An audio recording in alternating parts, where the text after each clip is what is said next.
Hello, hello. Here's the audio. There we go. Welcome to the stream.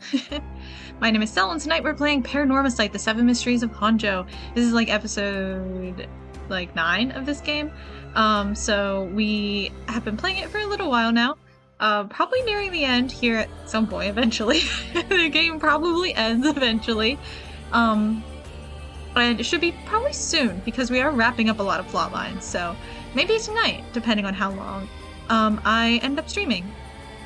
I would like to try to push it a little bit longer tonight if I can, so especially if the end of the game is approaching, so we'll see. Who knows? That's the problem, is you never really know, and I don't want to leave like half an hour of game left afterwards, you know? So yeah. Anyway. I love the opening music here. This is great. Great music. Great music. Love it. Okay.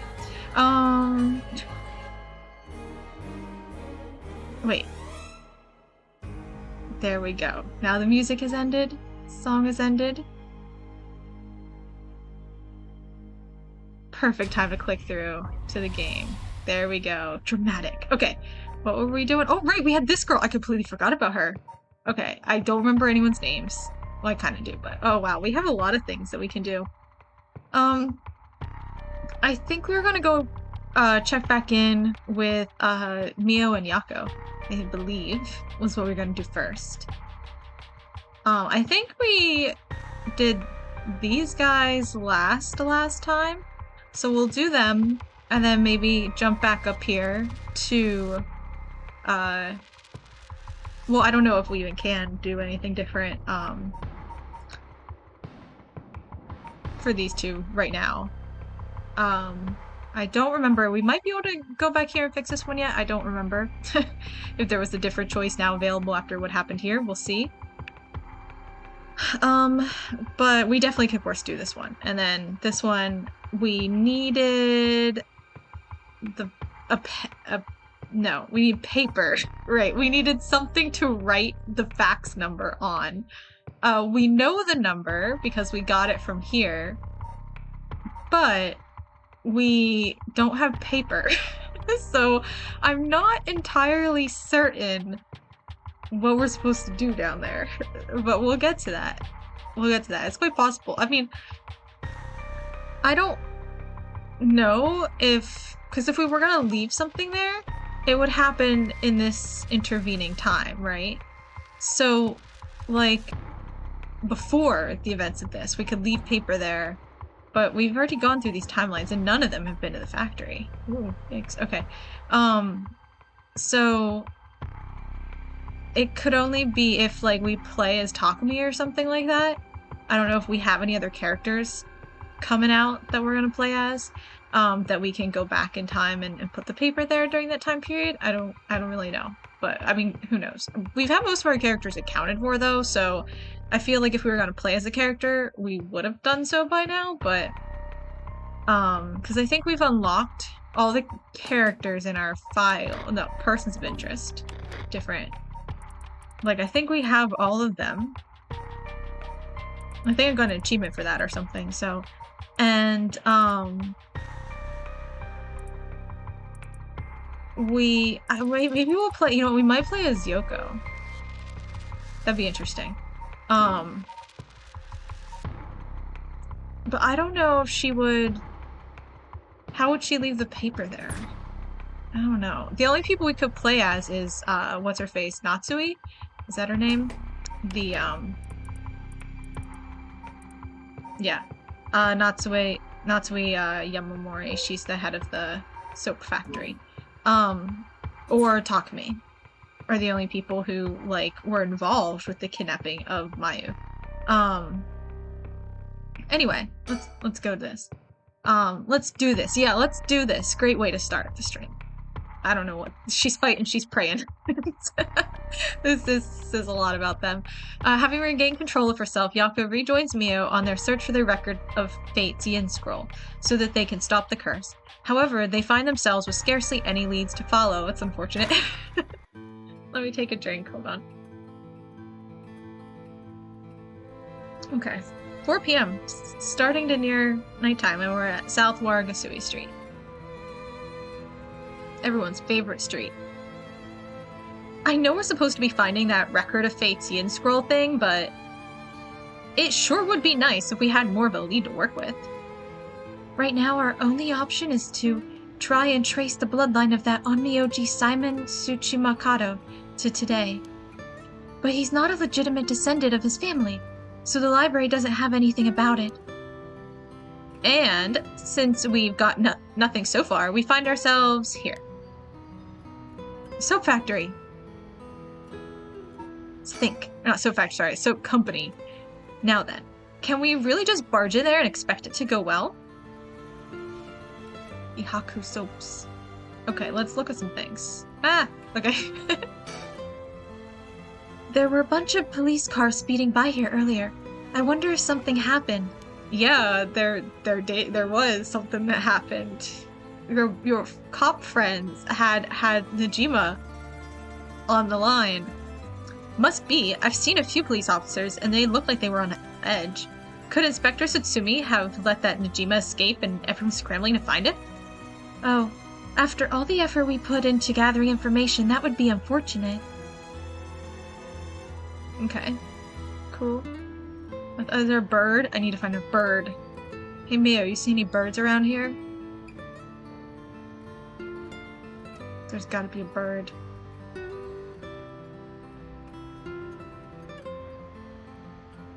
Where's my bird? I mean, I feel like if there were a bird, I would have seen it before when I was here with Richter, because, like, there's no way you can miss it when Richter's around. But...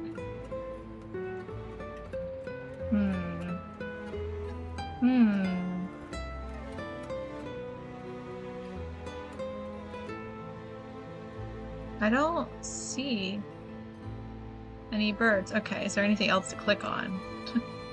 So I guess I should also mention. I'll talk to you in a second, Mio. Nope, just the soap factory? Yeah, okay. Building. Ugh, it's not the factory, it's the office. So this is the Hihaku Soap's headquarters. So we're thinking that one of the high-ranking people here is most likely the mastermind. Chairwoman Yamamori, was it? Wait, are chairwoman high-ranking? Isn't the most important person at a company the president? I'm not sure, but she's definitely an important person. Even if we're able to meet with her, what do we talk about with her? Talk with her about? We can't just waltz in there and ask her if she knows about the Yin Scroll out of nowhere. Well, nothing ventured, nothing gained, as they say. Oh, is that your working style, Mio? Well, whenever I find myself out of options, I usually just jump right into the thick of it. Oh, if you're scared, I don't mind going in by myself. Scared? As if. Think of me as your trusty bodyguard. I don't mind going big and taking a chance. Oh, yeah, there's the Yako I know. Okay, cool. Let's look at it again. Now, shall we? No, wait, I haven't talked to you yet. Sorry, hold on just a minute. No problem, we can take our time. It's like we're in a rush, it's not like anything happens at Nightfall or anything. Can we look at you first? Yeah, we gotta look at you first. Has Mio been doing stuff like this all by herself up until now? It's so dangerous, and there are so many unknowns. Must be tough. Must be so tough for her. No wonder it'd be hard to make friends. Something the matter? Nope, let's go for it. I'm sure we'll be fine. I mean, we've managed to get this far. Hey, Mio, you know... Yeah? You might not look it, but you've got a bold side. A little reckless, even. Huh? You think? I suppose. Things not going to plan is just a part of life in this world. No, I mean, I think it's a good thing. I'm the same way. I feel like we get along well together. Maybe that's one reason why. Oh, yeah, thanks. Okay, now let's talk to you. As opposed to what we were just doing. Oh, Mio, what about that one guy? The one Inspector Tsutsumi checked with? I forget his name. Oh, right. Apparently, he never heard from Nakagoshi. Not that we have a way of contacting him directly anyway. We just have to leave a message with the Paranormal Affairs Bureau's messenger and hope it reaches him. He's always the one who contacts me, and even then it's only instructions. Well, I guess we're in a tight spot then. We won't get anywhere just waiting around. Let's do the best we can working on our own. Okay. Okay, yeah, we're good to go. Alright, into the soap building we go. Now, shall we? Go inside. Let's give this a shot. Yeah, let's do that. Excuse me. Excuse us. Whoops. The face. Looks like we're out of luck. Who knew you needed an appointment months in advance to meet a chairwoman? Turns out she's super duper important. Even the receptionist gave us the cold shoulder after realizing we're just students. Maybe her private secretary would hear us out, but they seem to be out at the moment.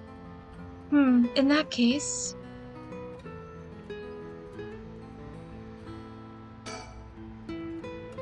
If Hihaku is no good, I don't know if we have any other options. Okay, let's think.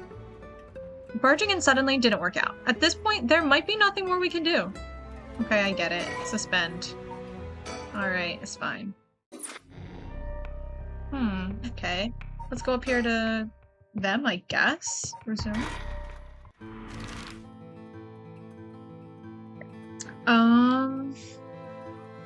Oh, right. We're at here. There was someone here, but we can't do anything there. Maybe we can now. But I feel like we can't until we get What's-Her-Face out. Right? We have to get Mayu out.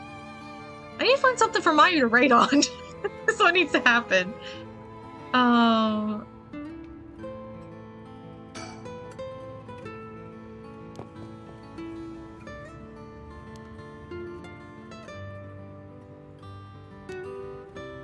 Yeah.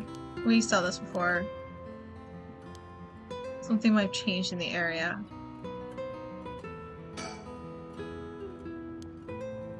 Yeah, we've already looked at all this. Okay, so it's a factory that will change when the time is right. Over here. Maybe this is where... No, it's still the surroundings. No. Yeah, finish investigation. I think that's what we want, because that takes me back to the chart. Okay, let's go back here. Maybe...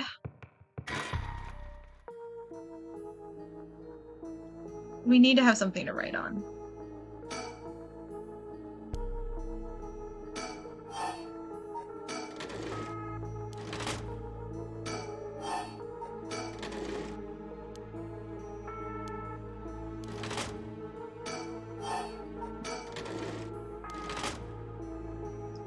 Right on the Mockingbird sticker. Okay, I know the phone number though.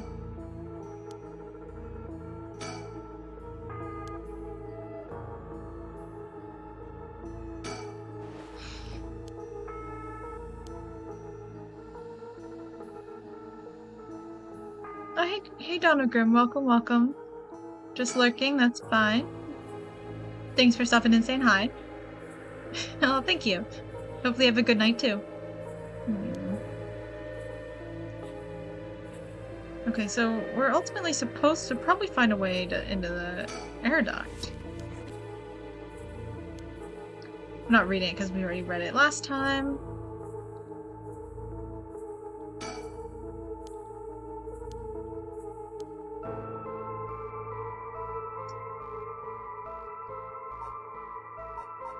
And we got the pen working.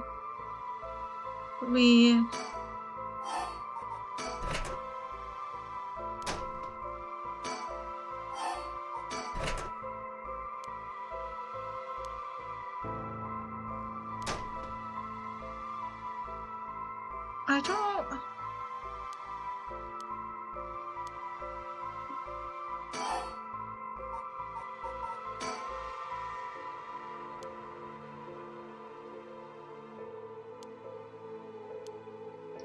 All right, dried up. But we used the soap, didn't we?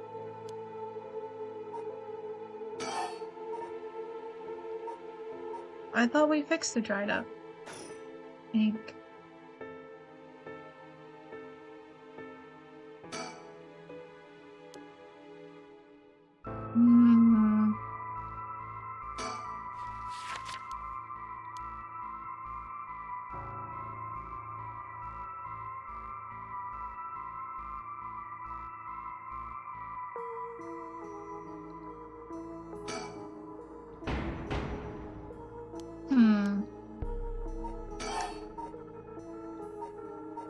Soap.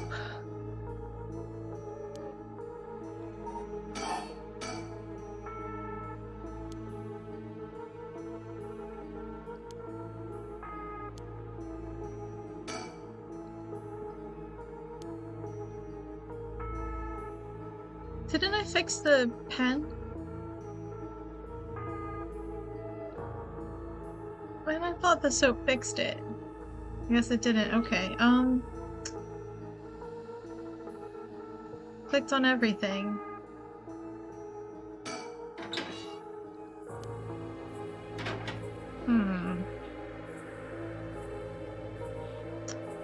Okay, I guess we suspend.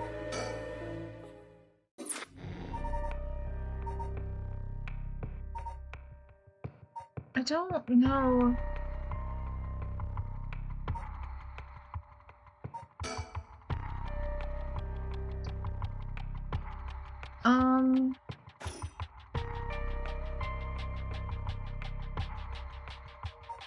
Man, I really don't know what we're supposed to do from here.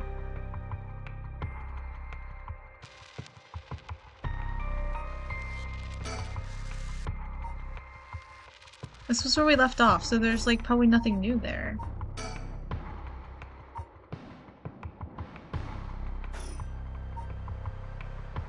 Is there a different ending in Standing By?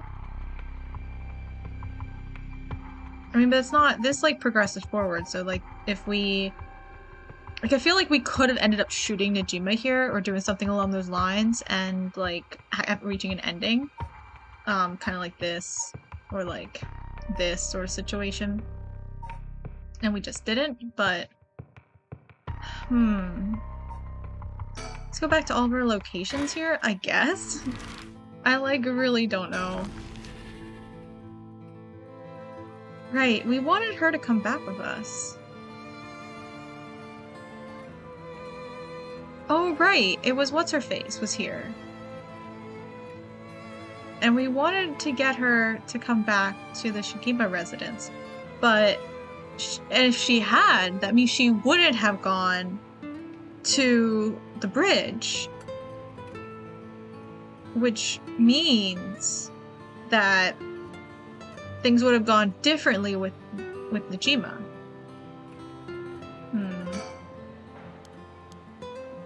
Read that last time.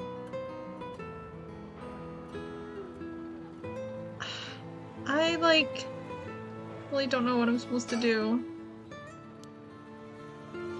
Yeah, it's like she's like she's a curse bearer, but like where is she?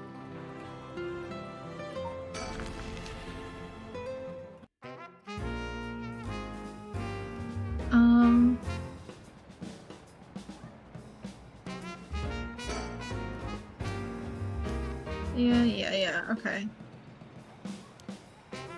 We read this last time. Okay.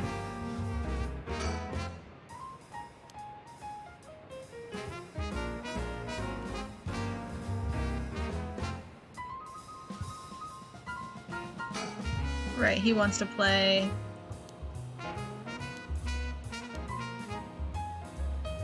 We already did that. What did I miss?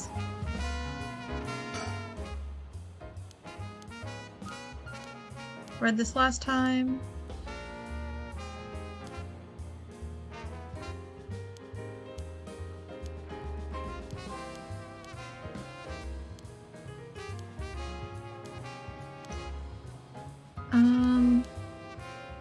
He says, one more thing I want to say. What?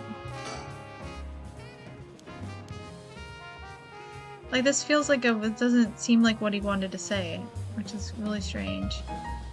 Go back up to the candy shop? Yeah, nothing like really interesting happened here. I mean, I guess he got his candy, his bird stickers or whatever.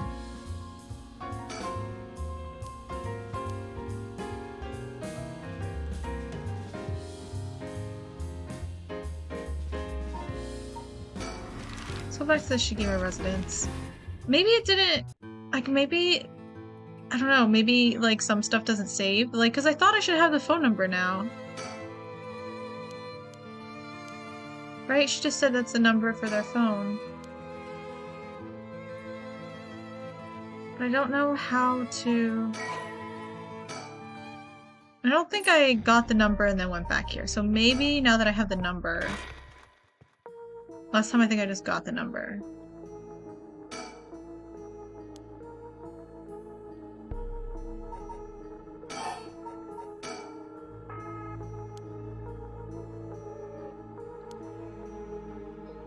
Did I fix that last time?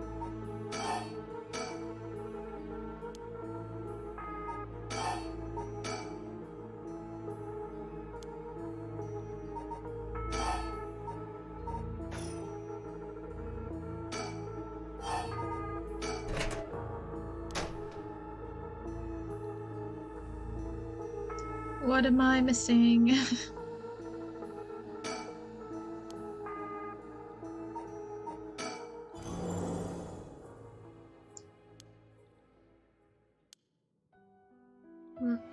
Come back himself. So an option to begin with. Okay. The way we lived. Oh, I don't know that I've done this. Ever since we were kids, we were always ready to dive. That's what it came to. We never take our foot off the gas just because we were scared of death. We were never such big fans of living anyways. That's why we were always prepared for it. I used to wonder if we took things a little too lightly. But that's just how we trusted each other. So I have no use for some shitty right. And that's the truth, Hajime. Okay. Cool. Did you figure out the pen now?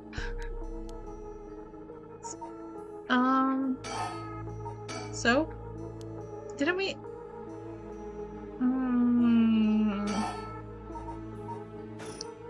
think. Got a pen but somewhere easy piece. What should I do? I just keep searching the room aimlessly. Exactly! So what are we gonna do? Soap? No. Mop.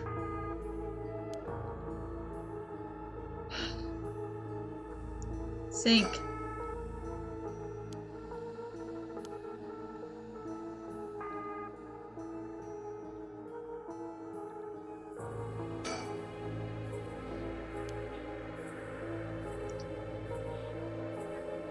What am I missing?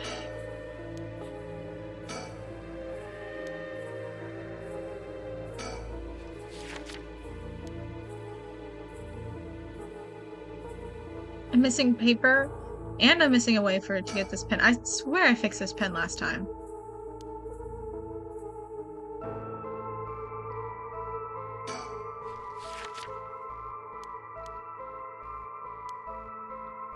Swear I fixed this last time.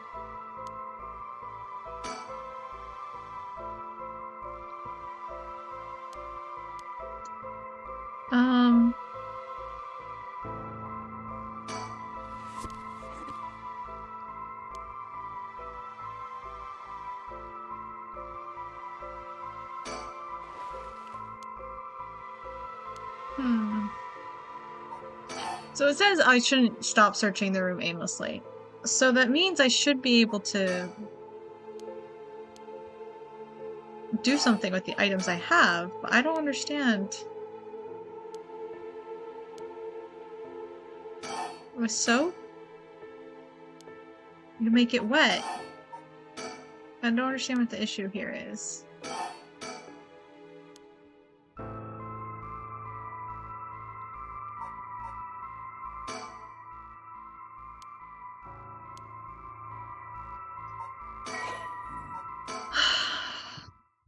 I don't know what I'm supposed to do next in this story.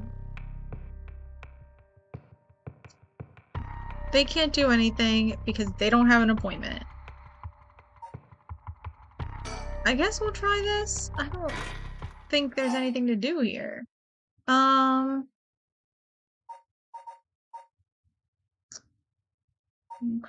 Bridge. I guess.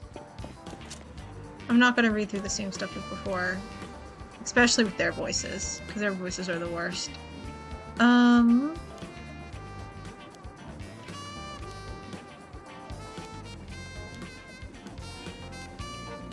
Blah, blah, blah, blah, blah. Okay. Okay, yeah. Okay. Let's talk to Aria. Okay, yeah.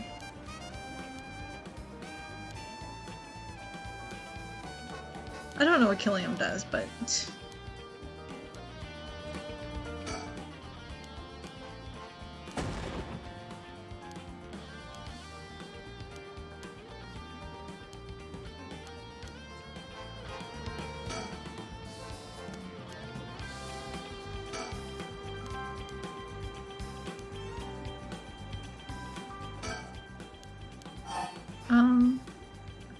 Wait, what was the question? I forget. Oh no. I think I said not a chance before. I'll say fine here, I guess.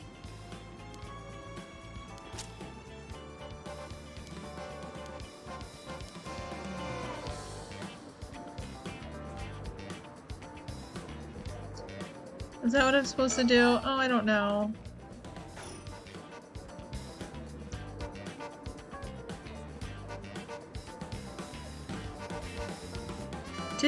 What happened last time? Oh no.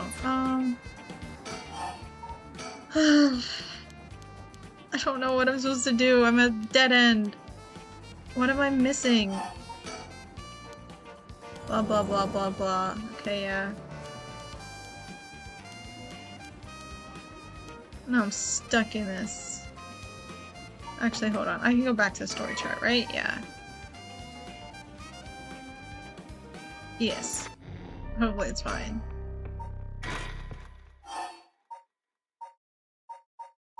Yeah, that's what happened before. Okay, start from the bridge.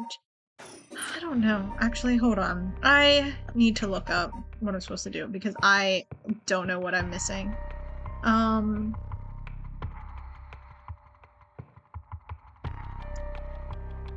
I seem to have reached a dead end, and I don't know where I went wrong.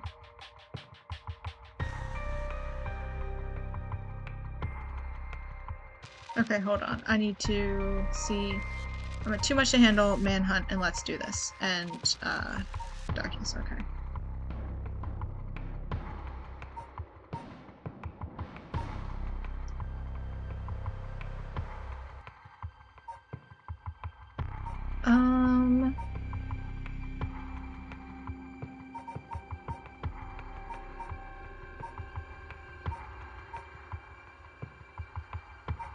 Oh, wait, okay, there is something in Too Much to Handle on the bridge.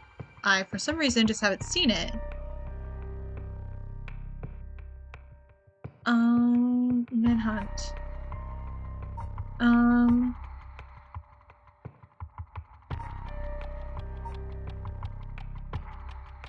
Okay, no, I'm on the right track for Manhunt.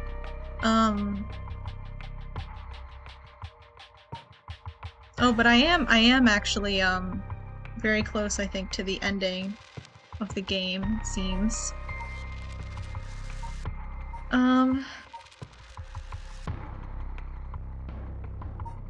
Okay, yeah. I can't do anything in that route yet.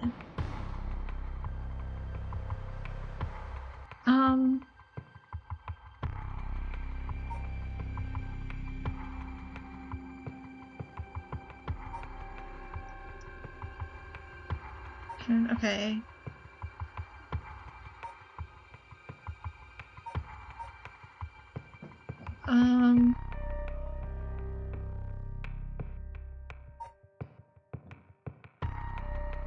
Oh, what a weird...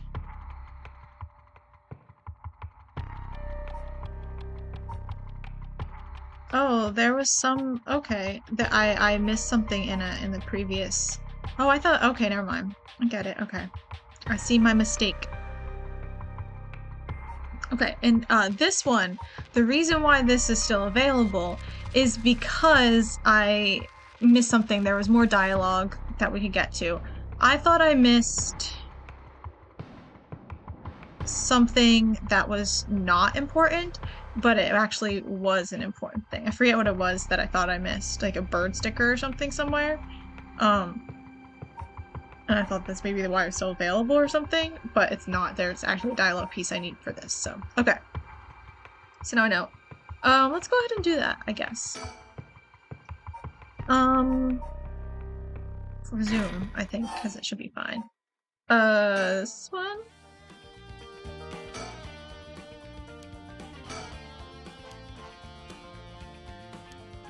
Okay. I think this is new, okay. Right. Well, what is it then? Can't remember what you had for dinner last night? Looks like that agent over there is having some trouble with his pen. So you've got it. If you've got a spare, go lend it to him. Ah, see, this is what I needed. And for the record, I had katsudan last night. No need to worry about me going senile just yet.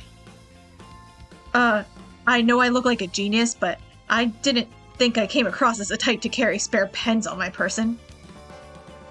You, a genius? You're dreaming. But if his pen just stopped working, he can get it going again with a bit of nail polish remover. Nail polish remover? Yeah, you know. What you use to remove nail polish. Never used it before? Do I look like I would've? Don't make me sound crazy for not having used the stuff. I doubt you have either. Oh no, I've used it all right. Did you know that it can remove oil-based ink stains? Which is also why it can be used to fix old dried-up pen nibs. Whatever's in there that removes the ink also doubles as a way to unclog pens. Huh, good to know. Still wouldn't call you a genius, but it's something. You gotta make sure the remover doesn't mix with the ink though, or it'll ruin it. Doesn't that defeat the purpose? Not to worry. I don't have nail polish remover on me right now anyway. Oh, no problem then. That doesn't fix anything. Long story short, I don't have a spare pen. Geez, alright. I'll let him know. Okay, that's what we needed. Cool. I'm gonna take a drink, and now we will go back down here. Okay, now we should have everything we need. There we go. An oil-based pen. The pen tip is totally dry. I won't be able to write anything with this. I wonder if I could fix it somehow. Can be fixed with nail polish remover. Stupid. Huh? You can fix this with nail polish remover? What the? Why did that pop into my head all of a sudden? Well, might as well give it a try. If this is one of Hihaku's warehouses, there just might be some nail polish remover somewhere. Okay. There's stuff in here. Closing these cardboard boxes again? Ah, disposed bottles and soaps. I wonder if there could be... There is! Nail polish remover. There's no label, but I'm sure that's what this is. How are you so sure? Maybe because she uses it. Alright, so if I use this... Like this? Nail polish remover. The Haku Soap's logo is on it. Use on pen. Doop. Magic. The tip of the pen has been soaked in nail polish remover. I should be able to use the pen now, at least for a while. Okay, cool. The number is 63 blah blah blah. Okay. It happened again! The number for a fax machine just popped into my head! There's no way all this information is coming from my own brain. Could someone be sending their thoughts? Never mind. I have to focus. Let's get this message sent. Now, I need to tell them where I am. If I tell them everything I know about this place, they should be able to figure out where it is. First, I know I'm in a building owned by Hihaku, a factory or a warehouse. As for the address, it should be close to... Honjo Bridge. That's right. My curse echo is the beckoning light. That means this place must be near Honjo Bridge. Okay, time to send it. I think this is how you do it. All right. If the machine I sent is connected, it should be sent. Now, I wait. Please, somebody... Okay.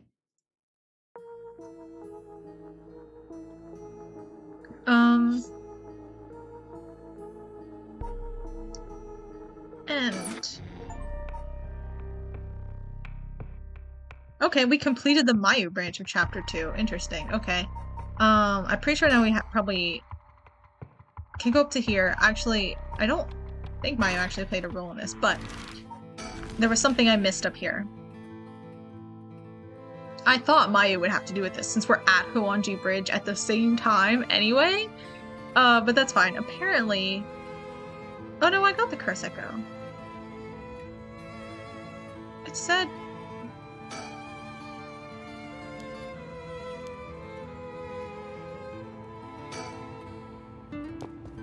It said he investigates... Oh, the only thing that was different was the... Why does it not checked off? Because I did get the curse echo. Okay, actually, maybe I've finished everything here for now. I don't know. Okay.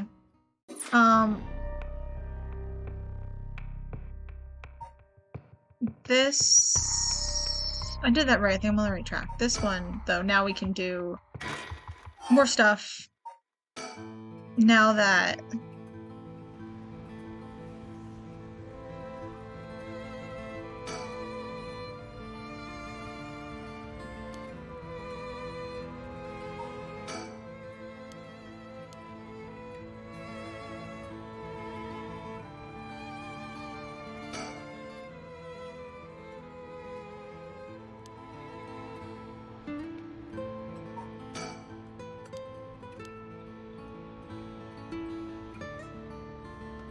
Hold on. Now I'm confused again.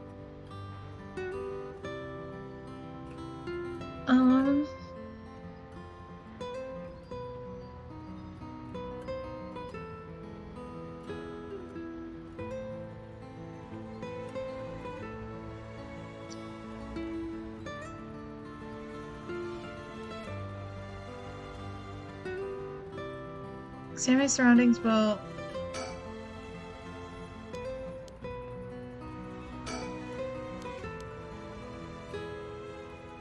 Oh, maybe I need to go start the chapter over? Hold on. It said I needed to complete Mayu's route.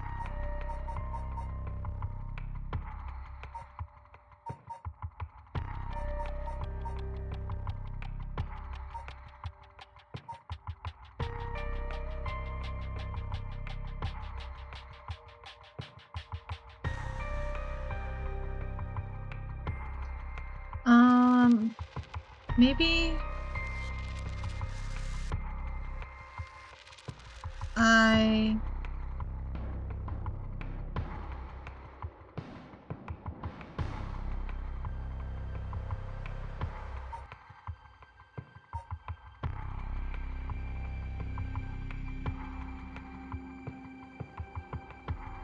you'll complete too much to handle as part of the 5th character's route. Oh, do they mean by going back to the Shigima residence? Okay, I'm just gonna start this one over from the beginning because it says I can suspend it and then come back. This one isn't blacked out either. But I finished it. It said I finished the route. I got an achievement.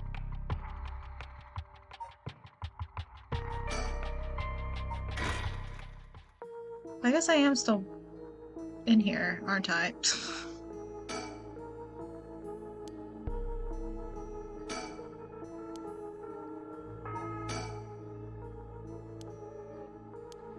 Oh, I'm just gonna wait, okay.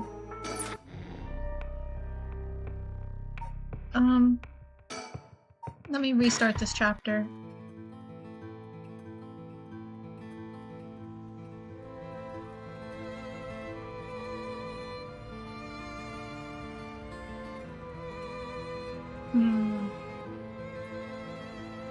Okay, we already read this.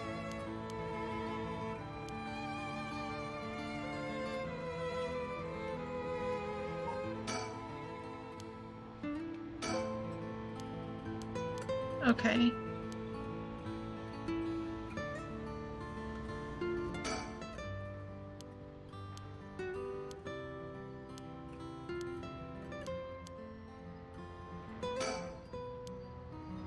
Okay.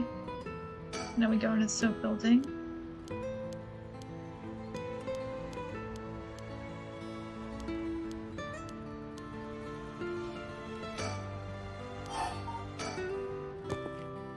Okay, I'm gonna take a drink while we're skimming through this. Okay, now we're supposed to be able to look at the surroundings and, something.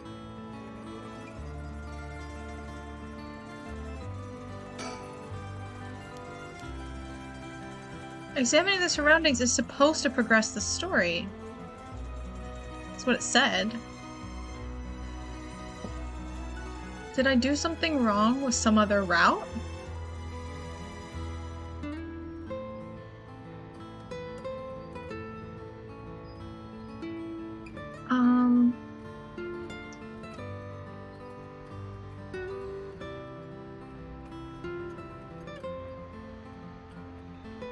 Pan the screen for manhunt. Pan the screen around and examine IMA who's behind you. If you try talking to Jima instead, you'll get a different ending.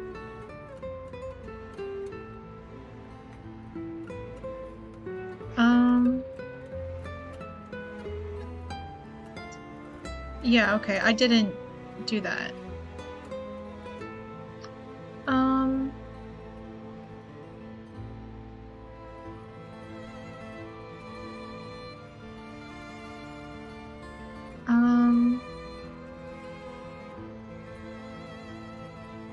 Do I go back?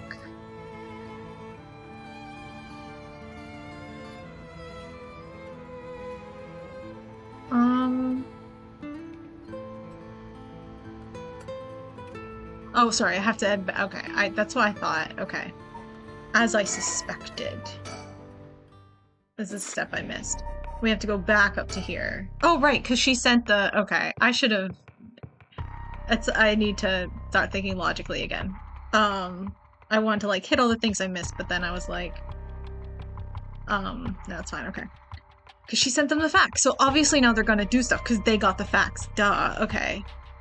And I can't expect them to act on their own. I gotta do it, because we're gonna go get her out of the factory. Right, okay. Got it. Okay.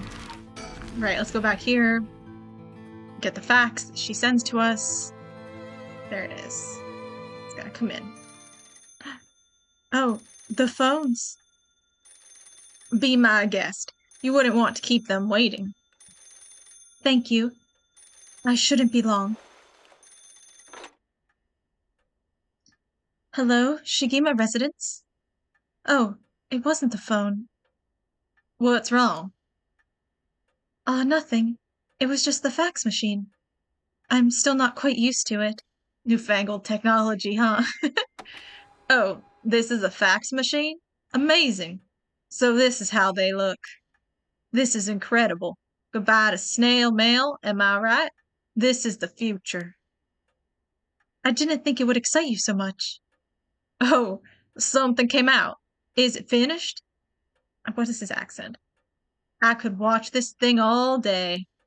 Huh? Weird. Watch a fax machine all day and eat your candy, and then go play in the playground for a bit. My gosh, what a weird man. What is this? It looks like it was written in pen, but... What's it say? What's it say? It says, help, I'm trapped in a Hihaku soap's warehouse or factory near Huanji Bridge. Huh? Hihaku? Why would somebody send me such a message? Am I being pranked? No. This is too fishy to be a coincidence. I wouldn't put it past Hihaku to have someone locked up if it's got anything to do with procuring the right. We should check it out. Hopefully we don't find anything so sinister. Okay, let's go. We're absolutely gonna find something like that. There we go. There we go. I came like right back here, but like I forgot that I needed to actually receive the text first. Let's look at our surroundings. Oh no, it's not gonna be anything different, is it? Okay. It just wasn't marked off yet. Oh, now it is. Okay. Factory. After looking around, I determined the abandoned factory is indeed Hihaku's. An abandoned factory near the Honjo Bridge, everything lines up. So the person who faxed us for help is in there? Let's find out. If there's nothing, we should wrap up fast. But isn't this place locked? Don't underestimate me, ma'am. I can make short work of a simple little lock like this. Oh my, you truly are something else. Please be careful then. Okay, now it's done. That was very misleading that they... Okay. Now we can go here. And resume. And looking at the surroundings. There we go. Okay. There we go. Huh? See, because some of this stuff just isn't... Like, I don't know. Like, the fact that, like, this is the next step after going to investigate the factory, like, is not very intuitive, for instance. But luckily I already looked at this, so we're all good. But I didn't look at anything for the next chapter, so I don't know what to do for those. I just wanted catch the things that I was overlooking here, is all. So, and it was the nail polish, and it's still I finished it and I got through the nail polish thing, but that still isn't blacked out on the screen, so it's a little misleading because I don't think I need it for anything else.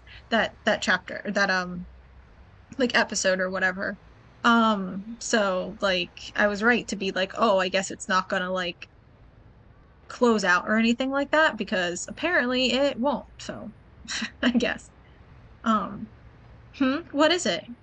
That person coming this way. Right, I think I could have looked around the classroom for a bird, and I didn't, I think is what happened. What, that tall guy? Do you know him? Yeah, from a little while back. Mr. Yumioka, over here. Oh. You're Gamioto's manager, Mr. Yumioka, yes? Good to see you again. Miss Kurosuzu. What a coincidence, running into you here. Gamioto?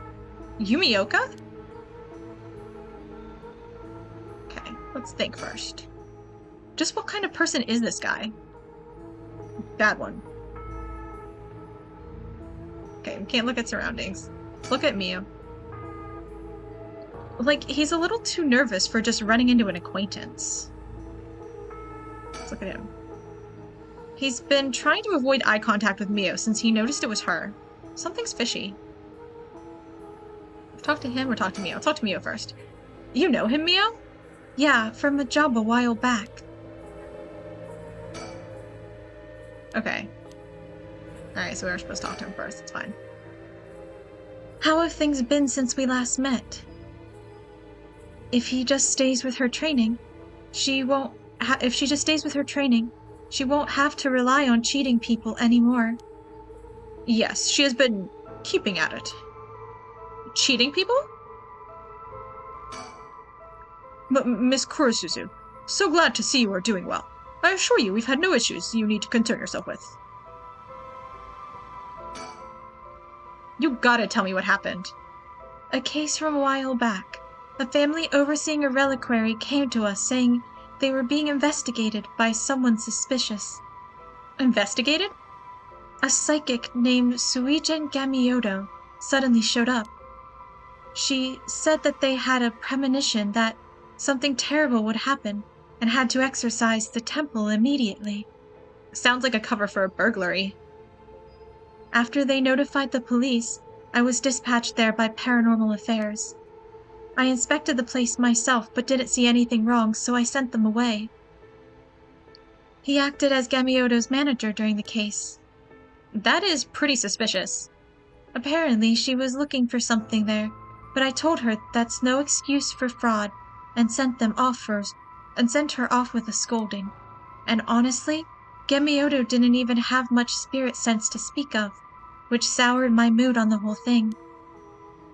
Right. So she was one of those types then? Well, she's involved in all kinds of stuff, so she may at least be knowledgeable about paranormal objects. Okay. Let's talk to Mio again. But essentially, she's one of those fraudulent psychics that are so common nowadays. Okay. If you have no further business with me, then I'll be on my... Oh, before you go, Gemioto seemed to know a lot about paranormal objects. It would be a huge help if we could ask her about something.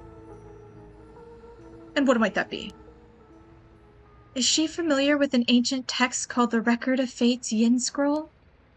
Or anything about the descendants of an onmyoji named Seiman Tsuchimakato? I beg your pardon. Miss Kurozuzu, how do you... So you do know about it? I see. If that's what you're after, then that means... Oh, this is Mayu, isn't it? Hold it! Don't tell me you're trying to snatch up some innocent schoolgirls this time! Stop right there! Huh? Sassy pose. If it isn't Yumioka, what a pleasure to see you again. What? Mayuchizawa. What are you doing here? Huh? Chozawa? This investigator here helped me out. You really did a number on me. Investigator? Ooh, we don't even know his name.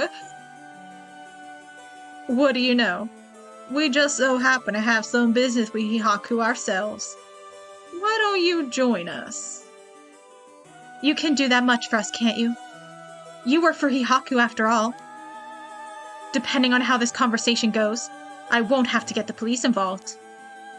Huh? You work for Hihaku? What's going on? There's really no way you can refuse, though, is there? You two young ladies must be involved as well. Would you care to join us? Oh, sure. Getting a lot of our characters together. Quite the view, isn't it? How long can you play dumb with this many people lined up and wanting answers from you? You'd better just give in and come clean with everything you know. Ugh. Okay, let's think first. Before we do anything, gotta think. Wow, we're still Yako, right? Wow, seeing a bunch of adults around another adult like this is pretty wild. She's talking about adults like they're like animals. Wild animals, whoa. Okay. Can we look at the surroundings or anything? Are there any birds? Gotta find a bird for Richter. Won't he be so happy? Okay, I mean, we already found one on the playground before, but okay, let's look at everyone in a row. She was only introduced as the investigator's client. She's cool. I feel like we wouldn't stand a chance against a full-grown woman like her. But Mio is amazing too. Keeping her cool at a time like this, she must be used to dealing with adults by now. We were introduced briefly earlier, but this flashy looking guy is a private investigator. I thought they were only like that in TV shows, but I guess they're pretty intense in real life too. Okay, and they're all checked off. The client. Oh wow, okay. The investigator. Or no, Richter Kai, we do have his name now. She's not named though. Okay. She's Mayu Chizawa, the fiancée of Hajime Yoshimi, the police officer. I'll have to talk to her about Hitomi later. He's clearly shaken by all this. It feels like he's desperately racking his brain for a way to get out of this. It's almost hard to watch. Okay, who are we going to talk to? Let's talk to Mio first. Excuse me, I had no idea that Gemioto was connected with Hihaku, so I'd just like to ask. Was it Ms. Yamamori from Hihaku who obtained the Record of Fates and passed it on to Araishi? No, that was not the case. Oh, my mistake. Was it Suiden Gamioto's doing that? No, it was not. We first learned of the Record of Fates from Mr. Arishi. It was then that Mrs. Imamori gained an interest and extended a contract to compensate him in return for his research and his findings. Then who was it who activated the Feast of Shadows to call forth the curse of the 7 mysteries? I give you my word that we had no part in that. We had learned from Arishi beforehand that something would happen at midnight last night, that is all. It must have been Yoko then. Hey, there's no way that's true. Stop lying! I must ask you that you refrain from violence. Hold on, Yoko. It's all right. The minute I learned that Gamioto was none other than the queen of Hihaku herself, I felt that was the case. She doesn't have strong enough spirit sense for it. Oh, gotcha. Ugh. Well, it is somewhat shameful. If you require proof, then so be it. What, so all that talk of supernatural powers was just hot air? I don't think she has 0 spirit sense, but even Yako here has more than her. I do? Also, the spirit power lingering in this park has been bothering me for quite some time. The person who died here must have had considerably powerful spirit sense. If they were a Hihaku employee, then maybe they should have been the one running things. My, to think Shogo Okie was so talented. At any rate, Hihaku wasn't the mastermind behind exposing the right Record of Fates to the world and initiating the Feast of Shadows. I think we can be sure about that. Alright. Okay. Let's talk to Mio again. And you know about the Record of Fates Yin Scroll too, don't you? If you were researching the Rite of Resurrection and the Record of Fates, then you must have looked into the Yin Scroll as well.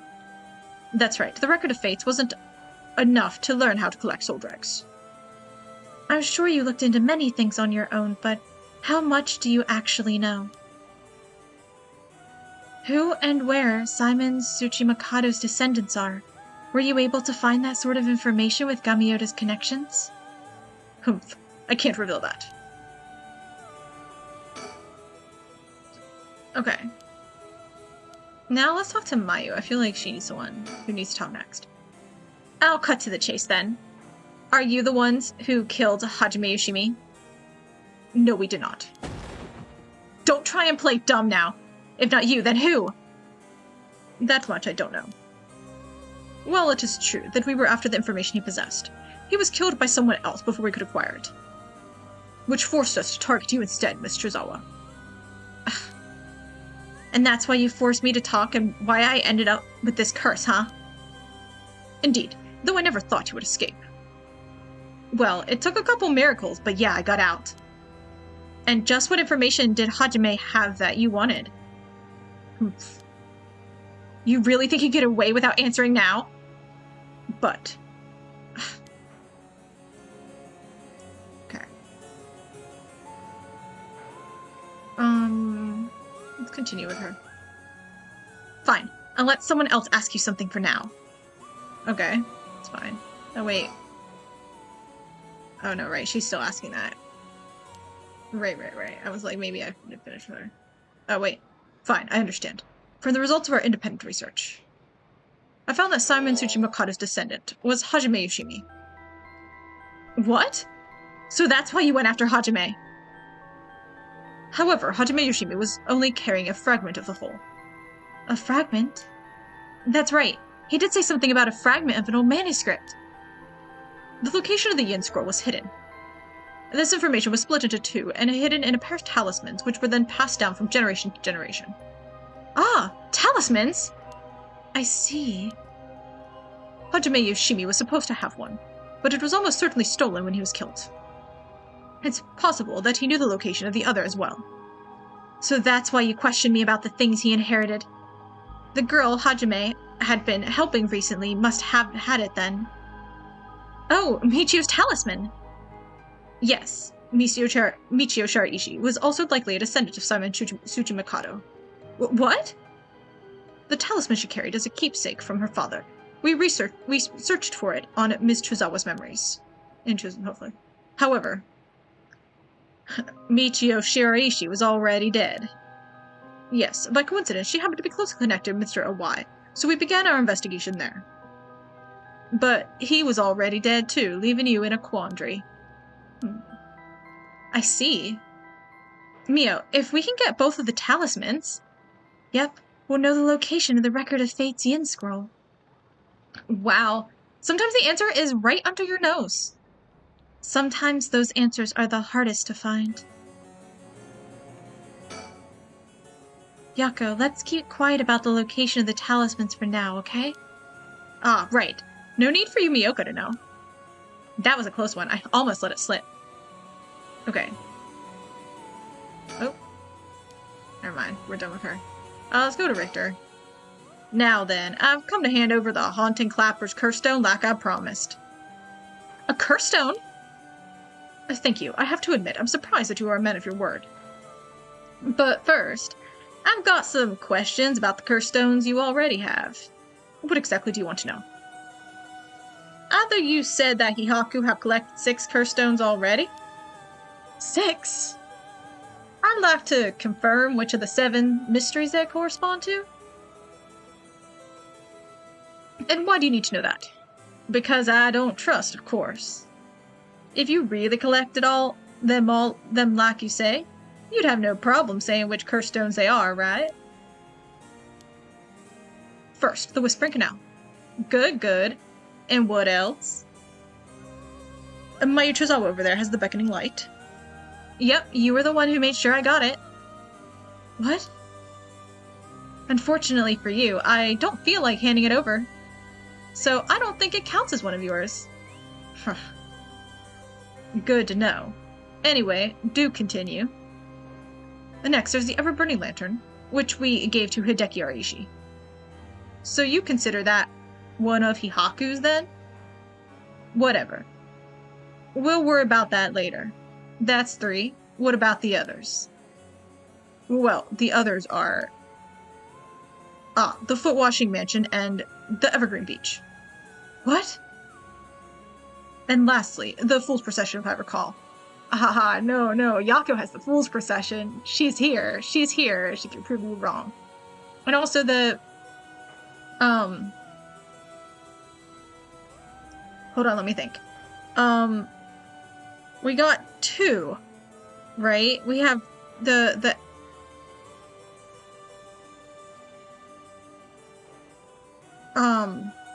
Richter and Haraway have 2, don't they? They have the... Don't they have the... Beach? And... They have the Clappers. What else did they find? Did they find another one?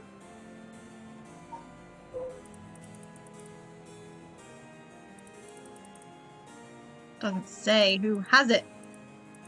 Because they found the one in front of the factory, didn't they? Don't they have 2?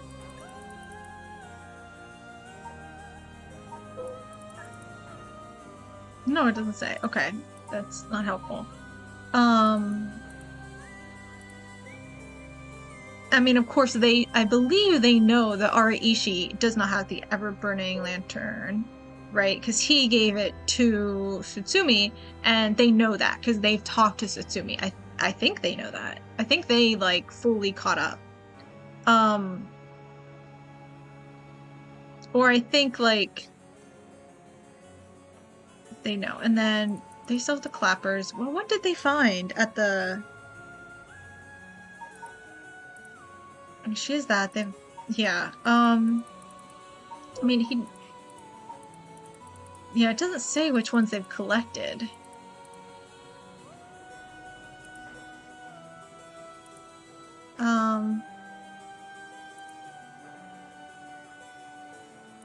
Okay. Hold on. They have the Fool's Procession, of course, and they're definitely gonna hopefully call him out on it.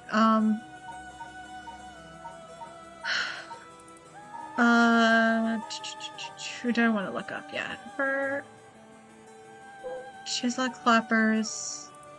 Oh, I wanted to look at, Takumi. Oh, we don't know which one he has innately. Okay. So maybe it's the beach, because I don't know... Shogo or Yoko have the Whispering Canal. Or did he... Who is the one that kills them with their own? That's the one that Mayu has, right? Where did Mayu go? Oh, here she is. The beckoning light, right? Yeah, this is the one that kills people with their own curse, right? And so she had that. So Takumi probably was the one who killed... So he might have the Whispering Canal. Because Shogo had that one. And he killed Shogo, I think, with the beckoning light. I think. Let me double check. No, that's what I want. Yeah, okay. So Takumi killed Shogo and got the Whispering Canal. I can see that happening. Yoko may or may not still be dead, like, who freaking knows. Okay, and then Haraway's the Clappers. They found another one, but I forget which one they found. He has the Evergreen Beach. Okay, I knew someone has the beach. Okay, so he has the Evergreen Beach. That's the one that right, because that's from the park, right? Yeah, okay, or not from Midoricho. It's from it's former Yasuda Gardens, right? So he has the beach. So he's lying about the beach, and already, Richter and Haraway should know that, because I think Tsutsumi said that he has the beach. I mean, or if they don't, like, Yako and Mio should know. I know they've told someone they have told that they got them, unless it was just Araishi, and then they got Araishi. So they got the ever-burning lantern, right? That was Araishi's, right? Was the ever-burning lantern.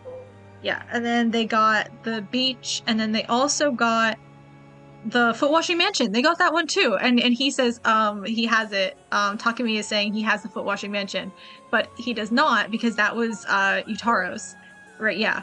And all of those, actually, so there are like two: the beach, the foot-washing mansion, and the ever-burning lantern that Takumi says they have, but Tsutsumi has all of those. So unless he's like considering Tsutsumi's possessions also Hihaku's, which does not make sense.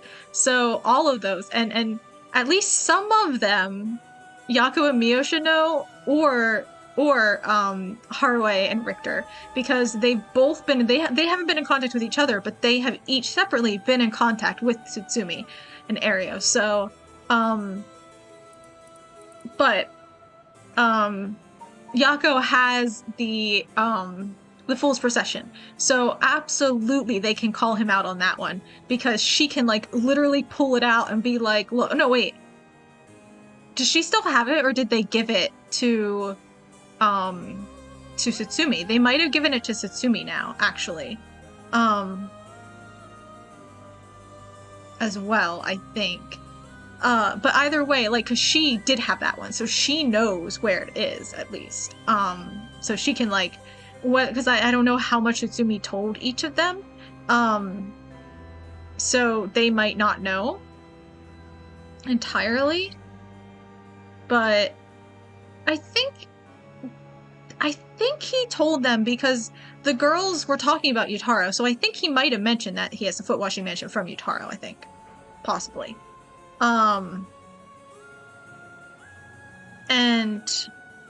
But he might not have, and I think he might have talked about Araishi's as well. Or Araishi might have told them that he handed it over. I don't know, but they should know that Tsutsumi has those two. And they know the location of their own. And the only one people might not know about where it is, is I guess Tsutsumi himself, but like, I think they know that he has one, so yeah, they can call him out on a ton of these, at least. Like, among everyone present, they can call him out that a lot of these are lies. So you claim. How about it, mademoiselle? That's wrong. those 3 are with Inspector Satsumi. Yeah, I was like, they should know where at least some of those are located. I gave the full procession to him myself, so I know he's wrong. There you have it. Too bad for you, pal. Ugh.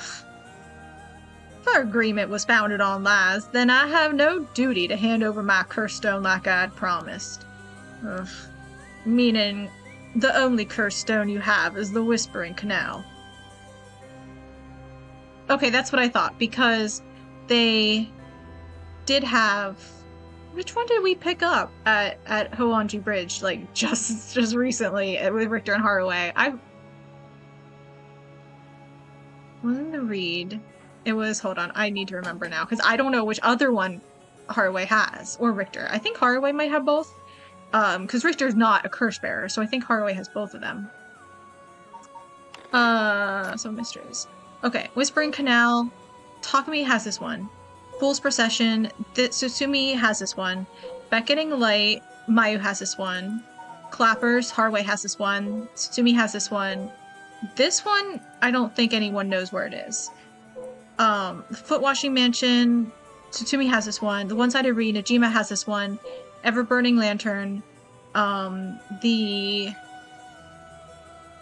This one was Ariishi, so the Tsutsumi also has this one. I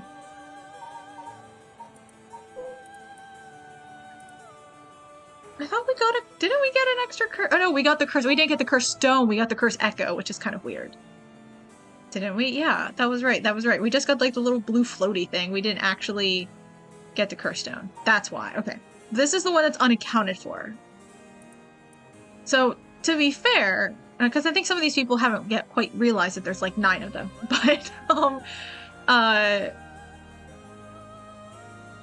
this one, someone has this one. I don't know who, but it's out there. We have it and we don't know what it is yet. All these others, right? Najima had it, but we don't know what the deal is with it yet. But Washing Mansion, we know that one. This one, I just looked at that. This one, Tsutsumi has, so we know about it. This one, Haraway has. This one, Ariishi has. Yeah, we know about it. Fool's Procession, that's hers, and Whispering Canal. Shoujo had that one. Okay. So Shogo had the Whispering Canal. So this is the one that the Beckoning Light, Takumi had the Beckoning Light and stole the Whispering Canal from Shogo, but he left the Beckoning Light at the factory, but he still has the Whispering Canal on him. Got it.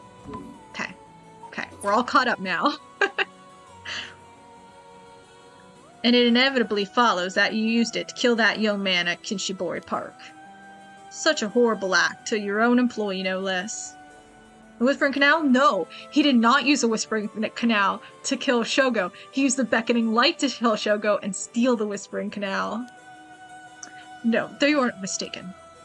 To be entirely frank with you, we do not possess a single curse stone. What? Are you sure? So does Yoko have the Whispered Canal? What even happened to her? I don't even know what happened to her. But she's probably out there. She probably then has the Whispering Canal.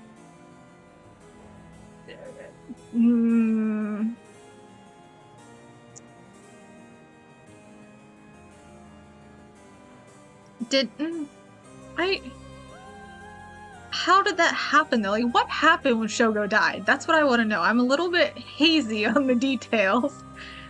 We plan to collect soul dregs using any method available to us, of course, as we needed the right. But committing murder ourselves was too much of a risk. We intended on having others collect the soul dregs for us. Is that so? And therefore, I myself have no soul dregs in my possession. It was our plan to arrange for particularly greedy individuals to receive the curses. What? It is possible Shogo Okie came to possess the Whispered Canal because of that. But by the time I became aware of this, he was already dead. I don't believe you. Are you really trying to talk your way out of this now? Or do you really want me to believe a Hihaku employee was cursed by a complete coincidence? That is the truth, whether you believe me or not. It must have been someone else entirely who took Shogo Okie's stone and killed him. I have no idea whatsoever whose hands the Whispering Canal is in now, nor where it may be. Oh, could it really be? Then it wasn't Hihaku who put the idea in Fumichika Najima's head to get a curse stone either? Najima? The only ones we've negotiated with are Iwai and Arishi. Interesting. Excuse me, but does that mean you don't know the location of the remaining curse stones either? There's one that hasn't been mentioned. What about the Taiku of Sugaru? Oh, good question, my mysterious mademoiselle. What's saying all French like? I'm afraid we have no information in that regard either. Have you heard enough about curse stones? I have nothing else to tell you. The way he's looking off to the side is a little shady. Talk to him directly. Okay, that's all he has to say. Wow. We haven't talked to Haraway yet at all. Okay, let's go back to Richter. Excuse me, Mr. Investigator? What is it, mademoiselle? Would you be willing to give up the curse stone you have?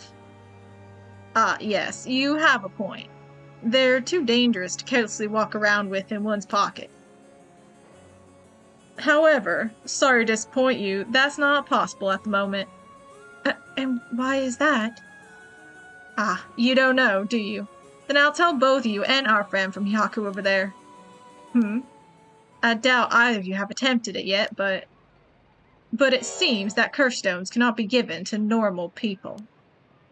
Huh? What?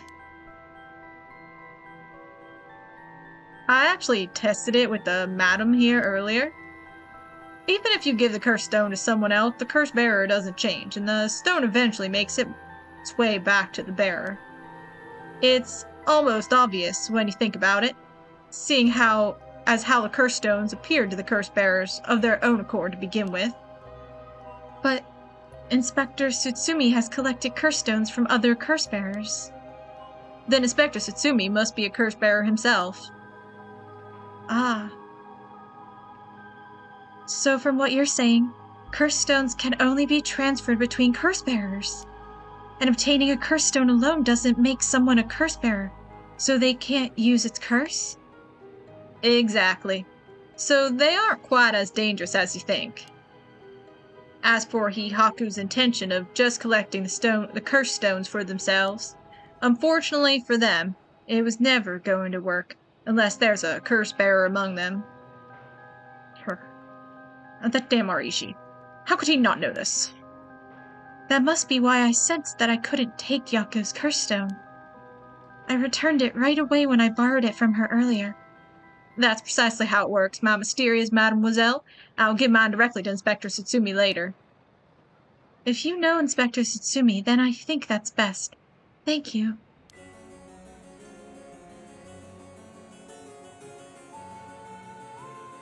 We didn't talk to Haraway the whole time. What's she doing back there, all suspicious like? Their eyes, whoever's got, a lot of people have their eyes closed, I guess. Okay, so that's about all we have to ask him. We'll let you off for today, since you went along with our questions nicely. A pleasure working with you. We're done here. But the information you have. The hell are you whining about? I said we're done, so scram. Ugh. That's all our business as well, so I shall be bidding you all farewell. Yes, right. Excuse me, Mr. Investigator. Please don't forget about that curse stone.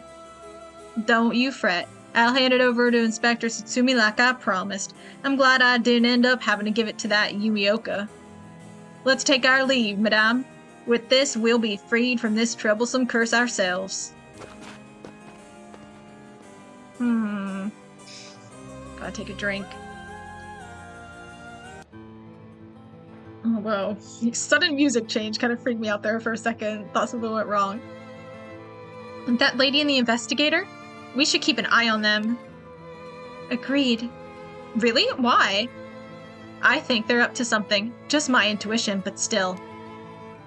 Yeah, I wonder what that investigator really wanted out of all of this. If his goal was getting information about the curse stones, then this might be bad. Oh, right. I got one of those curse stones too, the beckoning light. Oh, right. If you wouldn't mind, would you give it to Inspector Tsutsumi without using it? Yeah, sure. If you introduce me to the cop, that is. I feel like if I keep carrying it around with me, I'll start getting some weird ideas too. I just remembered! Mayu, I have something important to tell you. Whoa, what's with all the yelling all of a sudden? You know a girl named Hitomi Okuda, don't you? Really? Hitomi has Hajame's talisman? Yes, he entrusted it to her in a panic just before his death. He sensed an imminent crisis closing in on him, but Hitomi was the only one around that he could ask for help. That's so. I'm sorry she got left with such a big responsibility. That must mean that Hajime got killed by someone who was after that talisman. But since he gave it to someone else, they couldn't steal it like they wanted. I'll have to thank Hitomi for that. I also think it's going to be hard for us to get her to give up the talisman. Yeah, you may be right. It was Hajame's dying request to her. So, you two need the talisman for something? Yeah. Personally, I'd like to use the talisman as bait. Then I could get my hands on that bastard that killed Hajime. Please, I promise we'll uncover the mastermind behind all this. They probably have supernatural abilities at their disposal. Please leave them to us. Yeah, we'll catch them. Don't you worry. Well, look at that. You've got the look in your eyes. The look that young people get that says they'll get something done no matter what it takes. How am I supposed to say no to that? You go find them and give them what they deserve for what they did to my Hajime, you hear? We will. I'm pretty mad at them myself. If punches work on them, I'll give them a good one. Ha! Now that I can get behind, I'll leave it to you two. Now then, your next move should be to find Hitomi and get that talisman.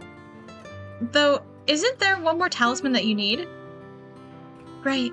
We've got a pretty good idea of where the one Michio had is.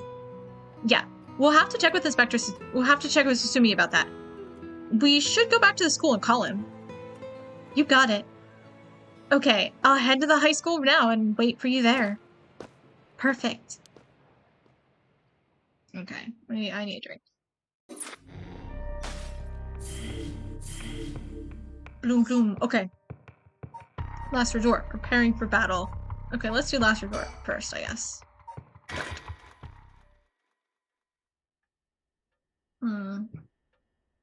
Okay. Shikima Mansion reception room. We reported an update on the hostage situation. The 56-year-old male suspect who announced his intent to commit mass murder in Sumida City today had taken a woman hostage and gone on the run, but was found by the police in a park in Sumida after 4 p.m. and confirmed dead. The weapon the suspect was said to possess was nowhere to be found on site, and his whereabouts are currently unknown. Furthermore, the female hostage was not present, and the search for her continues. Interesting. If it's being reported on the news, then that lends credence to her story. Let's think first. Well then, how should I proceed? Is this what it's like to be rushing to one's doom? Is there anything we can click on in here? Oh, yikes. Okay. I didn't realize you were here. Oh my goodness. Okay. Hi. I am a... Hello. I guess that makes what Richter said make sense now. Alright, let's look at Richter first. He was quite shaken just moments ago, but he seems better now. You'd think it'd be harder for him to keep his cool. I wonder what her intentions are. How was she able to act like nothing happened? Is this just how the girls are these days? Okay, let's talk to her first. Well, it's just like I said, right? I forget her voice, so we'll just figure it out. The female hostage mentioned on the news just now, that must have been you. Which means you killed Najima with your own curse stone? Well, you said you'd give me refuge, so I came to take you up on that offer. What are you planning? Me? Well, obviously. I'm on to my last resort.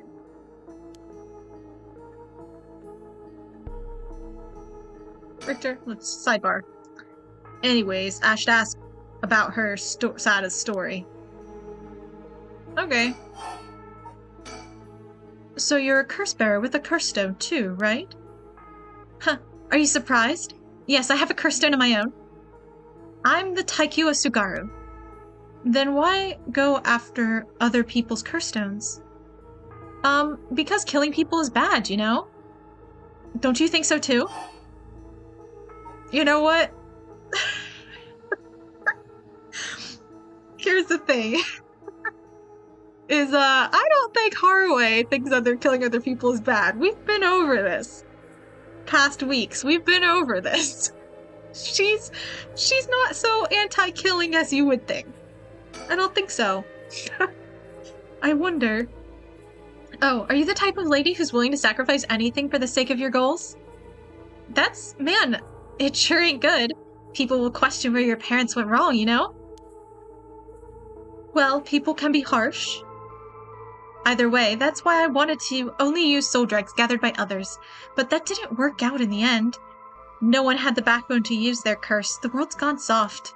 Not me. I haven't gone soft. I'm planning on using it. Just you wait. With no one mercilessly using their curse in pursuit of their own goals, I had to take matters into my own hands. And now people might be wondering where your parents went wrong, Well, I suppose, huh? But it had to be done. If you say so. I've heard Namagaki, that young man you were with, used his curse stone too. Huh? How do you know that? Ugh, creepy much? Are you stalking me? I may have heard it from a detective I know. There it is. Cops. Bet you know a bunch. I know your type. People who boast just 'cause they know a couple of cops. But the police is filled with nothing but scum. My, you seem to hold quite a grudge against the force. Speaking of, this guy's really creeping me out. What's the deal with him anyway? You gonna explain? Even the way he moves is all weird and exaggerated. Right. I haven't introduced myself yet. No thank you. She shot him down. Richter, how you feel about that? Anyways, I should ask about her side of the story. Okay. Sure thing.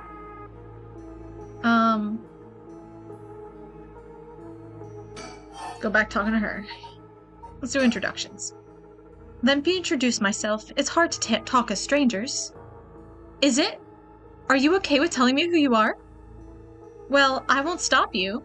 Do as you please. Well, I'm Haraway Shikima, and this is my house. My father and husband are both with the police. Is that so? Then you know that cops are just the worst people, right?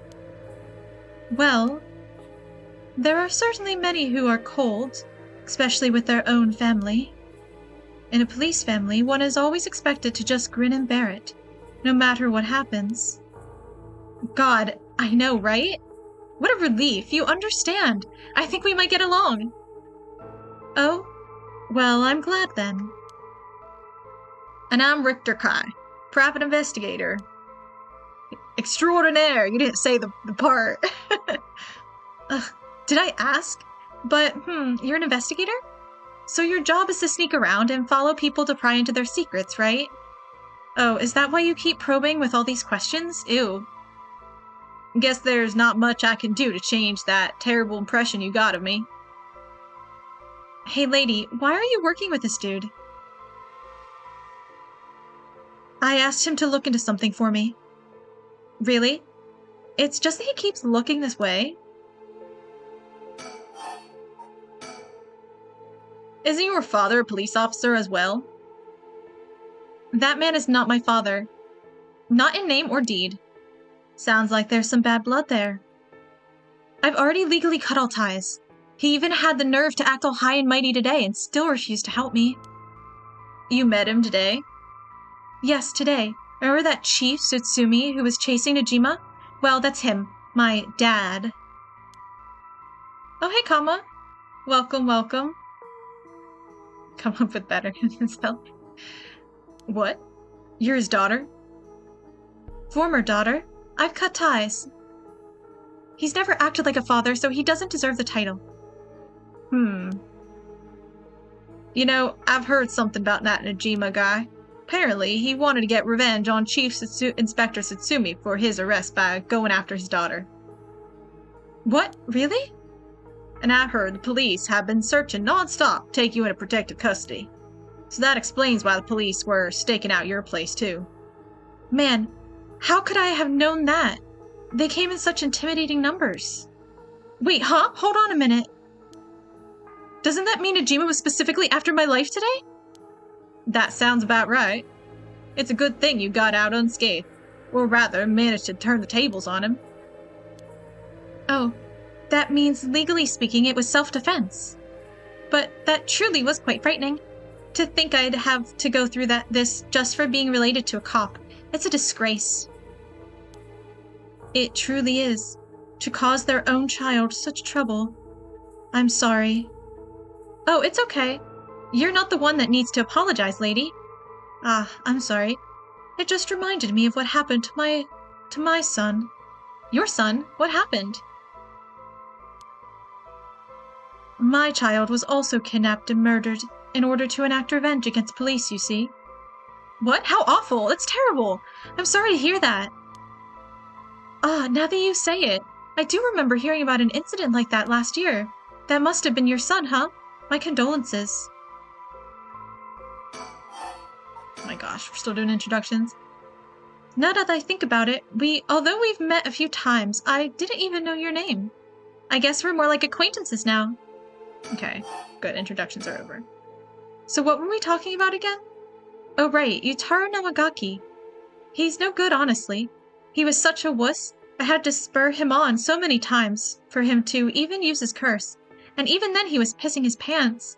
And just when I take my eyes off him, he hands over his curse stone to someone. Honestly, he's a disappointment. So that's what happened. Which is why I figured I had to do it myself, if I wanted it done right, you know? That's what my last resort is, collecting soul drags on my own. So when you were taken hostage by Najima, you used the curse stone in the gardens and swiftly made your getaway? Ah, well, yeah. I didn't really have time to think on it. At the time, I only thought of how to get out of there. Then, what about now? Could you use it again, your curse stone? The curse stone doesn't respond during the day, but it's evening now. So I tried using the curse just now, and yep, it seems I activated it. What? You're using it now? It might still be a little weak. I guess it's not supposed to be used repeatedly. But I think I could get it to work once more. Oh, that's so. Sure is. So I'll give you a final warning. It's already started, so be careful, It started? What started? The curse, of course. All that's left is for the conditions to be fulfilled. What are the conditions? Richter, what do you think? Calm down, ma'am. If using a curse, one would target a curse bearer. Yeah, like me.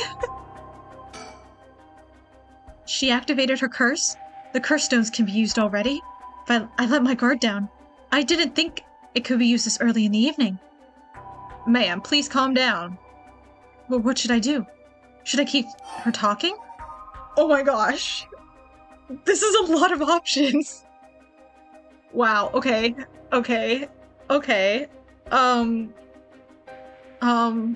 Oof.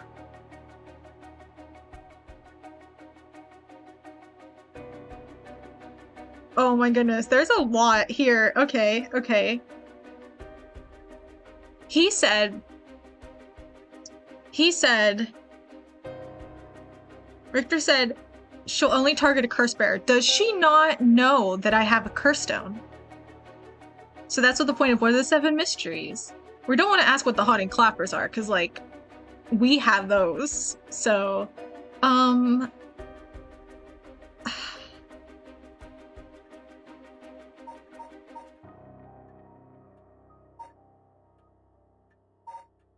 let's just say what are the 7 mysteries? No. Instead of talking about that, how about we talk about why you're so shaken? As I thought, you have a curse stone too. You're a curse bearer, aren't you, lady? Ah, there we go. Oh no! Did I activate her curse? How did I do that? How did I do that? Huh? Ma'am, damn. Did she fulfill the conditions? She sure did. Okay, it's time for a beatdown. Geez, why did you have to hide it? Now, of all times. I wouldn't have come if you weren't a curse bearer. Try to hide it, okay. So it's if you're hiding information, then that's what the trigger is for this one? Stop. Too bad, she's already dead. This is horrific. I'll be taking her curse stone. Whoa, huh? All the haunting clappers needed was a source of fire? That was a close one. Damn it. I knew I should have asked her. I mean, I didn't. I was trying to play it dumb, but...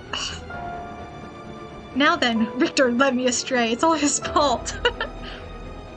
What will you do, Mr. Investigator? You're not a curse bearer, so I don't have any reason to kill you. But I won't show you mercy if you're going to try and capture me. So what'll it be? I still don't know how her curse works. It's too risky to make a move. Your employer's already dead anyway, so there's no reason for you to go out of your way to arrest me, right? I should still do my duty as a citizen, report you, you know? Ah, what a surprise! This is when you decide to suddenly choose the side of righteousness? She was after the same thing, you know? There's no clean hands when it comes to soul dregs. Well, it looks like you don't have anything to say about that. I'll be taking my leave then. Bye-bye. She's freaking creepy. Okay. We need to go back and try that one again. Whoa.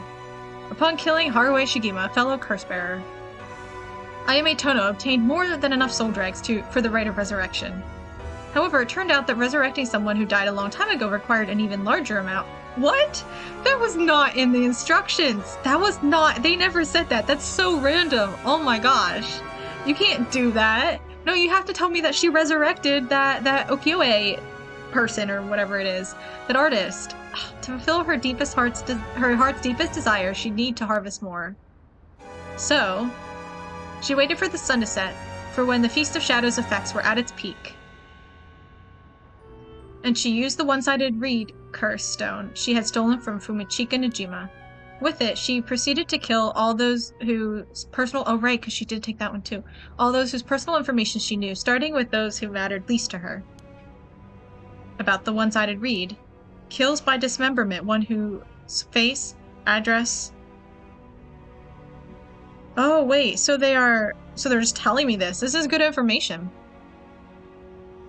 Kills by dismemberment one whose face, address, so dismemberment, and then their face, address, name, occupation, location are all known by the curse bearer. Interesting. Many of them were random men, gullible and disposable, drawn in by the allure of a female university student. One noteworthy victim among them was Tetsuo Tsutsumi, who, being a curse bearer himself, was promptly targeted for soul dregs. Oh my gosh, she killed her dad? That's harsh. He was trying to save you so hard. He, like, does care about you. He just is, like, busy being a cop, okay? Like, relax. You don't need to kill him. It's a little harsh. Tsusumi's death threw the investigation efforts into disarray, allowing Ayame to evade capture. Afterwards, she acquired various address registers and phone books and systematically killed the people listed in them. Unsuspecting victims could be safe at home only to suddenly have their limbs severed. No, can't think of better. The strange death shook society to its core. Okay. Let's get through the credits and go back to asking a different question. We need a different question. Suyuku, welcome. Estelle, yeah, that's not. No.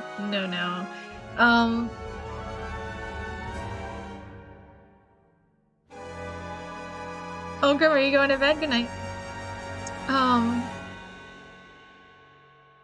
Just popping in to say hi, you gotta lurk. Okay, that's fine, that's fine. Well, good, nice to say hi. Welcome in. Okay.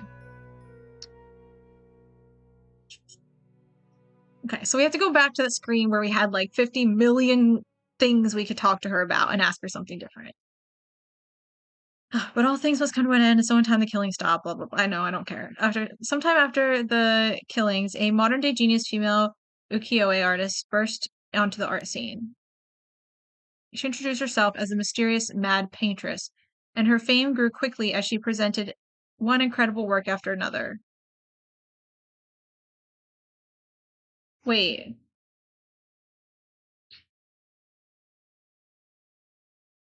So, is interesting. This is giving us a lot of information on how the Rite of Resurrection works.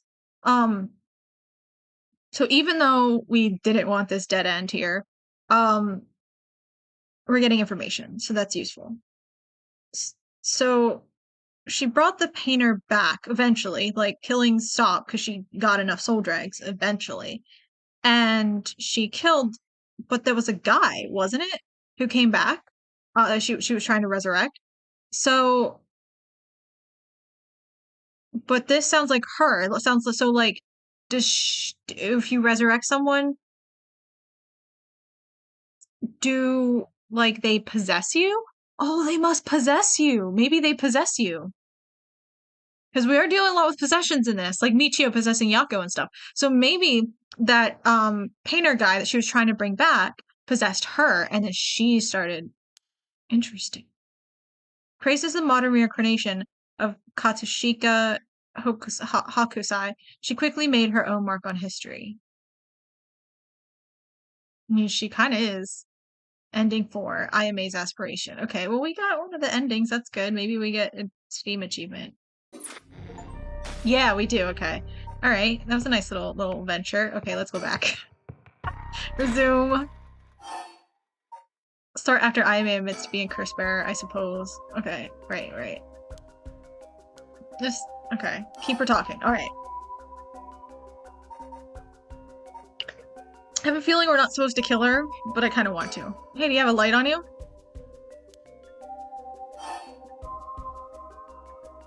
Oh, so does it matter what it doesn't matter what I ask? Also, do I need to know that she has a light on her?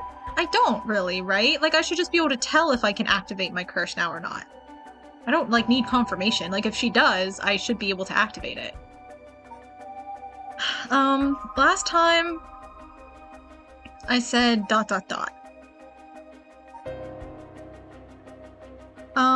She already knows that I am. Yes. Yes, I am. I'm sure you've already noticed. Well, yeah, around last night. It was a little too obvious.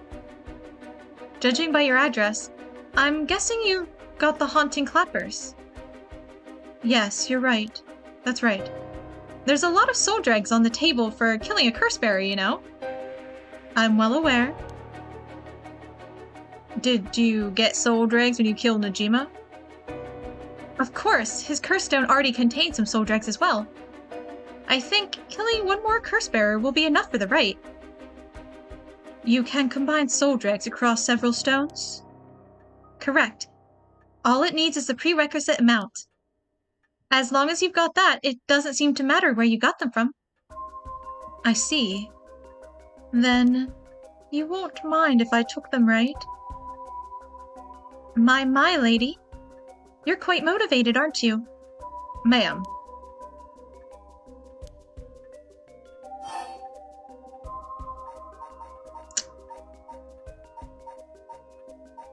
Tobacco. Do you smoke? Huh? Well, a little. Feel free to smoke if you want to, please.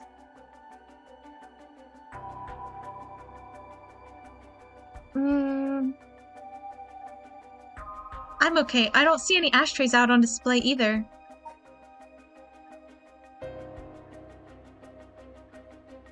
This is gonna be another dead end, but I feel like Ayame is gonna use it. This is what Ayame wants to do. Huh? Ma'am, please. Think this through. Okay. Take that. You killed us, now we kill you. And then we'll get on with the story. Ma'am, why? It was the only way. Richter? Could we settle any outstanding tabs now? Yeah, sure.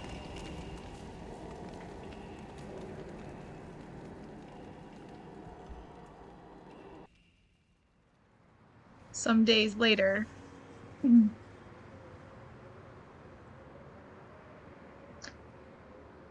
Mamori, you got a moment? Of course. What is it, Mr. Richter? Who's this? I was just curious. Have you heard of the legend of the mother who prayed to the Sumida River and resurrected her dead child? What are you on about? The mother searched so desperately for her abducted child that she lost her mind. Her son was found dead in Sumida River, so she then built a mound to continue to pray there until her son somehow emerged from the mound back from the dead, or so the legend goes. I heard it's being adapted into a no play too. Interesting, and? Well, it just had me thinking that legends really do exist. Sorry to ask again, but who asked you? What are you on about? Exactly, I was gonna say, what are you talking about? Okay. Interesting.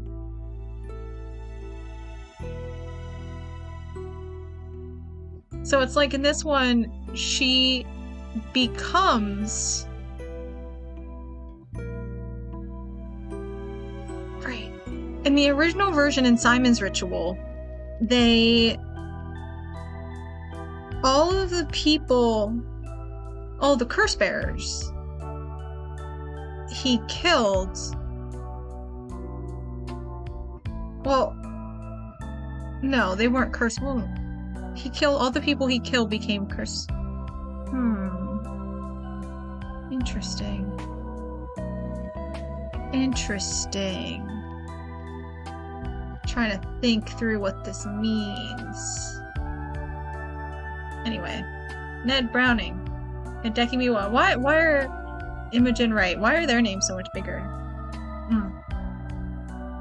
Because they're just in English, I see. Got it. These guys have big names too. They're just big Japanese names. Oh, visit Sumida Tourism Office. That's cool. I wonder, that's neat that they... Is this entire game just promo?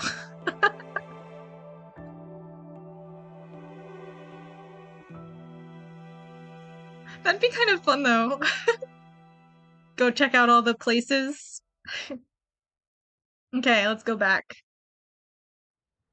Or are they gonna give me a little epilogue again? Oh, yeah, we're not done. Never mind. It is what it is. Welcome to my office. It might be small and dirty, but welcome. Come on, Ernestine. Say hello. That's it. Good girl. Oh, that boy over there? That must be... Hey, kid, I'm a private investigator. I worked for your mother, too, not long ago. It's Suichi! What's that? You want to be an investigator when you grow up, too? That's great. So much better than becoming a police officer.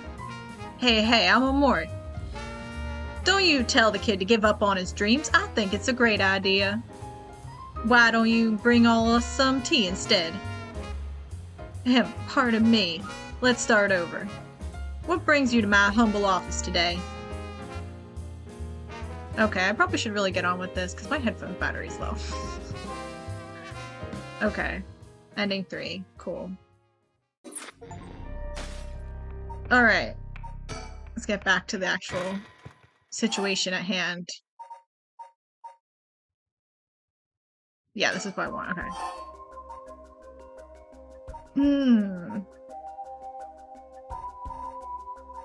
Wonder what we should talk about. Let's talk about Najima.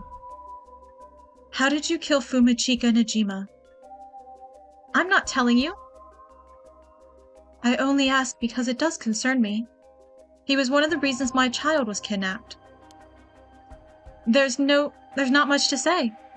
We talked and he cleared the conditions for my stone. Did he show any signs of remorse over his past crimes?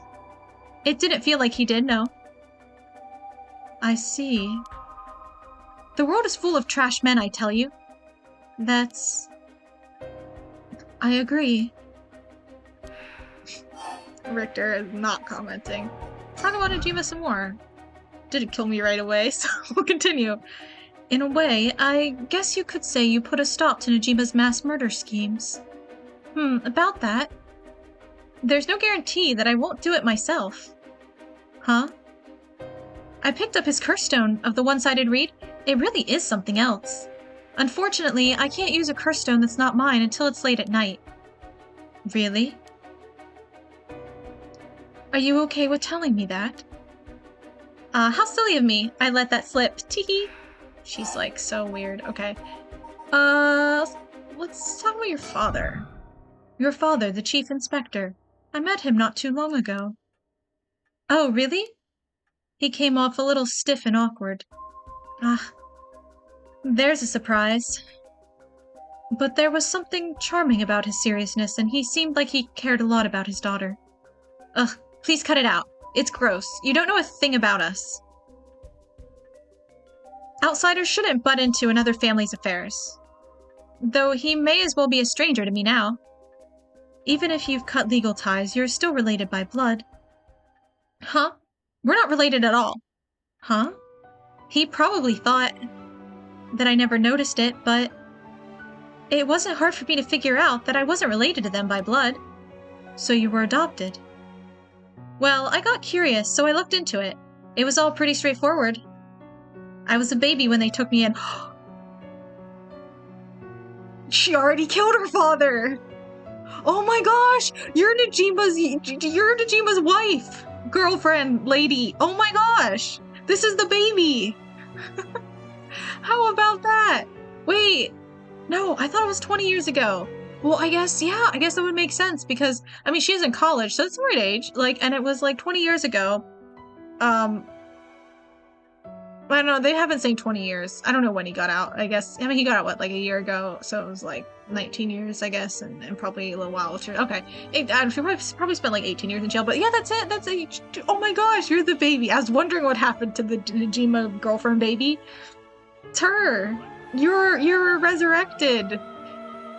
Congratulations. All they did was raise me. My mother... Well, I guess no, yeah, not Najima's daughter, but yeah, Najima's lover. You're Najima's lover, right? She didn't kill her dad. Right. Not his baby, but his girlfriend, who was just a baby. Oh, but he was never even certain that the baby was his girlfriend, right? Because he, like, couldn't confirm that she was because she was a baby. But she doesn't know. So he was like, oh, I don't know if the baby knows that, like, you know, it is the same person. And clearly she doesn't. She knows that she's adopted, but that's clearly as far as, like, she has got, I guess. My mother first got pregnant shortly after she married. But it was a stillbirth. The whole affair left a deep wound on her heart. My father couldn't bear to see it. So it was for her sake that he did it. I was a substitute, a replacement for the child she lost. He decided that all by himself. He didn't discuss it? Maybe he was trying to be thoughtful, so any baby would have been fine, as long as it could have comforted the woman who hoped to become a mother. Putting it in such a way, it's not easy to raise a child. My mother was bewildered. Wouldn't you be, after being told to raise a baby that wasn't your own? But she couldn't just abandon the baby either. Yet my father just left everything to my mother and never lent a hand. He is so damn selfish. The two of them grew apart. I watched them try and figure out how to understand each other, and the sight of it disgusted me. It was a messed up family, I tell you. Well, I guess my presence was to blame for that rift to begin with. You shouldn't say that. I know he's bad at expressing himself and has his work, but still, that shouldn't be an excuse. But knowing all that, I couldn't take it anymore. It just made me want to hurry up and leave home and live on my own. I still rely on him for tuition and allowance, but that much is normal for most kids, right? I don't want him to start acting like he's my father now just because he's doing the minimum. I'm sorry to hear that. It sounds like it was tough for all of you. I'm sorry, you're right. It's not my place to talk about your family. Well, I may have said too much. To think I spilled all that when I don't even know what the conditions are? Could it be what we were talking about had something to do with the activation conditions for the haunting clappers? Who knows,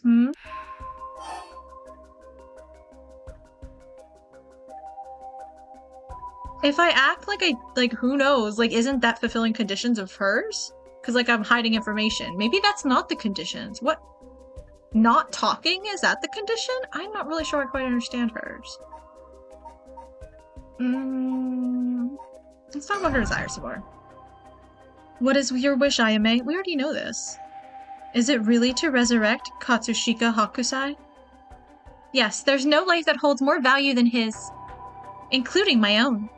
You're saying you'd be willing to die for it if it meant bringing Hakusai back to life? Not all life is equal. At least not to me. A life that can birth art with the power to move hearts is infinitely more worthy. Compared to that, life of someone like me, someone that can't produce a thing, has no value. That's unhinged. I'm still young. It's the age for wild thoughts. But, aren't you the same as me? What? You've got a life more important than your own? A life that you consider more important than the lives of many others? That's what you're doing it all for, isn't it? You're right. If I can save my son, I couldn't care less about my life or the lives of others. Who's unhinged now? I'm a mother. It is what it is. Dang, the feelings of a proper parent are something else. Okay. Let's talk about her desires more. But if that's your wish, then what do you plan on doing if you don't get your wish? Oh, I haven't thought of it. I might just keep on trying to bring Hakusai back some other way. You really are obsessed. You and Hihaku's chairwoman might be cut from the same cloth. Who's that? She's like an all-powerful vortex of obsession turned to yokai-level proportions. You're saying I'll end up like her? Are you looking forward to such a future? I'd rather not have to wait till I'm old and creaking. I want it to happen now. I'll put my life on the line for Hakusai. Okay, good. Negotiate. Listen, Ayame, I have something to ask you. No. The answer's no. The cursed stone in your possession. I'm not giving it up. You're right. We're both made of stronger stuff than that. You're not giving it up. And neither am I. And you know full well, right? And there's no room left for negotiation here. You're right, there's not.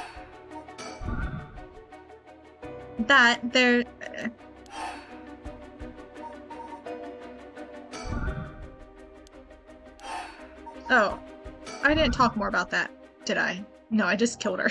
I didn't. Right. Do you smoke? Huh? Well, a little. Feel free to smoke if you want to, please. I'm okay. I don't see any ashtrays out on display either. Does no one smoke in this family? A little rare, isn't it? Nobody in the Howe family does. Then why did you ask me if I did all of a sudden? Well... Okay. What am I supposed to do? Oh, am I stuck now?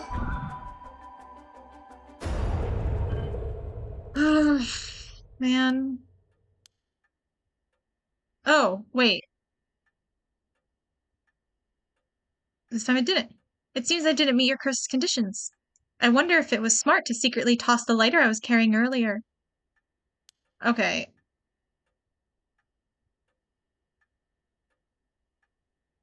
What changed? Why now? Is it because I finished the tobacco situation? I don't know. When did... You made a mistake when you decided to ask me about smoking. If a source of fire is a condition for your stone, then you won't see me falling for it now.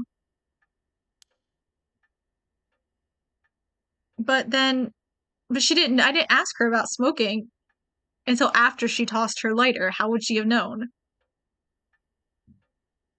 You wasted your chance with all this chatter. All you needed to do was activate your curse first. I brought everything Najima had on him, including the lighter he was holding.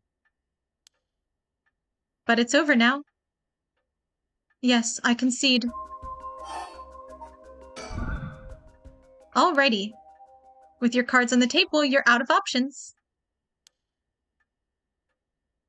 It might be possible for Mr. Investigator there to pin me down by force, but he's not going to do that, is he? Correct. I wouldn't take that risk. Not while your curse's conditions are unknown.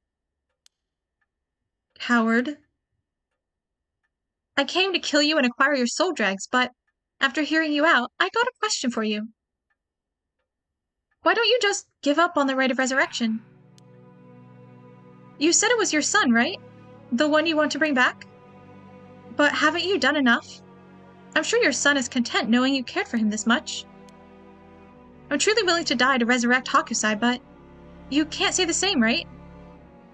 It's true. She's probably not going to die. Sacrifice herself for her son. If you're going to bring your son back, you have to be alive as well, right? In fact, what you really want is for both of you to live, right? Yes. Well, even if you both live to see it, your son would grow up knowing you for who you are, someone who stole the lives of others to bring him back. You would be putting the burden of shouldering all the lives sacrificed for him on his little shoulders. Are you really okay with that? If you didn't even think about that, then what you're doing is not for your son. It's for yourself. Aren't you just bringing him back to fulfill your own desires? Yes, we are, absolutely. Do you not know? That's not... Ma'am. What she's saying may be harsh, but holds a kernel of truth. Don't reduce yourself to nothing but a mother who would sacrifice anything for her son. But that's not... We discovered the truth behind his kidnapping. Next, you should take some time to come to understand your own feelings. I'll help you every step of the way. Getting to the heart of things is what an investigator does. Of course you are. There's the connection here. What will you do? Ma'am, if you relinquish the curse stone to a curse bearer, you will no longer be a curse bearer. He won't be a target anymore. Aime is giving you a chance. Think hard, and then give your answer. I think we're supposed to give it up. Very well. Here. Thanks. Glad you could see reason. Ma'am, you made the right choice. Dang, you really didn't collect any soul drags, huh? I promised myself that if I ever used it, it would be only once. But in the end, it didn't come down to numbers. But in the end, again, just like the Sakura line. So they only need to be carrying a flame? This seems pretty practical. Well, I'll be taking my leave then. There's no point going after you for your soul drag, so I'm off to the next curse bearer. Do you know who remains? You speak as if you've already figured it out. I've got a pretty good idea from our talk. What will you do? Do you plan to stop me? It's not my place to intervene. All right then. Hey lady, can I borrow your phone? I don't mind. But who are you calling? The cops. I think this would be faster if I called them directly. Okay. All right. So now we're done with hers. Oh, for chapter 2. Is there more in chapter 3? Okay, let's do this one.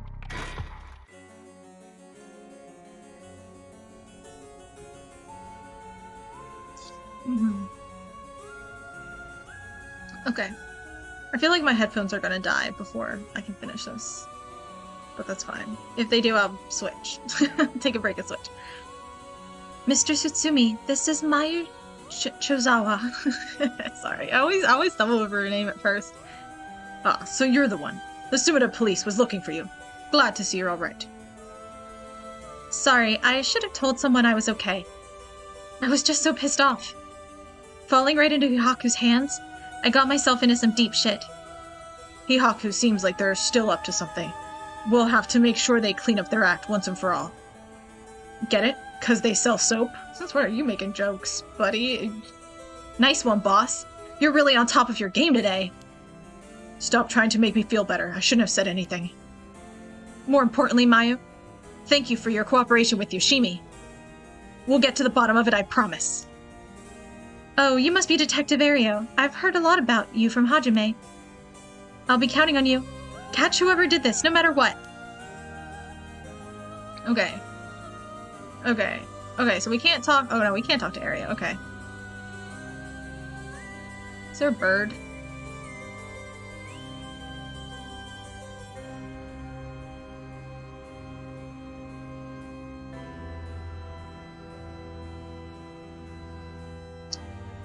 No, I don't see any birds. Okay. Let's look at everyone first. Oh wait, we didn't think. We need to think first. I'm not sure why, but I feel fired up. It feels like we're close to the moment of truth. I think Mio feels the same. Let's think first. Oh. I don't know what will happen when we put the talismans together and obtain the records of Fate's Yin Scroll. Okay. Mayu rushed to Hitomi's place and back for us. She's been trying to appear calm, but I'm sure she must be still in shock. Okay. I bet he's making jokes and stuff at a time like this because he doesn't want to stress us out. I wonder if he's able to stay so calm because of experience, or if he's just that kind of person. Detective Aria was nice enough to get something to drink earlier. Seeing a detective take time for little things like that helps put my mind at ease. Okay. Let's talk to Tsutsumi first. Ah, I heard you had a curse stone too. Yeah, maybe I should give it to you then, right? Those things really are a pain in the ass. I'll gladly hand it over to you before it starts giving me crazy ideas. This is the beckoning light, huh? Alright, it's safe and sound with me. Sorry you won't be able to bring him back. Don't worry about it. He and I were always prepared for the worst anyway. What the? What's wrong? Damn. The trigger for the beckoning light curse is some serious shit. Yeah, I thought so too. That's why I said it'd give me weird ideas. See what I mean now? How's it work? I'll leave you a note you can read later. We have more important things to worry about now. Right. Mr. Tsutsumi, does that make it 5 curse stones that you've gathered now? Should be. I want to get the other 4 under wraps as soon as we can. Let's see. I have no idea about the Whispering Canal. Someone made off with the one-sided reed which Nijima had. Yeah, damn shame. After that, we don't know about the Taiko Sugaru either, do we? So, we can assume that curse bearers are still prowling around out there with those ones. What a headache. Hopefully we can find them soon. Okay. Oh, Mr. Tsutsumi? I received a message from Paranormal Affairs earlier. It wasn't from Nakagoshi, but I had someone look into something for me. So even the desk jockeys are lending a hand. Brings a tear to your eye. So what'd they say? Right, about the onmyoji woman who was in Edo at the time of the Honjo Incident. She was a person of great beauty and discerning taste, but also shamelessly did whatever she wanted. It seemed to match the person seen in the resentful memory for the foot-washing mansion. Huh. So she must be the one who fought with Seiman over the right. And they found that her name was Ashino. Ashino, huh? What else? That's all. That's not much help. Oh, but apparently she was quite the powerful onmyoji. and she died bearing a similarly powerful resentment. It's possible that she became a vengeful spirit with a connection to the Seven Mysteries. A vengeful spirit? If any descendants of Ashio or people otherwise closely aligned with her live today, there's a possibility that spirit awakened and possessed them. Yeah, you mentioned before that spirits can possess people who are closely in sync with them. Though this of course doesn't mean the spirit houses her complete personality. Her resentment, her spirit power, those are the parts of her that would have the strongest influence. Since Seiman descendants are still around in the present, it wouldn't be surprising if Ashino's were too. They might just be desk jockeys, but they wouldn't give us this info if it was only speculation. They must have found they must have found some amount of evidence looking into abnormal phenomena or things like that. Oh, the Feast of Shadows. There's that, our abnormal phenomenon. Mio, what do you mean? The person who initiated the curse this time, who we've been calling the Mastermind, they might be possessed by the vengeful spirit of the onmyoji named Ashino, the enemy of Seiman. Do we have any idea who they could be or where to find them? Like, if you looked at them, Mio, would you be able to tell right away? It's like how I didn't realize that Michio had fused with your consciousness, Yako.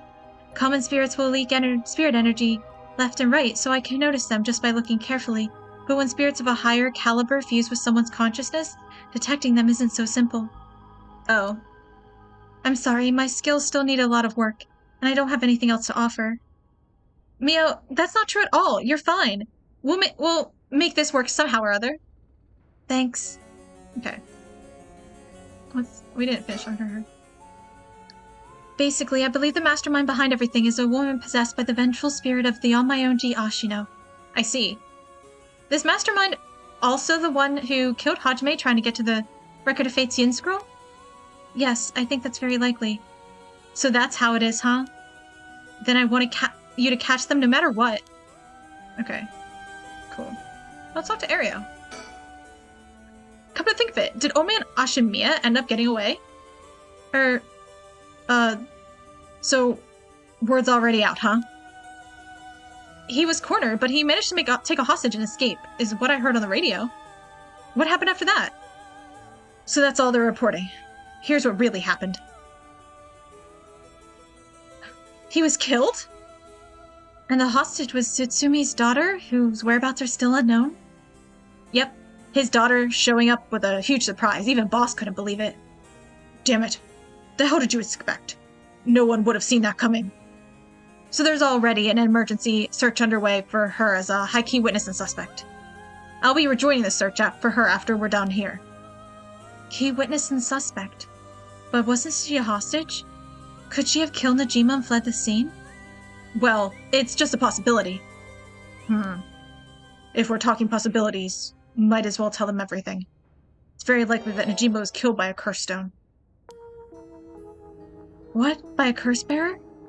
Oh, it's already evening, so the effect of the Feast of Shadows would be starting to return.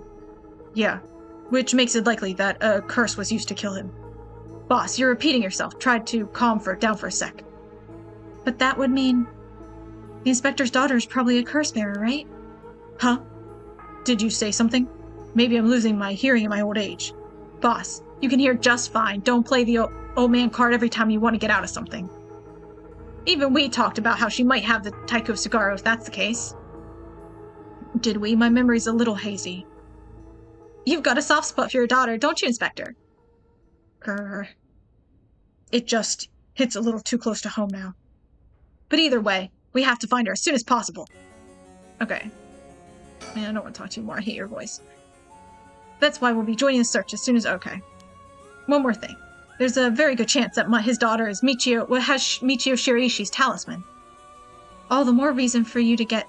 Or was that him or... That's a search. Best of luck. What the hell has she gotten herself into?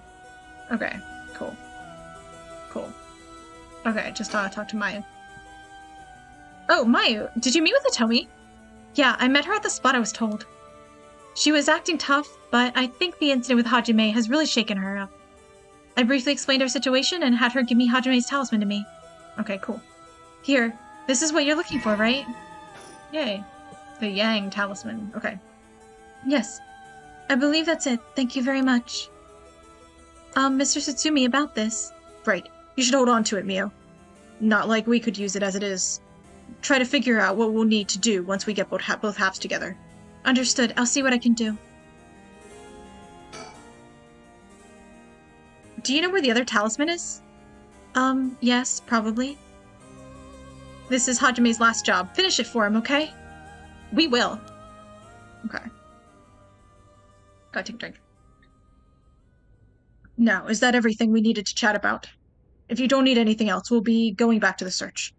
There's actually one thing. Oh, what's that? Just completely hypothetically? Hypothetically, what if the inspector's daughter was the mastermind? I mean, she's a woman. It seems like she was after the talismans. Sorry, I don't really understand what you mean. Come on, boss, we've got to look at the facts. But that would mean Inspector Satsumi would also have to be one of Ashino's descendants. Oh, right. You're just a normal person, right, Inspector?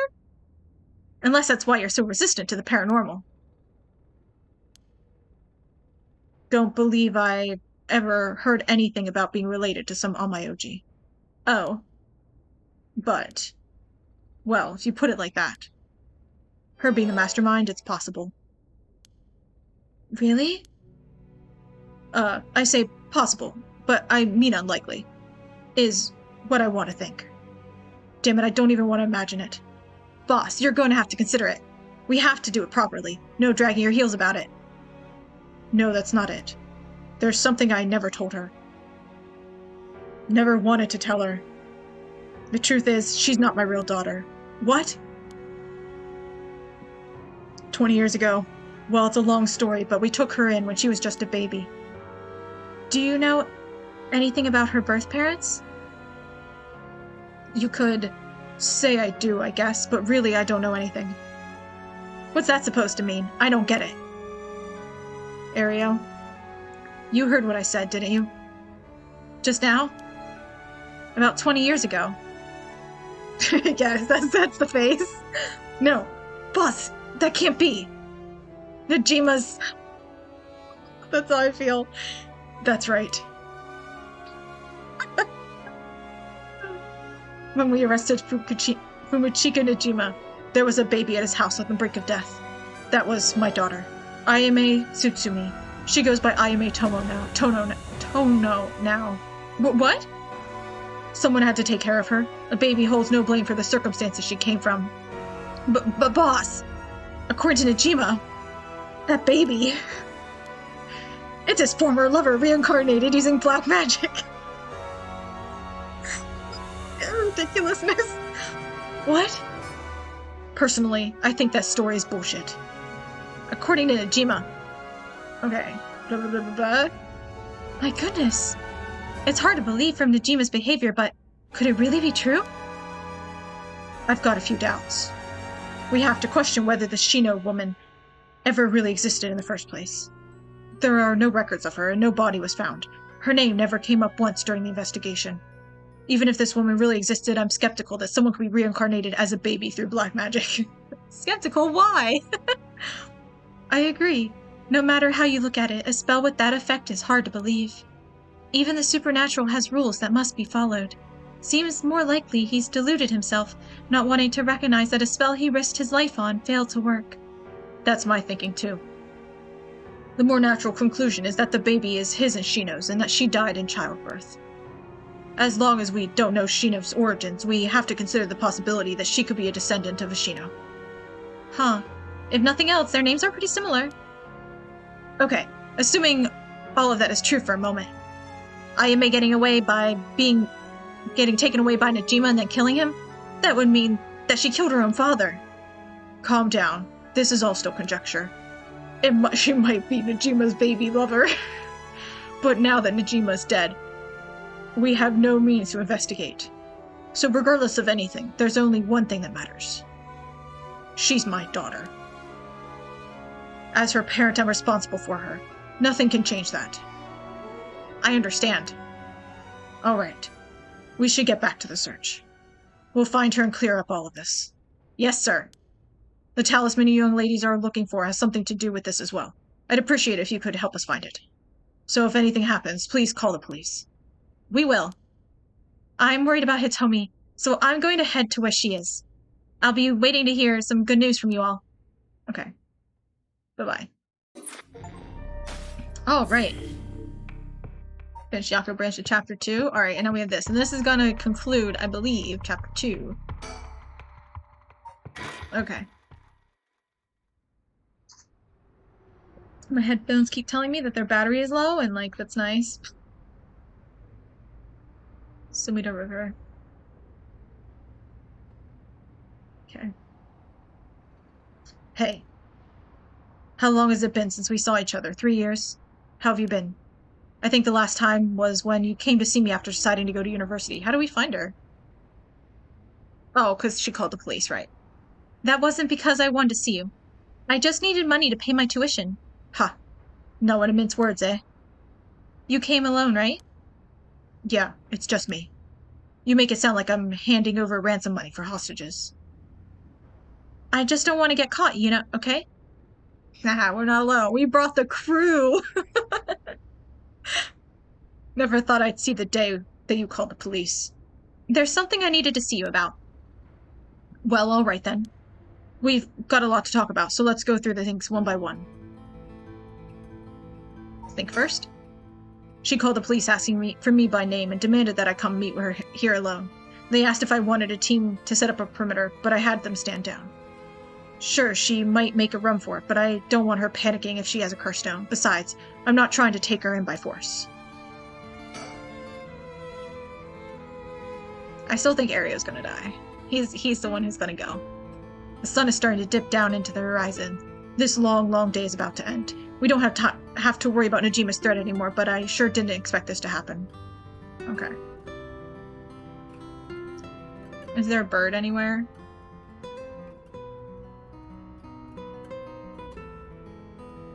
Don't see any birds.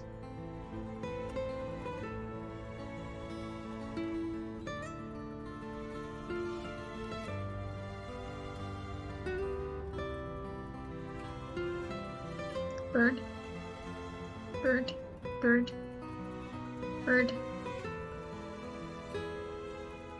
No, I don't think there's a bird. Okay. Okay, surroundings. Bushes. Right. Huh, what was that? Did something just move over there? Oh, he doesn't know they're there. Gah, what the hell are those idiots doing? I told them not to come, damn it. Shit, I don't want to know what'll happen if they get found out. Whatever I do, I gotta keep them from looking over here. Okay, whatever.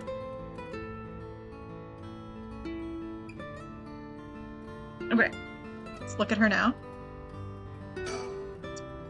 She sure has changed over the past 3 years. Got more of a grown-up air about her. Hard to believe that she's the same little girl who would get omelet all over her face when we took her out to eat.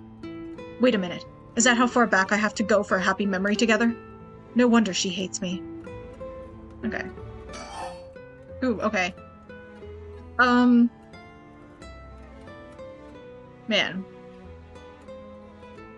Let's talk about being taken hostage. I'm sorry I couldn't save you from Najima. Are you hurt?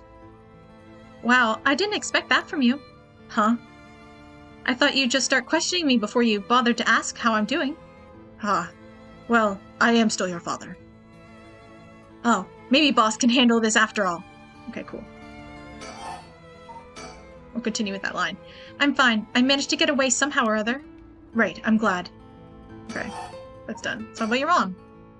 How is she? Yasuko, I mean. Mom? I haven't kept in touch with her.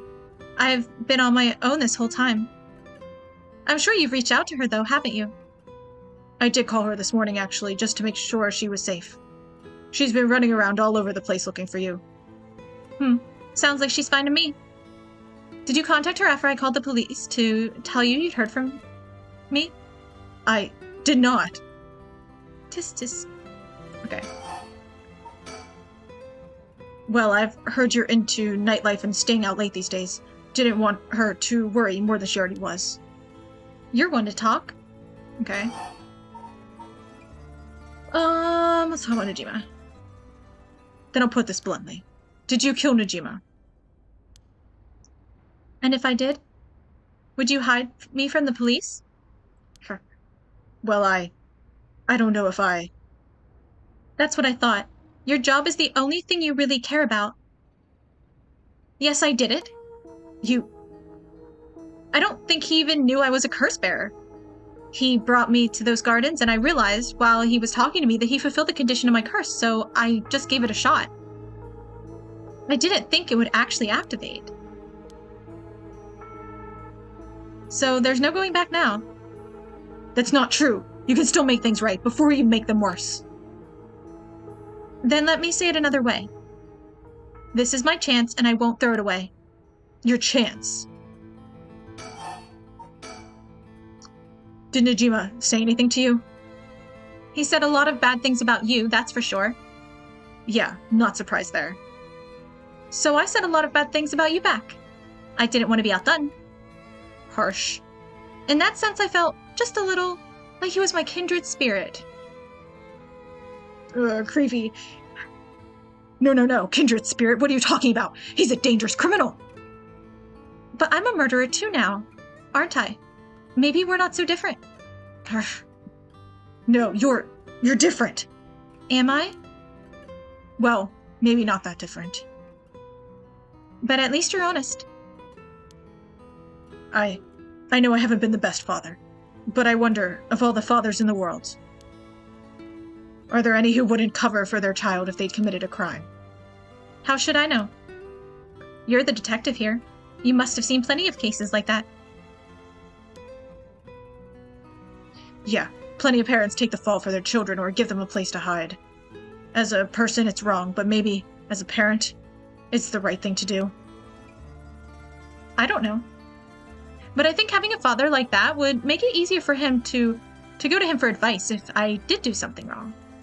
Maybe there's a sense of security in knowing that no matter what happened, you'd have at least one person on your side. I see. So that's what it would take, to be on your side. I can't do that. That's okay. I wasn't really expecting you to. Continue. So Najima really didn't tell you anything? Not really, no. Okay, it's done, okay. Somewhat why she wants to write, right.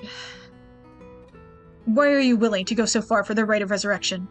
What do you want with it? Even if I told you, you wouldn't understand. You'd just call it stupid and dismiss the idea completely. Come on, I wouldn't do that. Maybe together we can think up a way for you to get what you want without resurrection. I want to bring Katsushika Hakusai back to life. Hakusai? What? Hakusai, the ukiyo-e artist? That Hakusai? You want to bring him back to life? That'd be quite the feat, huh? That's... you... I heard you liked his art, but... why would you do something so stupid?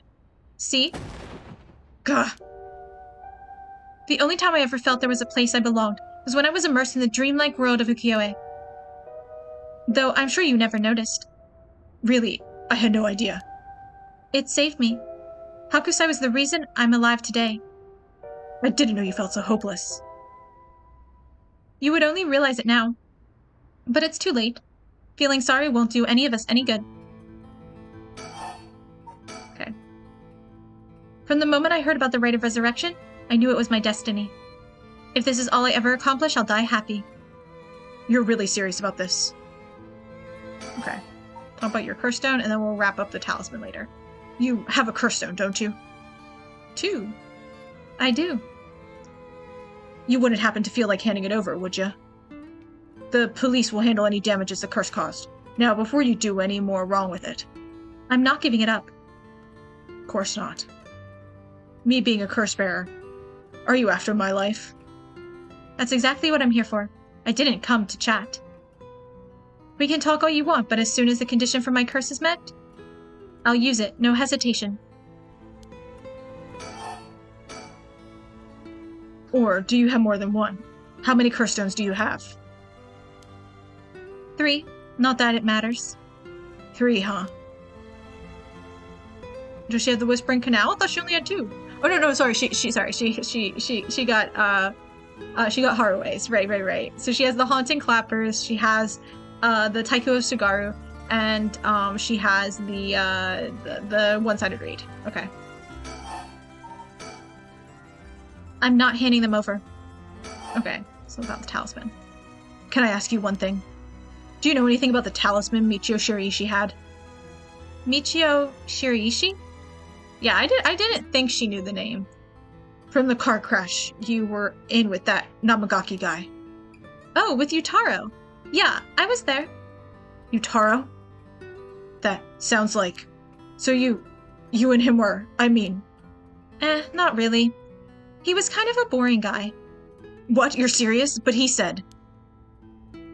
So you're getting off track, Mr. Satsumi. The talisman. Get back to the talisman. We shouldn't have relied on him for this. But the peanut gallery could quiet it down. In the bushes. Well, if you don't plan on seeing him again, it doesn't matter. But with the hit-and-run case on top of everything, you're really in deep. Is that really what you wanted to talk about? Yeah, I mean, no. Tell me about the talisman. Did you take it from the scene? You mean this? That's it. I picked it up at the scene of the crash. I didn't want to leave fingerprints behind. That's all? There's really no other reason. What's the big deal? Is it really that special? This whole thing? Yeah, it's really important. Would you mind giving it to me? Important for what? For putting a stop to the curses of the Seven Mysteries. Oh, so that means if I give you the talisman, I won't be able to use the right. Then no way. I'm definitely keeping it. Ugh, I screwed that one up. Yeah, you did. Stupid. Mr. Satsumi, you really can't do any better than that. Come on, the talisman. Will you give me the talisman? What? No way. I can't lose the right. I think I've let you talk enough. Mind letting me have a turn? By all means. You're hiding something. You're hiding something from me, aren't you? I am. Well, sure. You can't live as long as I have without having a secret or two. Of course you try to dodge the question. Now then. Let me tell you how my curse stone, the Taiko Sugaru, works. What? My curse bludgeons to death anyone I find out is hiding something from me. So if you try to cover something up that I know is true, I'll be able to use my curse on you. With that in mind, can I ask you one more thing? I get it. Why you wanted to see me. Then let me tell you one thing first. The Evergreen Beach has a similar condition. I can use my curse on anyone who tells me a lie. What? How is that fair? You'd use that curse on me? As an officer of the law, it's inexcusable, but as a parent with a duty to his child, I have no other choice. Are you threatening me? Do you really think that's enough to convince me to do as you say? I don't want to use it either, but for your sake, I suggest you try not to lie. Go ahead then. If I lie, then so be it. Okay, I'm gonna ask. If you try to hide it now, you really will die. Am I your real daughter? I'm just a baby you picked up to replace your stillborn, aren't I? And you could never bring yourself to tell me who my real parents were, so you just kept hiding it. Still too much of a coward to tell me, huh? You don't like the truth, so you won't admit it. That my real parent is the man I was just with. Ayame. Is that all you have to say? Then I only have one answer for you. You are, honestly and truly, our daughter. Nothing more, nothing less. Even now, you're still trying to hide it? Why? Are you really that stupid? Gah. Ugh. Boss! What? Is your pride worth dying for?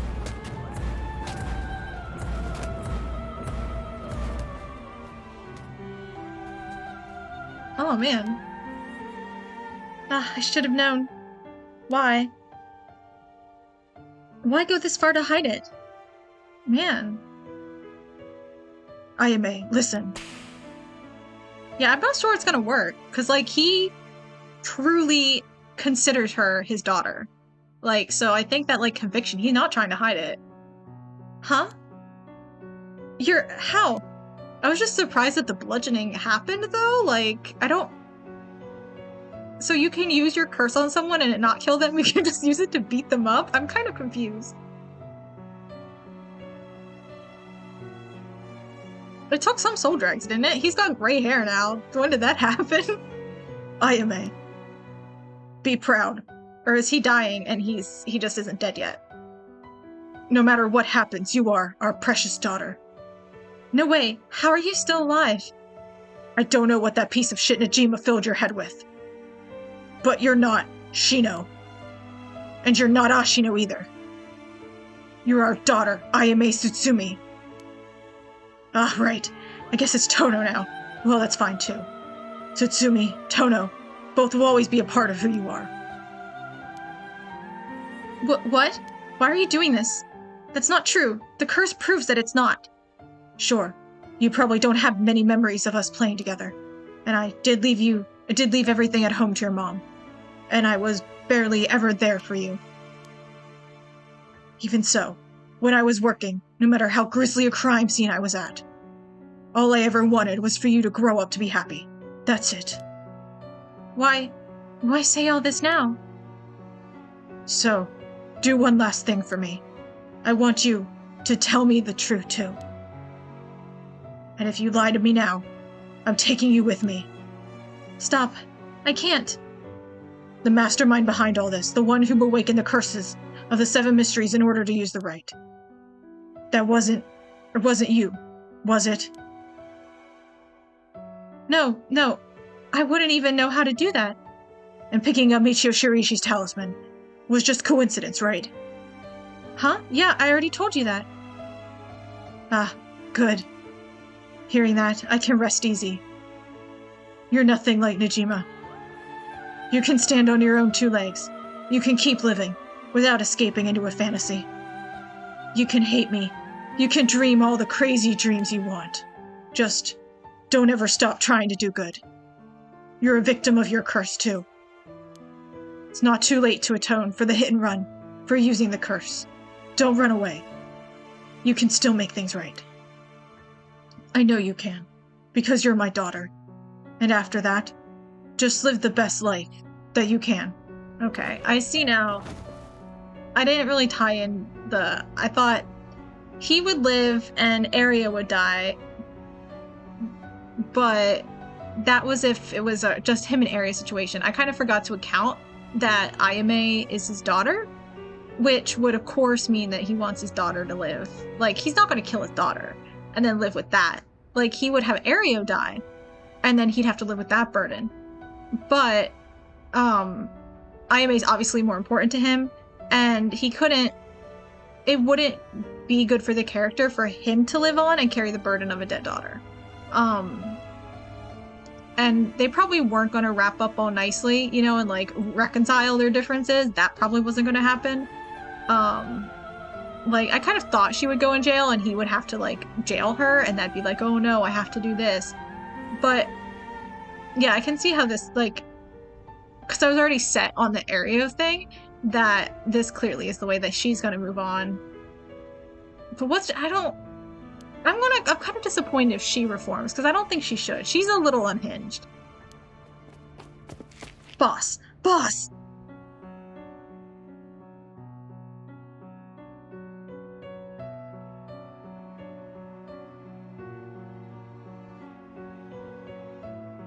Gotta take a drink.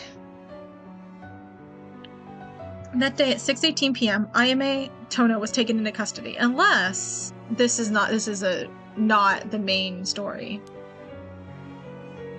Because I'm still not really satisfied with this ending for Ayame, really. Like, I can see Tsutsumi dying, but somehow for Ayame, this just doesn't wrap it up very good. Tetsuo Tsutsumi death was confirmed at the same time.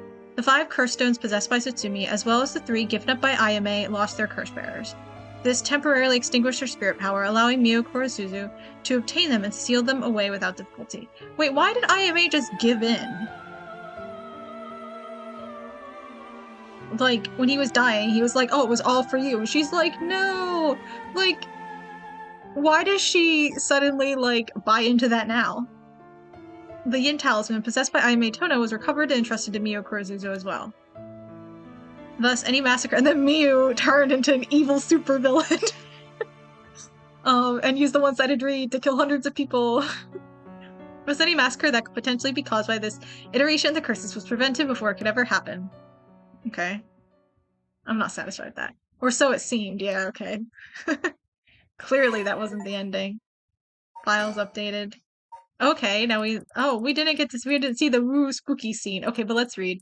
Alright, so the original story. There was once a daimyo from Hirosaki domain in Tsugaru who built a residence in Midoricho on a large piece of land.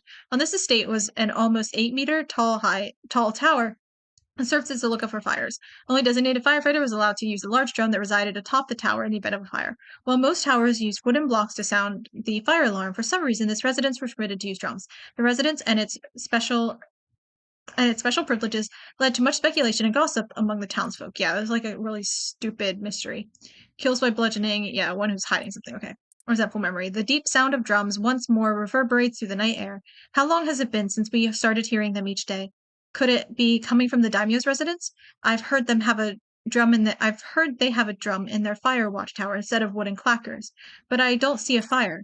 Why would they be sounding the drum? Then one morning a body was found. Isn't that old man Konzo, the ukiyo-e painter?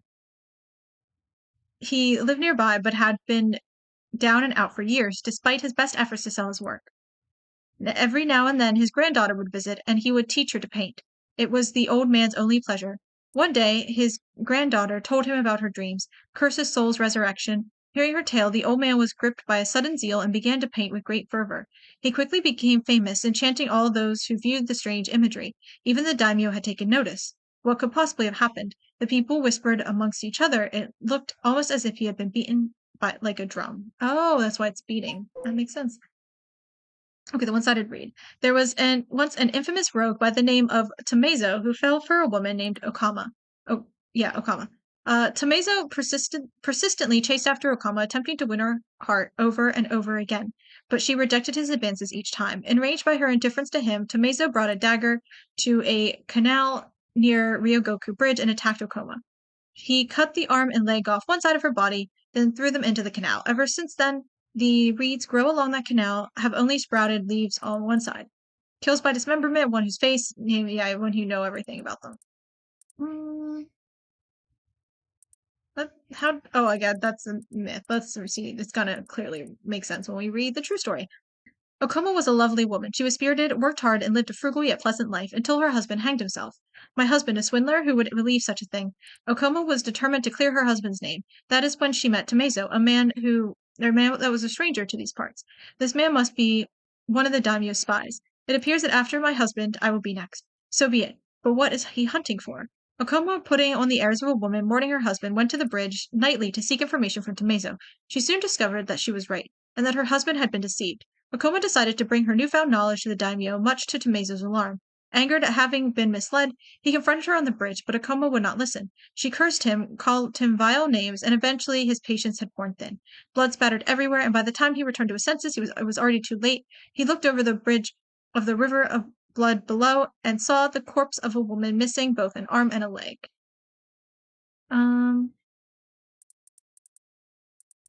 So he attacked her in a fit of rage.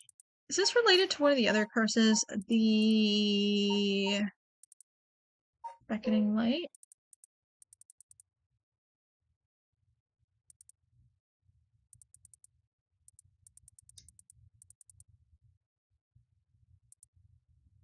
No, okay, the Ever-Burning Lantern.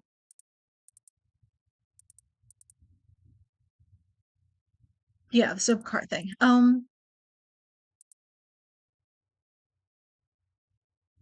This is it! This is him!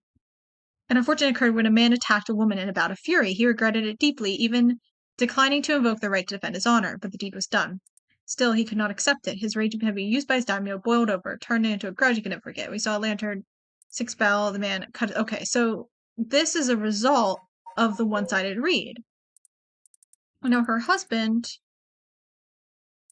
was swindler, and she wanted to clear her husband's name. No, this is the onmyoji woman. Taiko Sugaru, that was what we just read. Or no, this was the painter, and then the painter thing. Okay, this one, the man tricked people.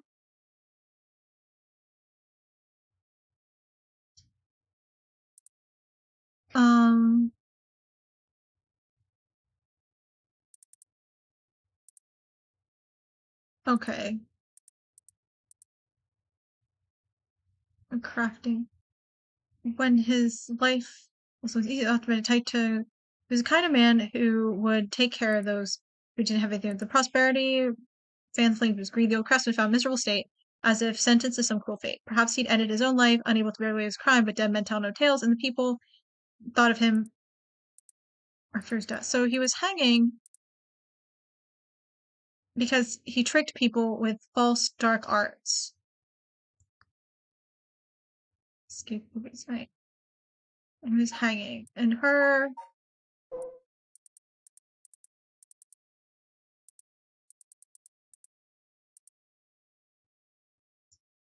Yes, so this was her. Okay, so the one-sided reed lady, her husband was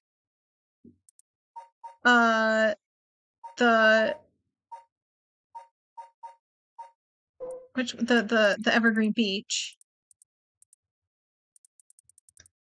So the one-sided reed, or no, so the one-sided reed, which is one that Najima had. The husband is Evergreen Beach. Okay, this might not really like link to the normal people. Her husband was Evergreen Beach, Reed Beach, married. And then the ever burning lantern guy gave evidence, or like basically off the Evergreen Beach guy, like did the soba cart thing to like tip them off that he's the one who needs to identified him as was like a spy and identified him as the person who needs to be killed. So then the ever burning lantern guy killed the one-sided reed lady, and then he killed himself because he felt bad about that. Clappers. This person's home is burning to the ground. It must be the work of that vixen who appeared suddenly enchanted my lord, that witch. Okay. So why nobody can hear sound of his clappers? Okay, so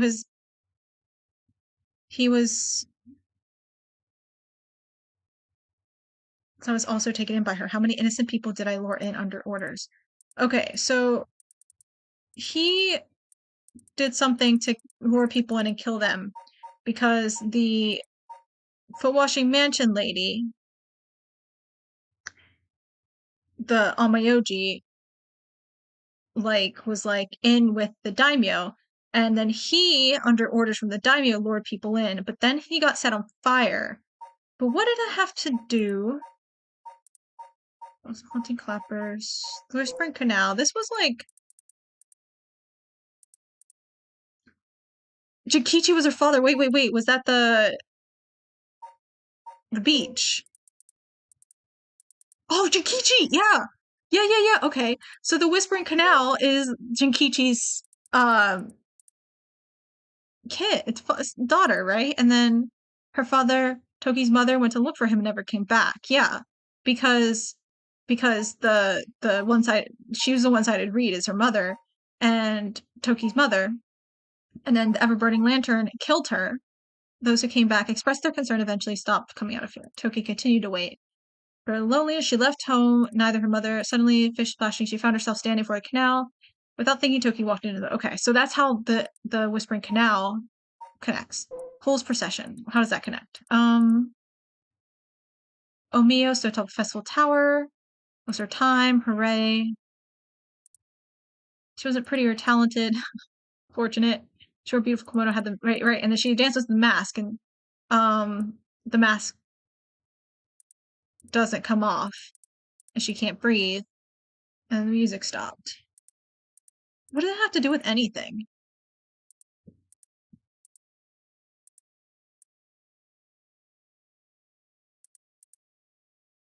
He was in a tower.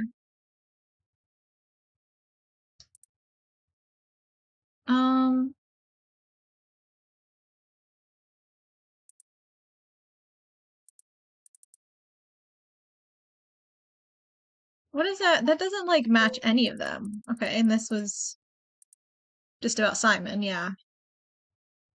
The Beckoning Light is Seiman. Fool's Procession is some random girl. This is Toki, Jinkichi's daughter. And Haunted Clappers are related to the daimyo, I think. Evergreen Beach, this is Jinkichi. The Taiko Sugaru is, I also am not sure how that's related. Footwashing Mansion is the onmyoji woman. The One-Sided Reed is Toki's mother, Jinkichi's wife. And the Burning Lantern is the guy who killed the One-Sided Reed lady and also is responsible for spying out and, like, sussing out information to convict Jinkichi, who is the beach. Okay, so now I have most of these put together, I think. Cool. Okay. Now what? Okay, now we're on to area. So this is the proper path, okay. I'm not satisfied, but sorry for keeping you out so late, Mio. I can't take my mind off the curse bearer who was never found. Oh, it's no problem for me. I usually work at night anyway. Did you see Yako home safely? Yep. We sent her home in a patrol car earlier. Apparently she put up quite a fuss, saying she wanted to see things through to the end. Thank you. The Feast of Shadows was starting to take effect, so it would have been dangerous. Okay. This is where we saw Yako last. So, or not Yako, Yoko. 8 p.m. With no one around, this place is silent as the grave. No one wants to go out at night in these parts after everything that's happened over the past 2 days. Man, I really hate that it's Aereo because I don't like doing his voice. Oh, it's just surroundings. All surroundings, huh? Only surroundings. Cool. Don't look like there's anything else here. Okay, let's look at Mio. Oh. What's wrong? Next is Detective Aereo? What? Okay, weird. So much has happened this evening, but it's still not over. We haven't found the curse bearer, the Whispering Canal, and we still have to put a stop to these curses. Okay, we don't need to find the Whispering Canal, just stop the curses, and then whoever it is doesn't matter. I can't get my mind off of the remaining curse stone, the Whispering Canal, and who the mastermind is, but we have to deal with that thing before I can worry about any of that. How's it going with the 2 talismans? Have you figured out the location of the Record of Fate's Yin Scroll? I have, more or less. When I combined the contents of the 2 talismans, they formed a seal which could be undone. The things inside the talismans that looked like scraps of wood were actually a tiny scroll kept folded up by the seal. Who'd have thought the talismans actually contained the scroll itself? So that's the Yin Scroll then. What's it say? Well, there's one more seal we have to undo to open the scroll. It's giving me some trouble, so I was actually hoping you could help me out. Okay, unlocking the seal. Got it. Sure thing. I don't know what I'll be able to do, but let me at it. Wow, I didn't expect you to be so eager to help. It's oddly reassuring. Okay, let's see. There are 5 seals holding the scroll shut. I think we have to remove them into the correct order.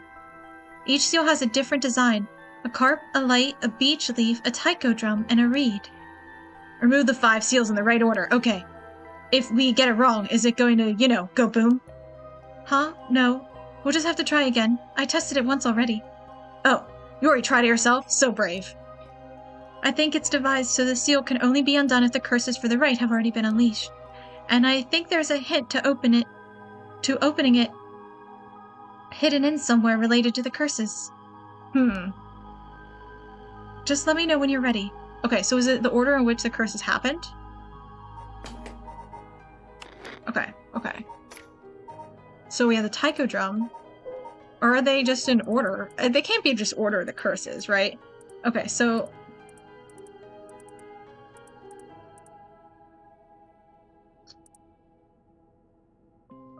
Heard them drum in their watchtower instead of clackers.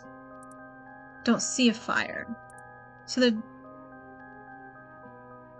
best effort sells work. Every now and then his granddaughter would visit. Okay. The old man was gripped by his Yoda pain. quickly became famous, and chanting all was reviewed. Even the daimyo had taken notice.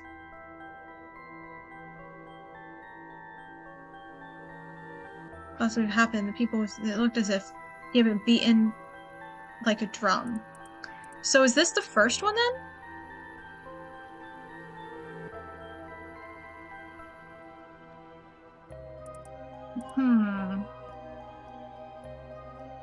So the Taiku, the beach, the light, which might be the beckoning light, Whispering Canal. So the Whispering Canal happens after the beach, and the beckoning light.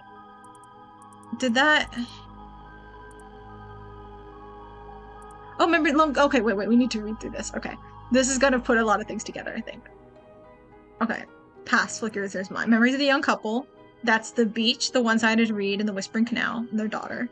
But he had lost everything. He repaid kindness, showed him evil. Though regret gnaws at him now, and is only too late to do it. His mind turns to the onmyoji woman. It was all her doing. No, the blame laid to him in his experience. He had foolishly involved himself with the forbidden, inviting evil into his life. The light of a man's life. Okay. Okay, well, obviously his is last. I believe. So the light is last. So the beach, the carp, the light, and there were two more, she said, right? The drum, and then what was the last one? Carp, a light, a beach, a taiko drum. Oh, and a reed. Oh, okay. Okay, so let's imagine the taiko drum is first. I mean, I don't know which one's actually first, but we'll say the drum is first. And then the light is last. The beech leaf, the reed, and the carp. At least it's beech, reed, carp. I know. I don't know where the drum goes in, though. Is my only problem, but I think I know it. Remove the seals. Correct order. Okay. Drum. The beech leaf. The reed. The carp. And the light. Yes, I did it! I did it! I still don't understand how the drum fits in entirely, but it sounded like it might be first, because I think the onmyoji woman is related to that, maybe? Or something. Somewhere in the, like, overarching story, it's related to that. I mean, it's either going to be at the beginning or, like, right before the beckoning light. And, like, it feels like it makes more sense to be at the beginning, I think. So, that one's first. Because it has to do with the daimyo's residence, like, whatever, it feels like it's a result of whatever situation went down with the daimyo to, like, and the onmyoji woman, I think. And then that in turn made the carp and the beach and the reed and all that stuff happen, that situation. Okay, so. Wow, you got it right. It's open. Getting it on the first try. That's amazing. You're a real pro. I know I am. I know. Nothing to it, really. Told you could leave it to me. Now we can really read what's written inside. Let's see. Okay. Honjo Incident. Yes, let's read about the Honjo Incident. I'm gonna finally get the full story. Okay, let's read from the beginning. During the Edo period, a chain of events that occurred around a certain resurrection spell became the basis for the 7 Mysteries of Honjo. This is a story that takes place in the late Edo period. There was once a family that lived in a row house in Honjo. The family consisted of a Netsuki craftsman named Jinkichi and his wife Koma and their daughter Toki. Okay, nice to get her name. They enjoyed a poor but happy existence. One day they took in a man by the name of blank, who claimed to be a shomoji. He was on the run, having barely escaped with his life from something or other, and wound up in Honjo. The tough circumstances had left him sick and destitute. Jinkichi felt sorry for the man and decided to shelter him. The stranger was deeply grateful for the kindness and care of Jinkichi's family, as without it he would have surely died, and told them thusly, on the day of his departure, "I want to give you my thanks, but unfortunately I have nothing of value." Wait, is this the painter? Oh, no, it is Simon. Okay, I wasn't sure. I was like, I don't know. Okay, yes, okay. We're good. So I just wonder how the painter goes into it. Okay, he paused and asked, "Is there anyone you want to bring back to life?" It turned out that the man's true name was Tsuchimikado Seiman, a descendant of renowned onmyoji, and he had been researching the fabled rite of resurrection. For his crime in unearthing this forbidden rite, he was chased out by his family, and he wrote down everything about the spell in a book he named The Record of Fates while on the run. Whoever sought to perform the rite would need to kill people and gather their soul dregs. Seiman had only researched the rite out of a spirit of inquiry, but thought himself willing to use the rite if it was for the sake of Jinkichi's family. However, Jinkichi shook his head. Sacrificing someone is unthinkable. We didn't help you because we wanted something in return, so you owe us nothing, he said, declining the unbelievable offer. Seiman bowed his head in gratitude countless times at those words and left their house. In the same area, okay, here we get to the painter. Now we figure out how this relates. Oh, wait. Okay. In the same area, there lived a ukiyo-e artist known as Old Man Konzo. His art didn't sell much, but he often looked after Toki while Jinkichi and Koma were out working. Young Toki heard Seiman's talk about the rite of resurrection, but being too young to comprehend it, regaled it to Old Man Konzo as a story of fiction. Old Man Konzo, inspired by the story and filled with renewed vigor, put his heart and soul into his next painting. The piece, centered around the theme of resurrection, became an instant hit in town. Jinkichi, being a shrewd businessman, saw an opportunity and jumped on the bandwagon by carving Natsuki connected to Old Man Konzo's ukiyo-e, and he made up stories about his Natsuki, telling the people that their blessings were connected to resurrection, and his business rapidly flourished. Oh, okay. So he was inspired by. That's what I thought. Okay, that's what I thought. I thought he was the one who had been like inspired and influenced by the paintings. Okay, that I was correct with. I just got I thought that was up here. I didn't realize that was Seiman. Okay, but down here is where that happens. Got it. Oh hey Kama, welcome back. Yes, I'm putting all the pieces together. We're getting the full story now, finally. The man unknowingly left us a wonderful gift, thought Jinkichi and his family, but they were unaware of the tragedy that would soon unfold. Before long, word of Old Man Konzo's wonderful ukiyo-e reached the ears of the local daimyo, and he was summoned to the Lord's residence. But what awaited him was not praise, but cruel torture at the hands of Ashino, a female onmyoji who was in pursuit of Seiman. Oh, okay. So Old Man Konzo was summoned to the daimyo's residence, and Ashino, in pursuit of Seiman, killed him. Okay, but what is it? It was her who pressured Seiman into researching the rite of resurrection, which he secretly planned to use to preserve her beauty for all eternity. Ashino took advantage of the fact that the daimyo's heart was weak and frail following the loss of his family, and manipulated him into capturing Old Man Konzo, the source of the recent rumors about resurrection. Tell me where you heard of the rite of resurrection, Ashino demanded as the brutal beatings continued. It was said that the eerie sound of the beatings rang— Oh, okay, that's what has to do with the drum. Okay. Rang out like the beating of a taiko drum night after night, reaching even the watchtower of the Tsugaru residence. Got it. Okay. Hold on. What did that have to do? Taiko Tsugaru was just they heard beating, right? Okay, but this is— oh yeah, okay.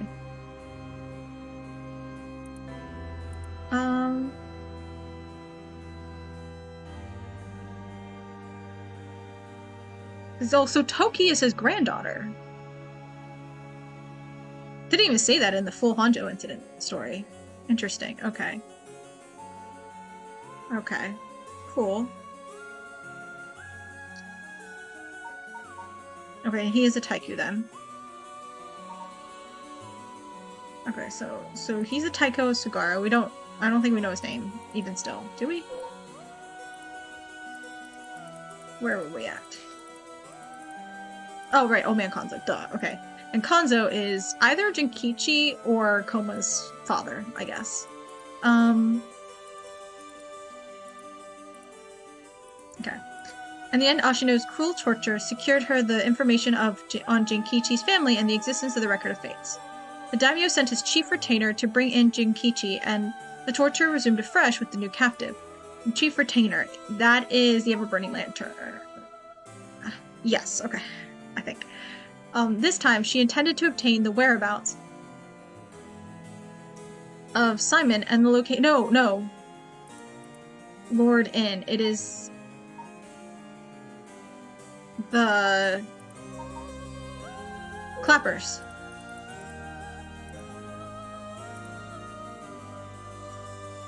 Work of the vixen who came and changed my... Yes, so it was the clappers brought Jinkichi in. Okay, got it. Okay.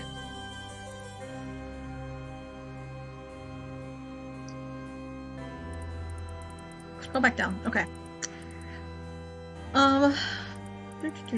Okay. Chief retained to bring in Jinkichi, and the torture resumed afresh with the new captive. Oops. Okay. This time she intended to obtain the whereabouts of Seiman and location of the Record of Fates. Jinkichi didn't know where Seiman went, but even if he did, he had no intention of telling and stubbornly kept his mouth shut. The torture was pushed too far, and Jinkichi was unintentionally killed before he spoke a word.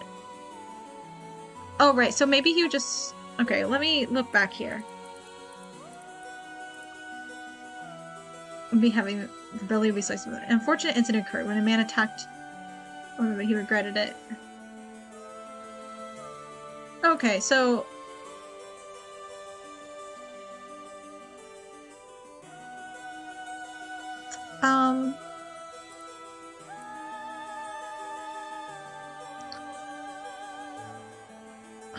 So is the ever-burning lantern the guy who brought... This is a man. Like, what does this even have to do with the soba cart?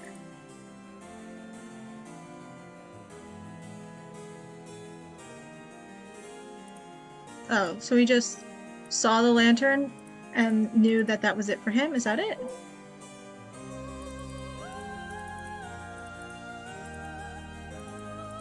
Okay. Let's continue. Where Seiman went, but okay. It's fortunate killed Kichi was unintentionally killed before he spoke a word.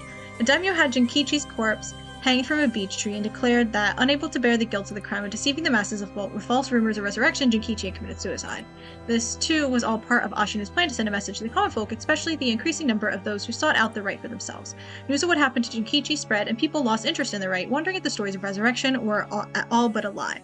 The rumors that the daimyo's word was perhaps not all that truthful spread quickly when a dancer claimed to have witnessed the chief retainer's cold-blooded handiwork firsthand, and Honjo fell into unrest once more. Okay, so this is the Fool's Procession, is that dancer. The chief retainer arrested the girl and proposed a deal to put a stop to the rumors. The girl was to say she just wanted attention and retract her story by saying it was made up entirely. In exchange, she would be given a most wondrous stage to perform on, but when the day came, she was suffocated by the mask prepared for the performance. Unbeknownst to her, the mask had been covered in glue as part of the plan to kill and silence her. Koma never believed for a moment that her husband Jinkichi had committed suicide. She was certain someone was behind his death, and asked around persistently for the names, addresses, and other information she could find on people with connections to the daimyo. The chief retainer would not allow things to escalate any further, and had Tomezo, a ronin who once served as a spy, go after her. Oh, okay, so he's just a separate person. He wasn't responsible for... Oh, right, because that's kind of the feeling I got from the one-sided read, was that he was in fact responsible, but what did it say in the one-sided read? Oh, Koma. Oh, right. And we did know her name then. My goodness, how did I was like one-sided read we do know her name is Okoma. It was just, and we knew all their names. We knew Jinkichi, we knew Toki, and we knew Okoma. Okay, but Koma is her actual name, okay. A man was stranger to these parts. He mustn't be one of the daimyo spies. It appears that after my husband, I'll be next. Okay, so she just is accusing him. Oh, okay, so decided to bring her to found knowledge of daimyo. Oh, okay, so Tomezo was just angry. I thought he was angry because she was going to betray him, but he's not responsible for her husband's death. He didn't kill Jinkichi. He was upset because she just said she was telling me to ask information about her husband, but in fact, she had tricked him. And like, I don't know why he got so angry, because like, it's not like he tricked her husband, like it's not his fault, but he was mad that she like was going to like reveal that Jinkichi died incorrectly and was lying, and so he was upset that she was like lying to him. So then he killed her. Okay, and then that would mean the Clappers is the retainer who had brought in both Jinkichi and the Taiko Sugaru. The Taiko brought in, that's the painter. Oh man, whatever his name was again. What was his name again? Konzo. He brought in, so he brought in the Taiko, Konzo, he brought in the beach, which is Jinkichi, and he brought in the dancer, who was the Fool's Procession. He brought all of them in, and so that is the Haunting Clappers. Okay. Got it.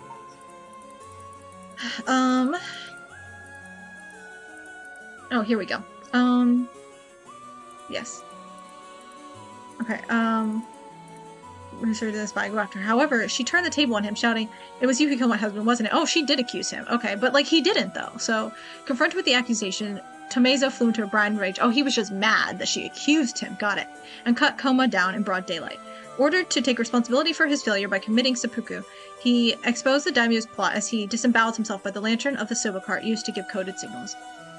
So the coded signals like have nothing to do with any like part of the story. It's just like flavor for like tragic irony for him killing himself by the soba cart, I guess, like after seeing the light and everything like that. Okay. Both her parents gone through means unbeknownst to her, Toki found herself to be all alone. One day, late at night, she went searching for her parents and met her doom falling into a canal where she drowned.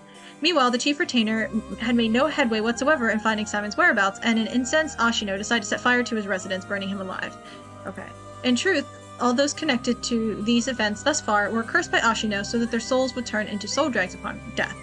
Okay, so they had all been targeted, basically, which she had been collecting. All she needed to perform the right now was to get her hands on the Record of Fates. Sensing that there was something serious at work behind the recent string of strange events in Honjo, Simon returned to find he was too late. He broke down in tears when he learned of the unfortunate and unnatural deaths Jinkichi's family had met.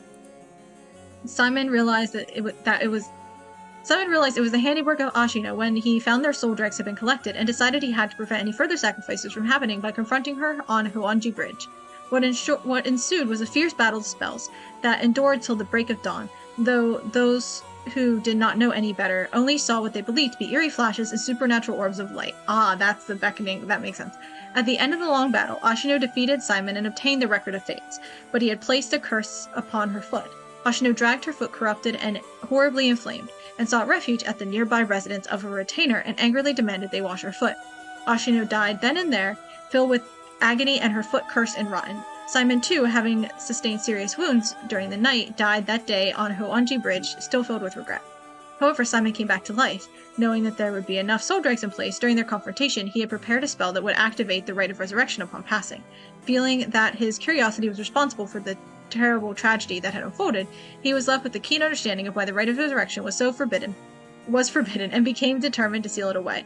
Indeed, the reason he'd resurrected himself was for that very purpose. Oh, okay, that makes sense. Okay, so he's not so bad. However, he did not know what had become of the Record of Fates. With nothing to seal away, he instead used the remaining soul dregs to turn 9 of the Netsuki made by Jinkichi into ritual implements. Oh, they're the Netsuki made by Jinkichi. That's cool. And a ritual implements to the curse stones to be sealed away in Honjo. He placed a spell so that should someone try to activate the Rite of Resurrection again, all 9 pieces will awaken at once. And to pass the whole truth of these events to future generations, he wrote everything down in the Record of Fates Yin scroll and passed it down to his descendants. Meanwhile, the townspeople kept silent about the incidents out of fear of being cursed. However, these occurrences were so strange that gossip about it couldn't truly be contained. Over time, the details became more and more vague as the stories grew into legends, and that is how they came to be called the 7 Mysteries of Honjo. Okay, cool. Didn't we learn something else, though, too? New? No. Oh, this one's still mysterious. What is it? The curses? No. Culture and society? No. Gameplay guide? No. There's one more here. It should be in culture and society, isn't it? Or are these not? No, they're not like in order.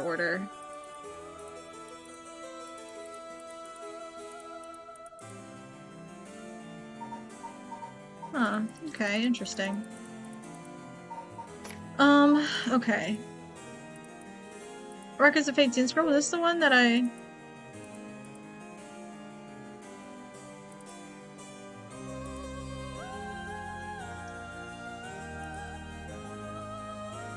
Oh, okay, this is the one that I also got new. For some reason, it doesn't still mark new up here.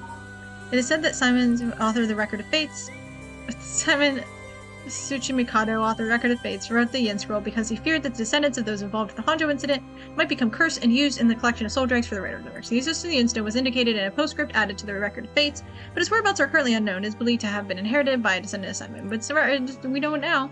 The text has been preserved in the form of 2 talismans held by Hajime Yoshimi and Michio Shiraishi. It contains a full account of the Honjo Incident, and the following is written in Simon's hand. I bequeath this scroll to future generations to be used in the event that calamity should arise from this grievous incident. Those who seek to forestall disaster must gather these 3 items in one place to cast my rite of cleansing and expel all rituals and curses in full. My soul, that is, my curse echo, okay, the beckoning light. My body, that is, a living continuation of my bloodline.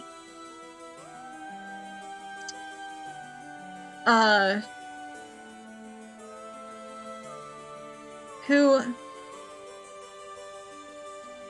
Isn't that just Yoshimi and Shiraishi? It's just these guys, right? Who else is in his bloodline? My spirit, that is my own consciousness.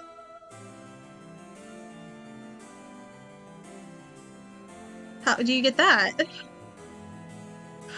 No, wait, that's just... No, the spirit of the onmyoji, right, was different than the curse echo. That is the onmyoji. Because the onmyoji woman is the foot washing mansion. But the spirit came and possessed whoever started the Feast of Shadows again, right? That's what Mio said. So the spirit and the soul can be separate. The soul is the curse echo, but the spirit is somewhere else. And so the onmyoji woman is her spirit's back, and that's kind of what's starting the whole thing. So, the Simon's spirit, where's Simon's spirit? It would go to his descendant, right? So,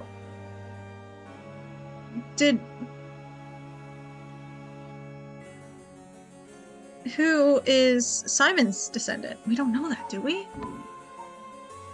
Okay, let's continue with the story. I see. What does it say? First is the detailed account of the tragedy surrounding the Rite of Resurrection that occurred in Honjo back in the Edo period.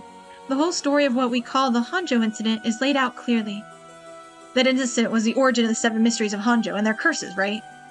Yes, the resentment of the victims of the incident turned into curses, which are the curse echoes. The contents are organized like an answer sheet, so it doesn't just give us the information we need. Ah. Is there anything else? Yes, here's what we've been looking for.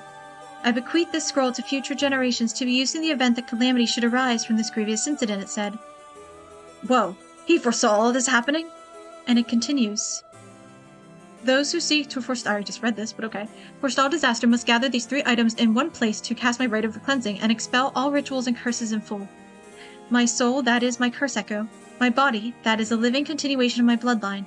My mind, that is my own consciousness.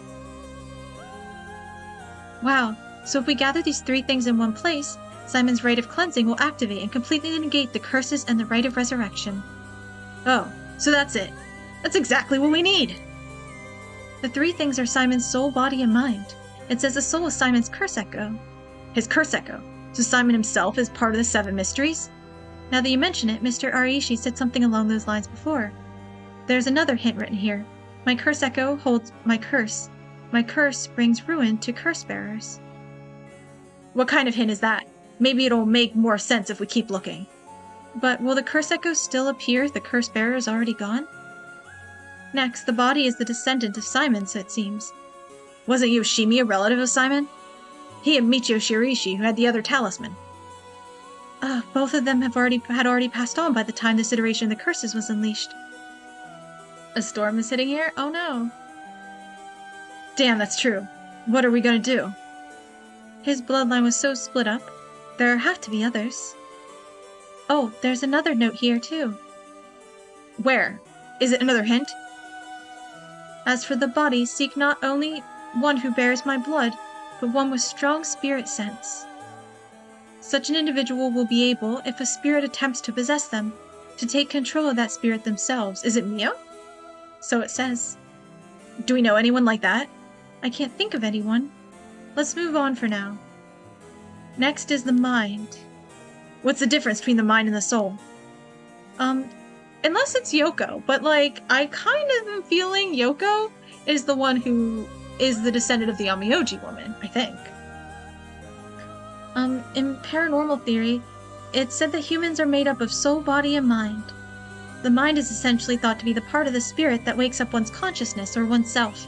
It's like driving. The body is the car, the soul is the control system, and the mind is the driver. I see. I think that makes sense. So is there a hint for finding this one too? Well, let's see. What if the Yin Scroll thing isn't actually to stop the resurrection? What if the Yin Scroll is actually to summon back Simon?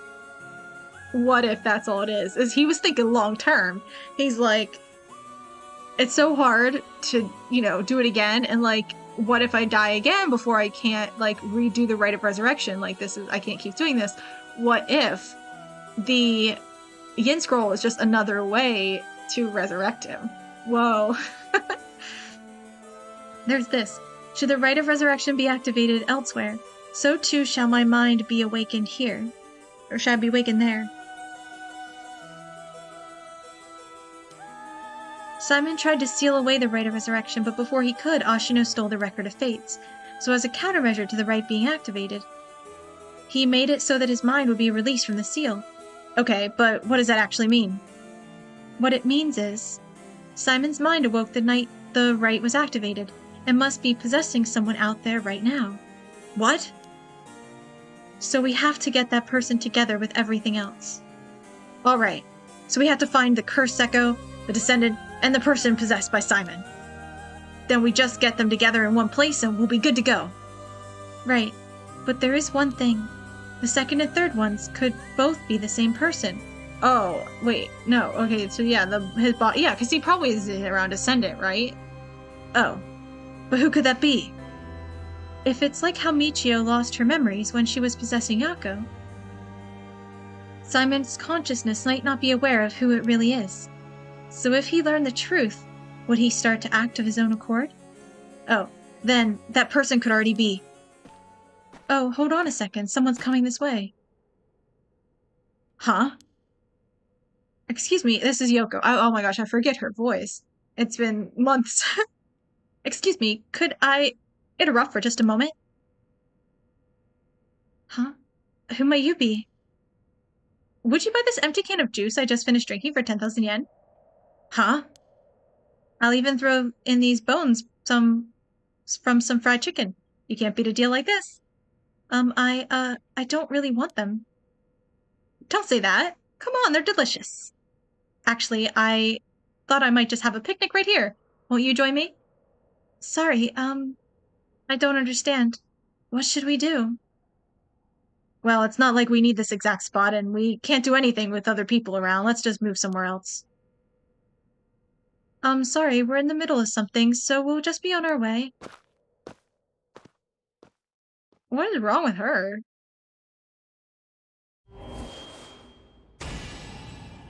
Okay. Well, oh, you turned your back. I didn't even pay attention. Oh my gosh. I knew she had the Whispering Canal. Ugh, it hurts. This is a curse.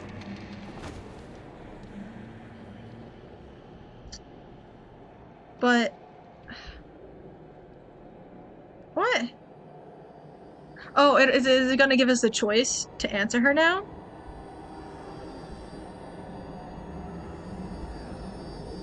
The end. That's just how it ends. Okay, I did think Kyoko was descended from the onmyoji woman. And she has a Whispering Canal, of course, because, like, she took it from, Shogo. Okay, I've seen the credits, come on. Come on. Visit Sumida. Okay. Okay. Let's go. Come on.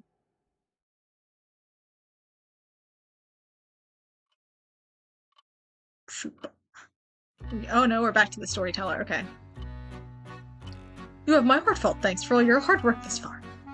This brings the story of the 7 Mysteries of Honjo to a close. And who could have foreseen such a conclusion? Unfortunately, it seems the so-called mastermind was one step ahead of you. She remains hidden, leaving behind no evidence. Perhaps there is truly no way to stop her. However, should you find that this conclusion is not to your liking, by all means, please pursue a different path. You have done it once before, so I am sure you already know how. With that, I shall be taking my leave. I have been your humble storyteller. Good night. Is that really it? These two are the ones that are different.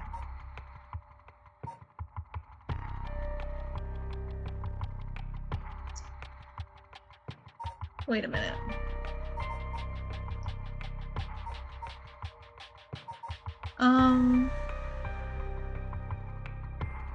I think actions to go.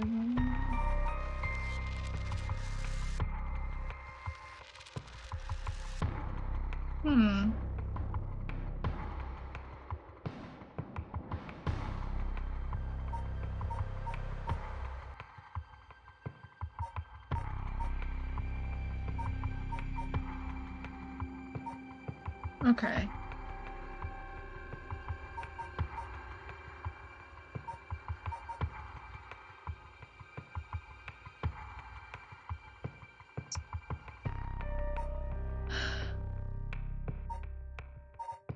Okay, I'm looking to see how I get the other one because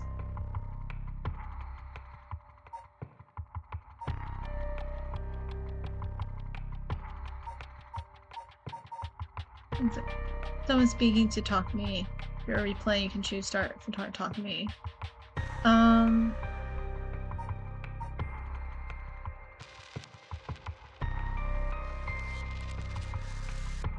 Right! I didn't even think. Okay, so I was thinking Shogo was a descendant of Seiman, right? Because like that made sense, and I forgot that Takumi had the beckoning light. So that was Seiman and Shogo as like what's her face said. Okay, let's do this ending. Mio said was probably the same person. Like, it could be the same person, and it probably is, because we decided that like the onmyoji woman would probably go to her descendant as well, which is Yoko. And so Seiman probably went to his descendant, which is Shogo. Which I kind of assume, because Shogo's clearly like a key. But this, like, because they gave us this first, they're an important part of the story. Like, they're key players. And so, especially for like Yoko to come back at the very end, it kind of hinted, because Shogo was all about Shogo, right? That was like, he was our like focus when we started. So yeah, I think, which one is it supposed to be? This one? I said go back to Kinshibori Park Part 3. Hold on. Yeah, I think it's just this oops. Okay. Oh no, not what I wanted to do. Go back to the game. Okay. This one, I guess. Okay, resume. Start from talking to me. Right, because now he's here. He has the beckoning light. And it said that if now we look around... Oh, right, we're not supposed to look back at her. And that we'll see...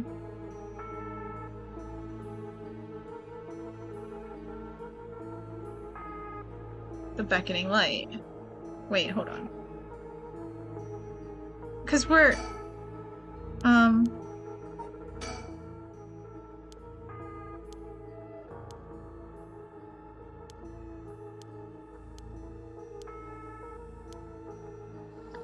So, because... Oops, didn't mean to do that again. Okay. Because he has Simon's curse echo, and we are Simon's mind and body. So, what am I supposed to do, though?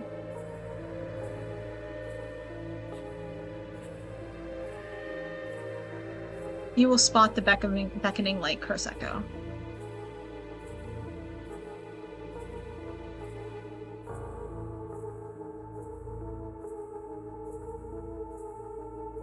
Pan to the screen to the right of Takumi.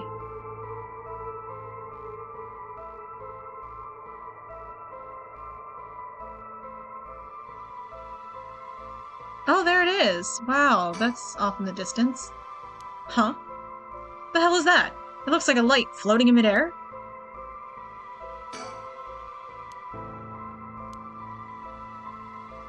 Wait, it says I'm supposed to... Oh, pan back to him. Okay, gotcha. Wow, this is like kind of tricky. How was I supposed to know to do this process? Whoa, it's coming closer. Is this another one of the 7 mysteries? It looks like a will-o'-the-wisp, maybe? Was there anything like that in the 7 mysteries? Touch it. Of course, this is a weird thing. Let's touch it. Huh? Am I supposed to touch it? I forget his voice, so this is just what it is. Stomp. Stomp. Okay, and that's his echo, and that's us! Yay! The cleansing ritual. Yes, cleansing. When the body, soul, and mind of Seiman Tsuchimikado have all been brought together, the rite of cleansing is activated, dispelling all rituals and curses that have previously been performed. This is actually a weird game. Like, there's no happy conclusion after the whole thing. All you can do is get information by the end and go, well, I'll talk about this in a minute, once we get this ending. And I'll explain why it's weird. Wait, oh, okay. Hello. It is done. My. Finally, you have arrived at this juncture. I expected no less from you. That would mean that you have managed to bring everything to light. Though there was the possibility that you have wound up here by chance. So before I take you any further, I must ask you a number of questions. About what exactly the soul, body, and mind of Seiman Tsuchimikado are. Firstly, which curse echo represents the soul of Seiman Tsuchimikado? The beckoning light. I already know that. We did that. Yes, that is exactly it. After his defeat at the hands of Ashino in the Honjo Incident, Seiman wandered about near Houanji. The form of his curse echo changed over time with the legend he left behind. This is the curse echo which was acquired by Mayu Chuzawa. But when called forth by Seiman's body and mind, it appeared momentarily before him. Let us continue. Who served as the self of Seiman Tsuchimikado? Who was his body, his descendant who carried his blood in their veins? Shogo. Okay. Oh. Shogo. Okay. Correct again. Didn't I spell it right? Oh, it's 2 eyes. Well, it only let me do 4 anyway. Although Shogo Okie was born to an ordinary family, the blood of a distant relative ran thick in his veins. In truth, the same is true for Yoko Fukunaga. She was also the one who had the blood of a distant relative coursing through her. In her case, it was Ashino. You didn't ask me that. I could have told you that. Seiman and Ashino fated to meet again all these hundreds of years later. Now, for my final question. Who was the mind of Seiman Tsuchimikado? Tell me the name of the person whose consciousness was directly tied to his. Also Shogo, right?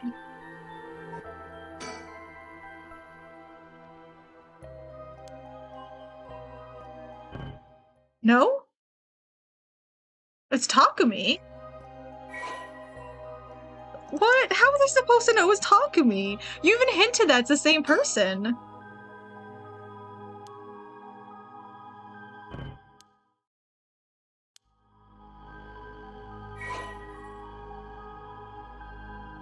The mind? There's no one else here. Unless it's Mayu? Because she got the beckoning light, and I'm still suspecting that... No, I guess maybe Yoko? But Yoko was... as Ashino.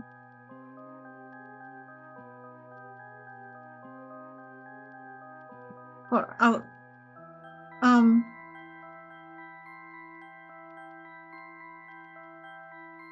plus she's dead. Well, maybe he possessed her body.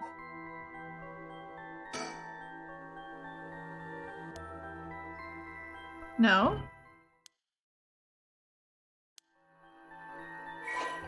My name?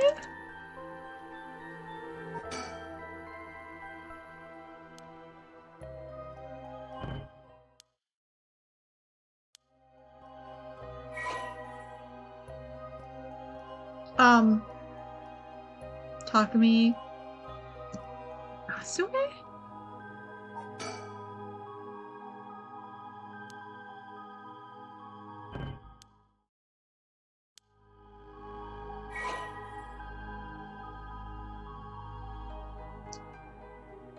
I'm just gonna name everyone.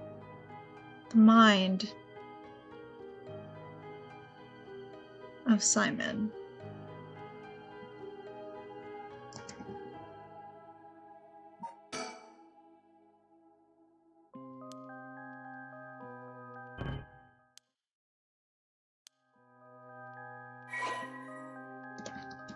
I don't understand. I'm gonna name everyone. I'm sorry, I'm gonna look up the answer, because I don't know anyway. What?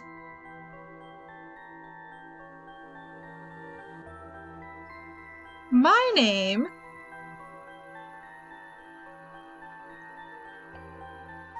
What? That's stupid! I hate these meta things! Are you saying you believe it to be yourself? Are you certain? Yes, you are correct. Finally, you have remembered. Maybe I would have remembered if I remembered the conversation I had with him at the beginning of the game. Hey, it's opening credit music! Yay! That's how you know you finally reached a good conclusion. I did not remember our initial conversation, so if I had played this all in one go, which who would, or at least not months apart, maybe I would have remembered the initial conversation and would have remembered. But, okay, anyway. You meta man, you. This game always metas you. Seiman's consciousness, awoken by the curses and the rite of resurrection. However, having lost your memories, you forgot about the duty assigned to you. That is, if I may say so, where I played my part, guiding you through the events of the story. As your consciousness was all that was left of you, you manipulated time and space by way of the story chart, jumping from vessel to vessel, and manipulated your host's actions by whispering commands into their ears. In doing so, you were able to get a full picture of what needed to be done. That makes sense. But at one point, while still unconscious, you managed to remember your duty. So the so-called mastermind behind these events, the one who awakened the rite and the curses, was Yoko Fukunaga, descendant of Ashino herself. You unconsciously activated your curse and killed her. How interesting that she awakened Seiman's consciousness at the same time as the curses. That was the one and only time she could have been stopped. Ah, but due to your influence on Shogo Okie's will, Yoko Fukunaga was brought back to life. Using the story chart to undo her death, I led you to believe that it was the work of the rite of resurrection itself. But as it turns out, seeing what would transpire if the mastermind was not killed at the outset, it is what ultimately revealed the way to put an end to the curses for good. There were certain things which would have answered all of your questions, had you noticed them. For example, even while under your control, Shogo Okie willingly used his curse. When I asked you early on how many Shogo Okie had killed, this is what I meant. Had you not used the curse, Shogo Okie would have done it so of his own accord. Furthermore, Mayu Chozawa was able to recall information which only you knew. She was able to do this because she was connected to you through her curse echo, the beckoning light. Oh, I was just jumping through things anyway, right? I was whispering things into people's ears and telling them to do stuff, regardless of if they were connected to me. Okay. In truth, Yoko was descendant of onmyoji who continued to practice in modern times. Her ancestor Ashino attempted to seal the rite of resurrection in Honjo during the Edo period. Born with exceptional spirit sense, Yoko learned about her own ancestry while researching her roots and was disappointed to find her bloodline had fallen into mediocrity. She became consumed with the ambition to restore her family's lost glory through her own powers, and devised a scheme to succeed where Ashino failed and perform the rite of resurrection. Did she really want to get her Ogopogo, though? Was that what she wanted? Was she actually going to resurrect Ogopogo, or was she up to more devious things? Yoko continued her training, developing her spiritual and curse powers until she discovered the Rite of Fates, Record of Fates, which offered clues regarding the rite. She plotted to use the curses of the 7 mysteries of Honjo to gather a large number of soul dregs by calling forth curse echoes and setting the stage for mutual slaughter. The ultimate plan involved invoking a large-scale feast of shadows, awakening the curses, performing the rite herself, and bringing together enough soul dregs to revive Ashino. Since the effects of the curses increase the more people know and fear them, she first entrusted the Record of Fates to local historian Hideki Ariishi, who could be used to easily spread the rumors. She also contacted Fumichika Najima, a criminal with a deep understanding of mystic arts, to obtain the curse stones needed to gather soul dregs. Okay, I was wondering where the curse stones kind of came from. Unsurprisingly, Najima was very interested in the story of Ashino and readily agreed to aid his revival. While carrying out these steps, Yuko... Wait... Her name's Yoko. Wait, is Yuko her real name? Is Yuko someone else? Oh, Yuko. Oh, wait. Who's Yuko? Is this her actual name or something? Or like, what's going on? No. Oh no. Hold on. I need to... my headphones finally died. Hold on. So close. Hold on. I just gotta mute now. Hold on. Okay, there we go. Alright. We're gonna do without the music for the end here. Okay. Whatever. Yuko learned of the existence of the Inn Scroll, which threatened to probably thwart her plan. She added a note about the scroll in the Record of Fates before giving it to Ariishi, intending to acquire it before it could pose an issue. Through her investigations, Yoko discovered that Hajime Yoshimi was a descendant of Seiman and threatened him with a curse in an effort to scare him into revealing the whereabouts of the Inn Scroll. While Hajime bravely resisted Yoko's threats, she kills him with the curse to ensure Seiman's descendant would not stand in her way. As her preparations were coming together, Yoko obtained the seemingly less dangerous curse stone of the Whispering Canal in order to become a curse bearer, a necessity for gathering the curse stones for the Feast of Shadows. Shoko Okie, also a descendant of Seiman, why didn't she get her own? Is the thing. Why didn't she get the foot washing mansion? It's kind of weird that she didn't. Shoko Oke, also a descendant of Seiman, was eyed as a potential risk factor and contacted to ensure he would be located nearby and subject to monitoring. However, unaware that the spirit of Seiman would be awakened within Shoko as soon as she invoked the curse, Yoko's plan was thwarted when she was immediately cursed to death by Seiman. Okay.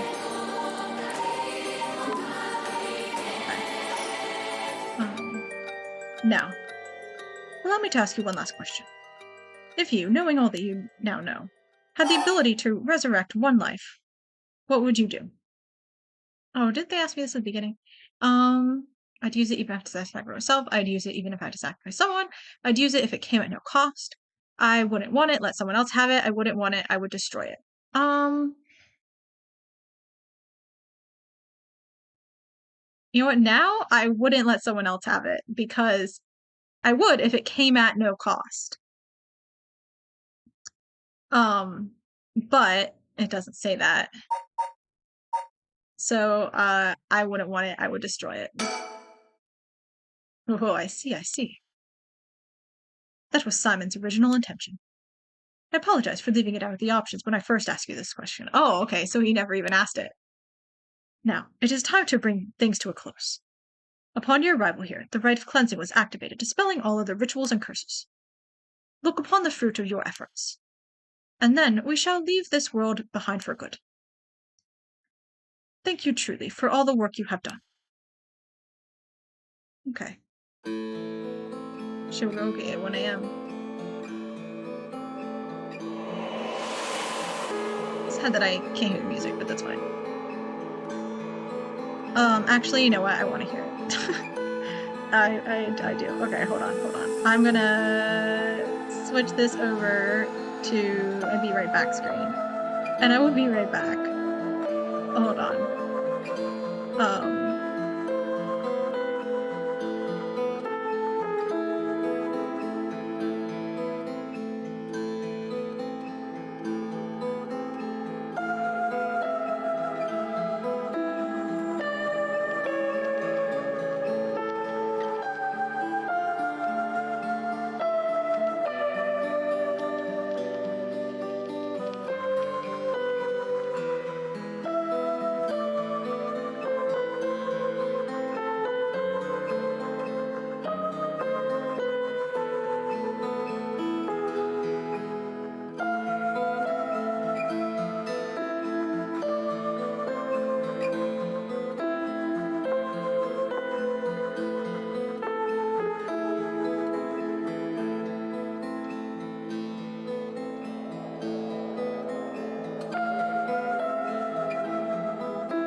Alright.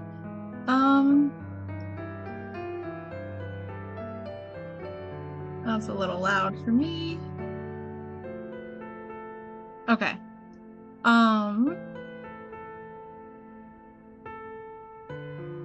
Okay, I think that's good. Although it's a little loud, but that's fine. It's also weird, to not be, because I'm using different headphones, so it's kind of strange for me, but that's fine, that's fine. Okay, we'll continue with the game. Ugh. Ah, that's what happened. I can't believe it. I finally understand. Yeah, I was the one who did that to Yoko. The blood of the onmyoji that's inside me broke into my consciousness and gave me that curse. Yoko was after the rite of resurrection. She was the one who awakened the curses of the seven mysteries and cast the Feast of Shadows. And the only way to stop all of it was to put a stop to her here. Otherwise, the rite of cleansing might have been negated too. I wonder how much of it was really her doing all those things. Yoko. I guess that explains why I felt like it was fate when this all started. Hold on. It's so loud. Though she didn't seem to notice. I guess things were always destined to end like this from the moment we met.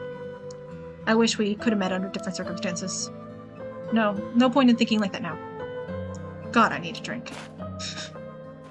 I'm thinking a Moscow Mule, or 2, or 3. Yeah, she was really weird about that alcohol thing, wasn't she? Haraway Shikima, 12 a.m. Oh, right, we get to see what happened to everyone without the whole thing situated. Oh, right, she and Richter are gonna... Are they actually gonna find out what happened to her kid, though? Like, will they know? Ma'am, what is it? Ah, just a dream. It seems that it was all just a dream. I dreamt that there was such a thing as the rite of resurrection. Just a dream. I'm sorry to say it, but there isn't. Right, of course not. But even if there is no such thing, I promise you that I will get to the bottom of the kidnapping. In fact, I've happened to find a very important lead from over a year ago. Something that's evaded our reach until now, an eyewitness from the scene of the kidnapping. I see. An eyewitness? Wasn't that Michio? Okay, well here's Susumi. Whoa. What the hell is this? The medical unit told me to get down here. What happened?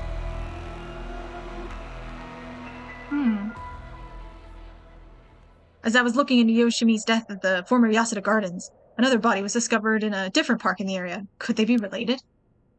Sure looks like it, but... Excuse me, we found this among the victim's belongings. Thought you'd want to know. What's this? What the hell? Boss, look what was in the female victim's address book. Yoshimi's phone number and photo. What? And the picture. There's an X drawn on it and a bunch of weird symbols, and a hole where his heart would be. No. Do you think, could this be some kind of curse or something? How many times do I have to tell you to not try to connect everything to the occult? Damn it. Is this a Nakagoshi case after all? What was that, boss? Don't worry about it. Make sure you put that photo into evidence. There's no doubt this is related to Yoshimi. Make sure you do a thorough sweep of the area. I'm gonna make a phone call. Got it. Leave it to me. Spend as long as you want on the phone. Okay. Yako. 1 a.m. What are they doing? Oh, they're trying to use the spirit board to contact Michio. I'll take a drink though. Mio, it turns out Michio really did die in an accident. Yeah, if we ask around, we might be able to get a little more information. I guess there never really was such a thing as the rite of resurrection. But I did feel like there was a spirit watching over us.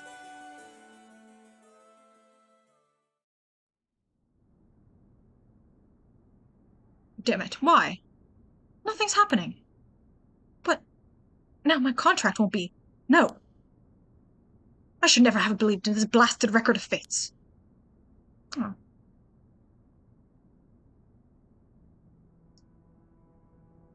Maya? No. we're not gonna see what happened with her. To all of you watching from far, far away, the rite of resurrection has never existed. Not in any world, not in any time. So I ask you to take the life you hold and move boldly forward, one step at a time.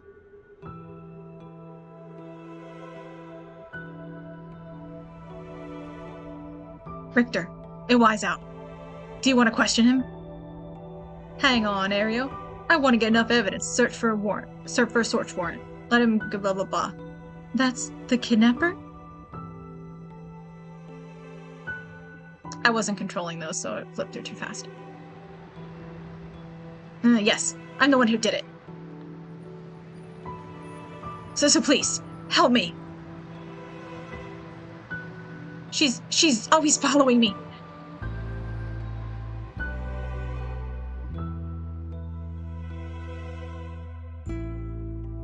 I'm so sorry, Michio. I had no idea. So I still learn everything. Oh, here's mine. What? Hajime was killed? By this Yoko Fukunaga? How can that be? He wasn't the kind of guy who could just be picked off like that. You know that. Yeah, and Boss is hiding something. There seems to be some kind of secret hidden in Hajime's family tree. Let me see if I can find out what it is.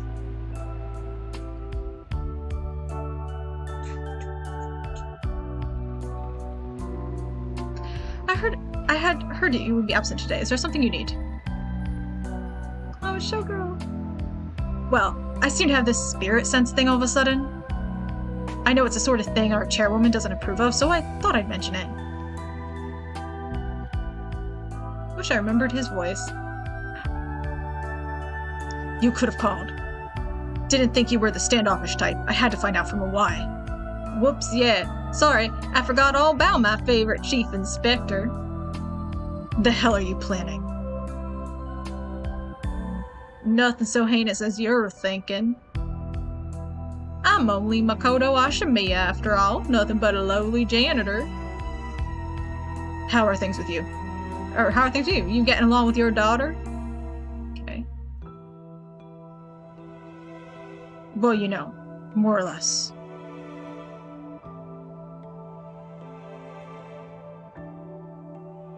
I'm really not happy with the way her story ended up in the initial route all the way to the end.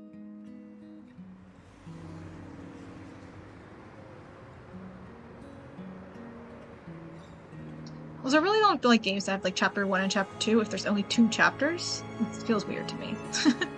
Maybe part makes more sense.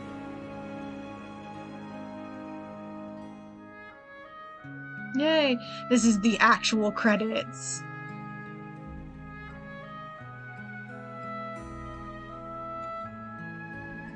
I only did a little cheating.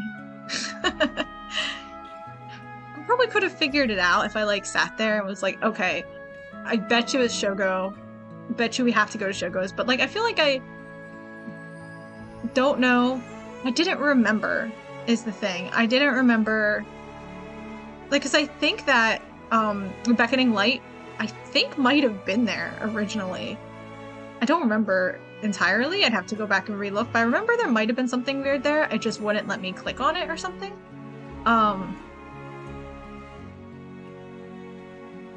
Or you had to turn back and look back, and I think that the problem is they're trying to keep it away from people who are just clicking willy-nilly or something. But how would I know to do the little process? I don't know. It was kind of weird.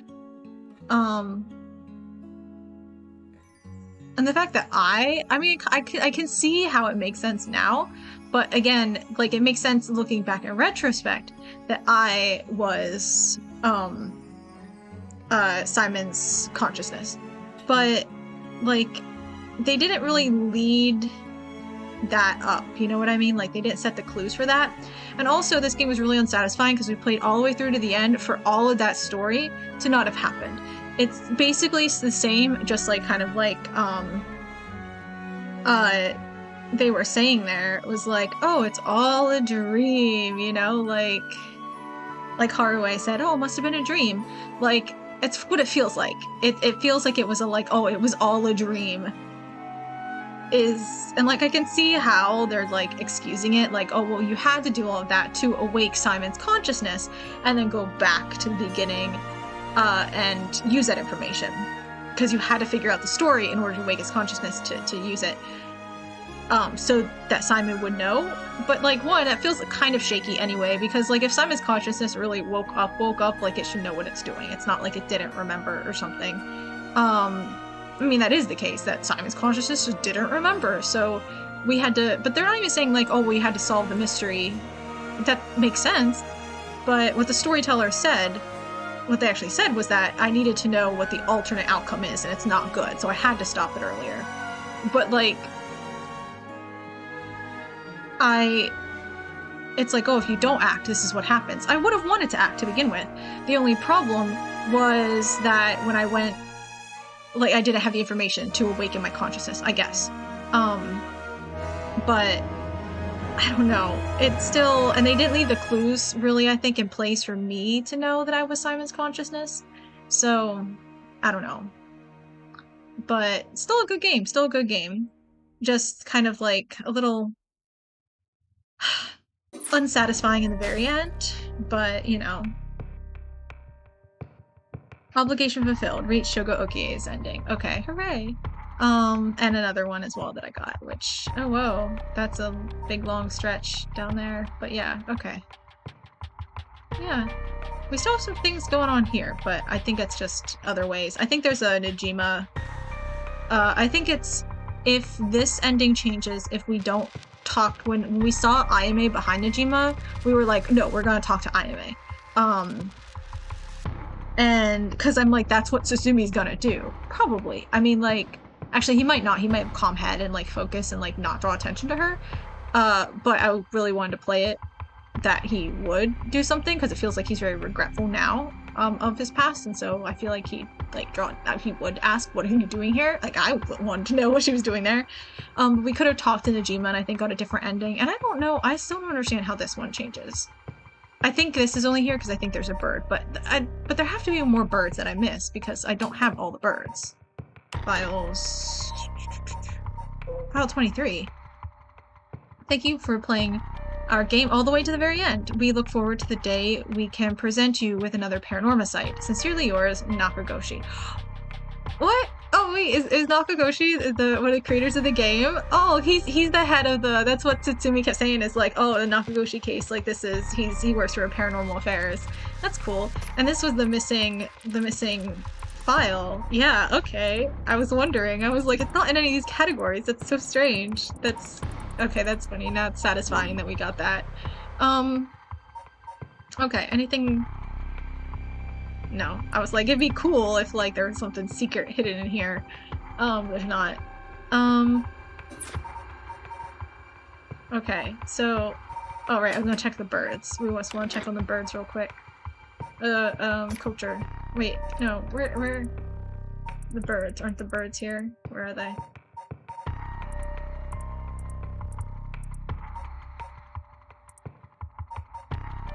Birds? No, where are the birds?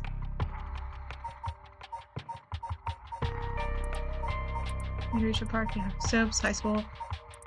Indy. Oh, alright, I forgot he's the Azure Heron, right? It was from both. Where are the birds?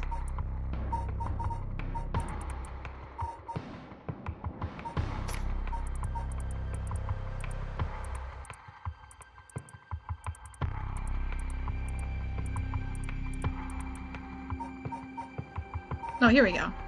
We're also not in any of these categories. Interesting.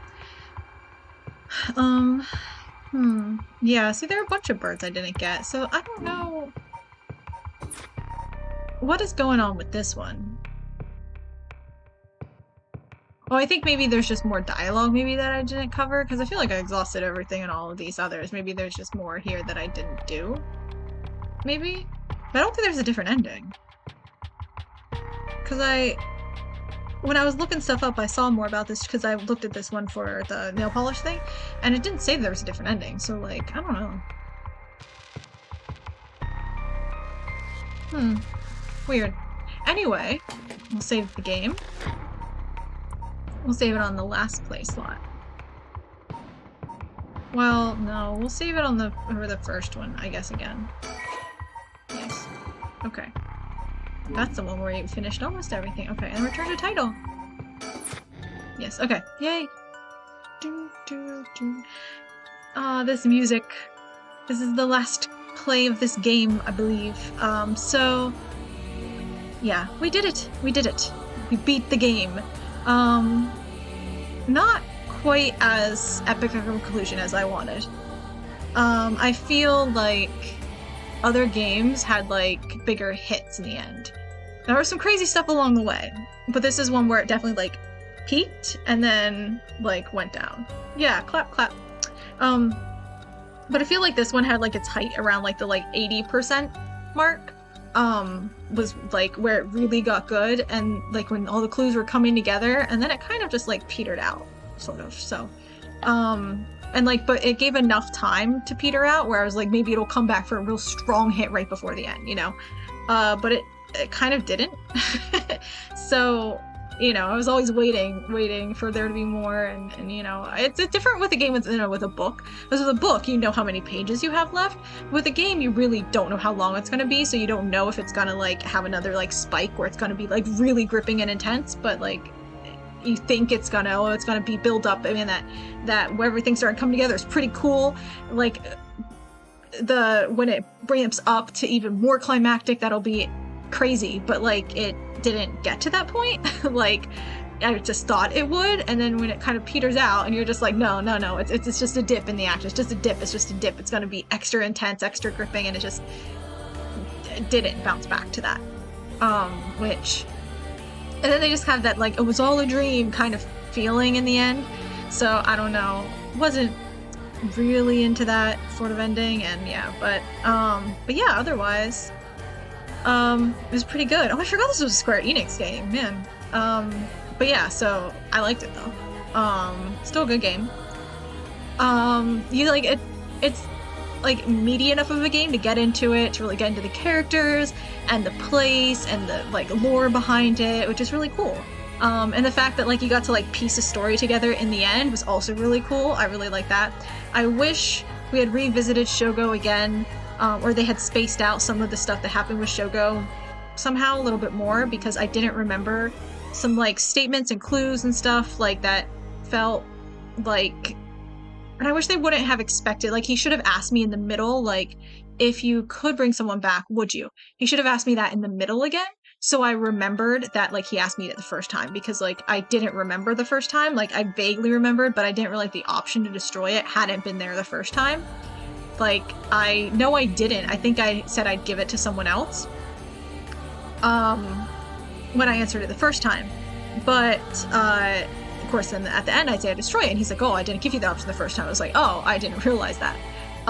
So, yeah, he's like, sorry, I tricked you with that, and I'm like, I didn't realize that you did, so it did feel very, very, like, satisfying.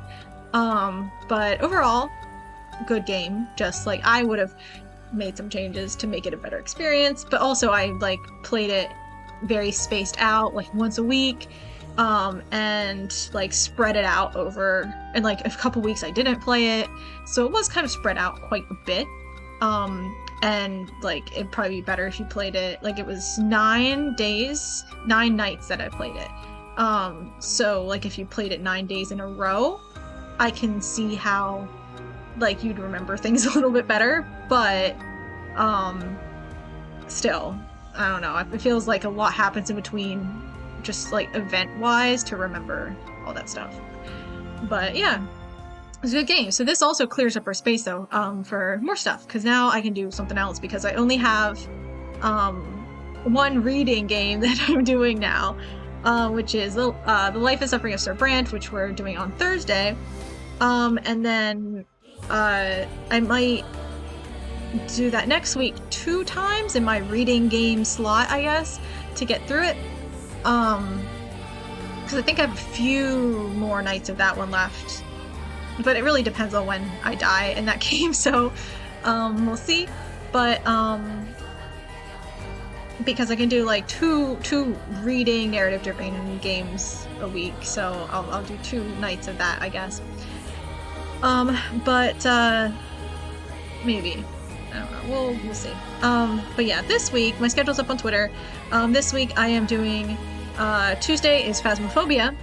To run through that again. The reason I did it on Tuesday over Saturday was because, the average in, like, Twitch's research panel, it actually says it has better gameplay on Tuesday than on Saturday. Hold on, I need a drink. So I'll play it on Tuesday. But I'm also trying Demonologist time.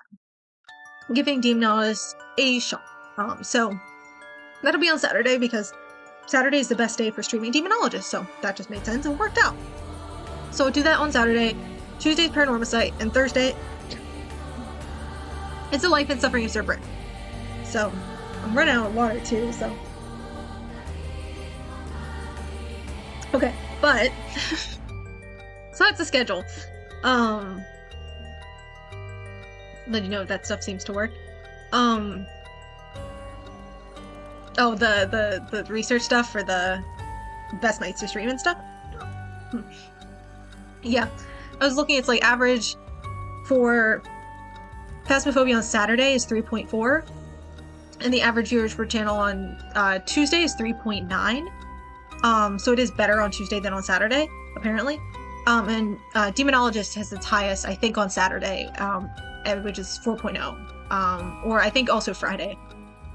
So it's on Saturday, it's higher than like Phasmophobia ever is, but it's like that was definitely the better way to work it out. So their stats are completely screwed by 1K streamers deciding to play any game randomly at any point. Yeah, this isn't like in the last week though. It's like an average in general of like Tuesday nights. So this would be presumably taking data from multiple weeks. So it's like definitely, yeah, like probably a little bit off, but I decided to try it anyway and see. So it does also tell you like the average and also what, like where you would rank, in the category for the game.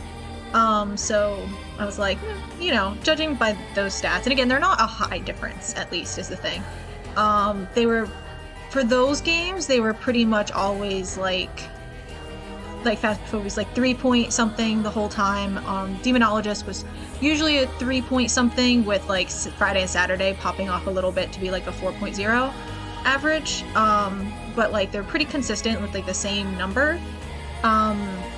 Other games, it's like if they don't get streamed enough, it's like, oh, on Tuesday, because that was when like a streamer streamed it once. So, you know, like some of the games, because I was trying to find like looking through my Steam library trying to figure out what to play, and to like play on Tuesday, you know, to fill that spot, and I was like, so I don't know, I was just like looking, and like if it works, I don't know, it's not like it's gonna be like that amazing, you know, because again, it's not like it's that better to stream those days. It just felt like, well, this is the, because I would normally do Demonologist like on Tuesday and Phasmo on Saturday again, because I was looking for a new game to add for Tuesday's stream slot,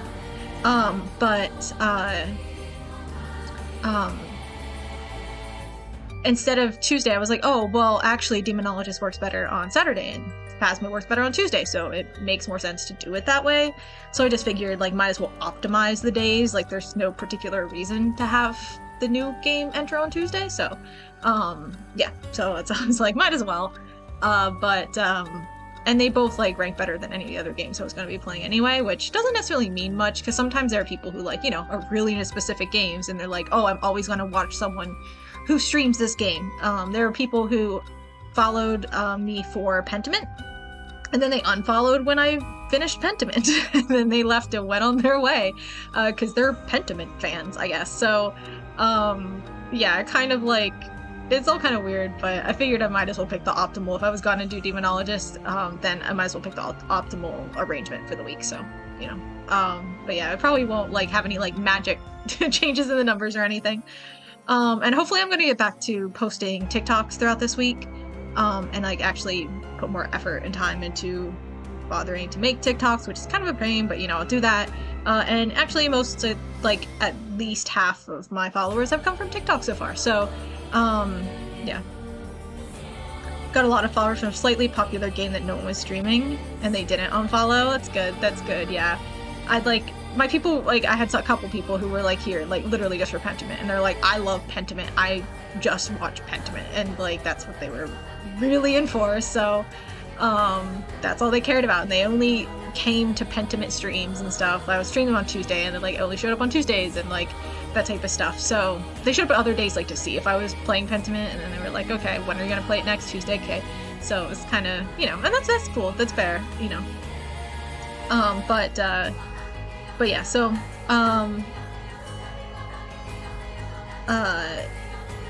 yeah, so I might maybe get more followers from TikTok if I actually start posting on TikTok is the thing, and actually do that properly. And I think I got a couple from YouTube as well, which when I post this stuff on YouTube, I'll post it to YouTube Shorts. And well, actually, I won't do that yet because I'm still posting my backlog of VODs. So I'll post a VOD a day on YouTube to catch up to tonight's stream eventually, probably sometime next week, 10 days or so, 11 days from now, and then I should be caught up, and then I'll start posting shorts on YouTube, and then maybe get some followers from that. Who knows? But yeah, we'll see. So it's hard to tell, if how many people really come from what, but socializing is the best way to do things, really. I don't know. I've been hearing using other platforms like TikTok and Reels is platforms and content that has a discoverability factor to it, which Twitch doesn't, and focusing on the algorithms that focus on discovering new content, Shorts and Reels and TikTok. But and Reels is a little iffy. That I have not had success with Reels on this account. Instagram has not been pushing my videos out really. Significant portion of my videos sit at 4 views or something. It has not shown them. But TikTok and Shorts have worked pretty well. So Shorts actually have gotten more views than TikToks. TikToks, I think my highest view TikTok is 800. I haven't been able to push it past that second wave. But Shorts had more. Shorts has had 1.5, 1.67, something like that, 1,500. So it's interesting. But anyway, social media, fun game to play as well.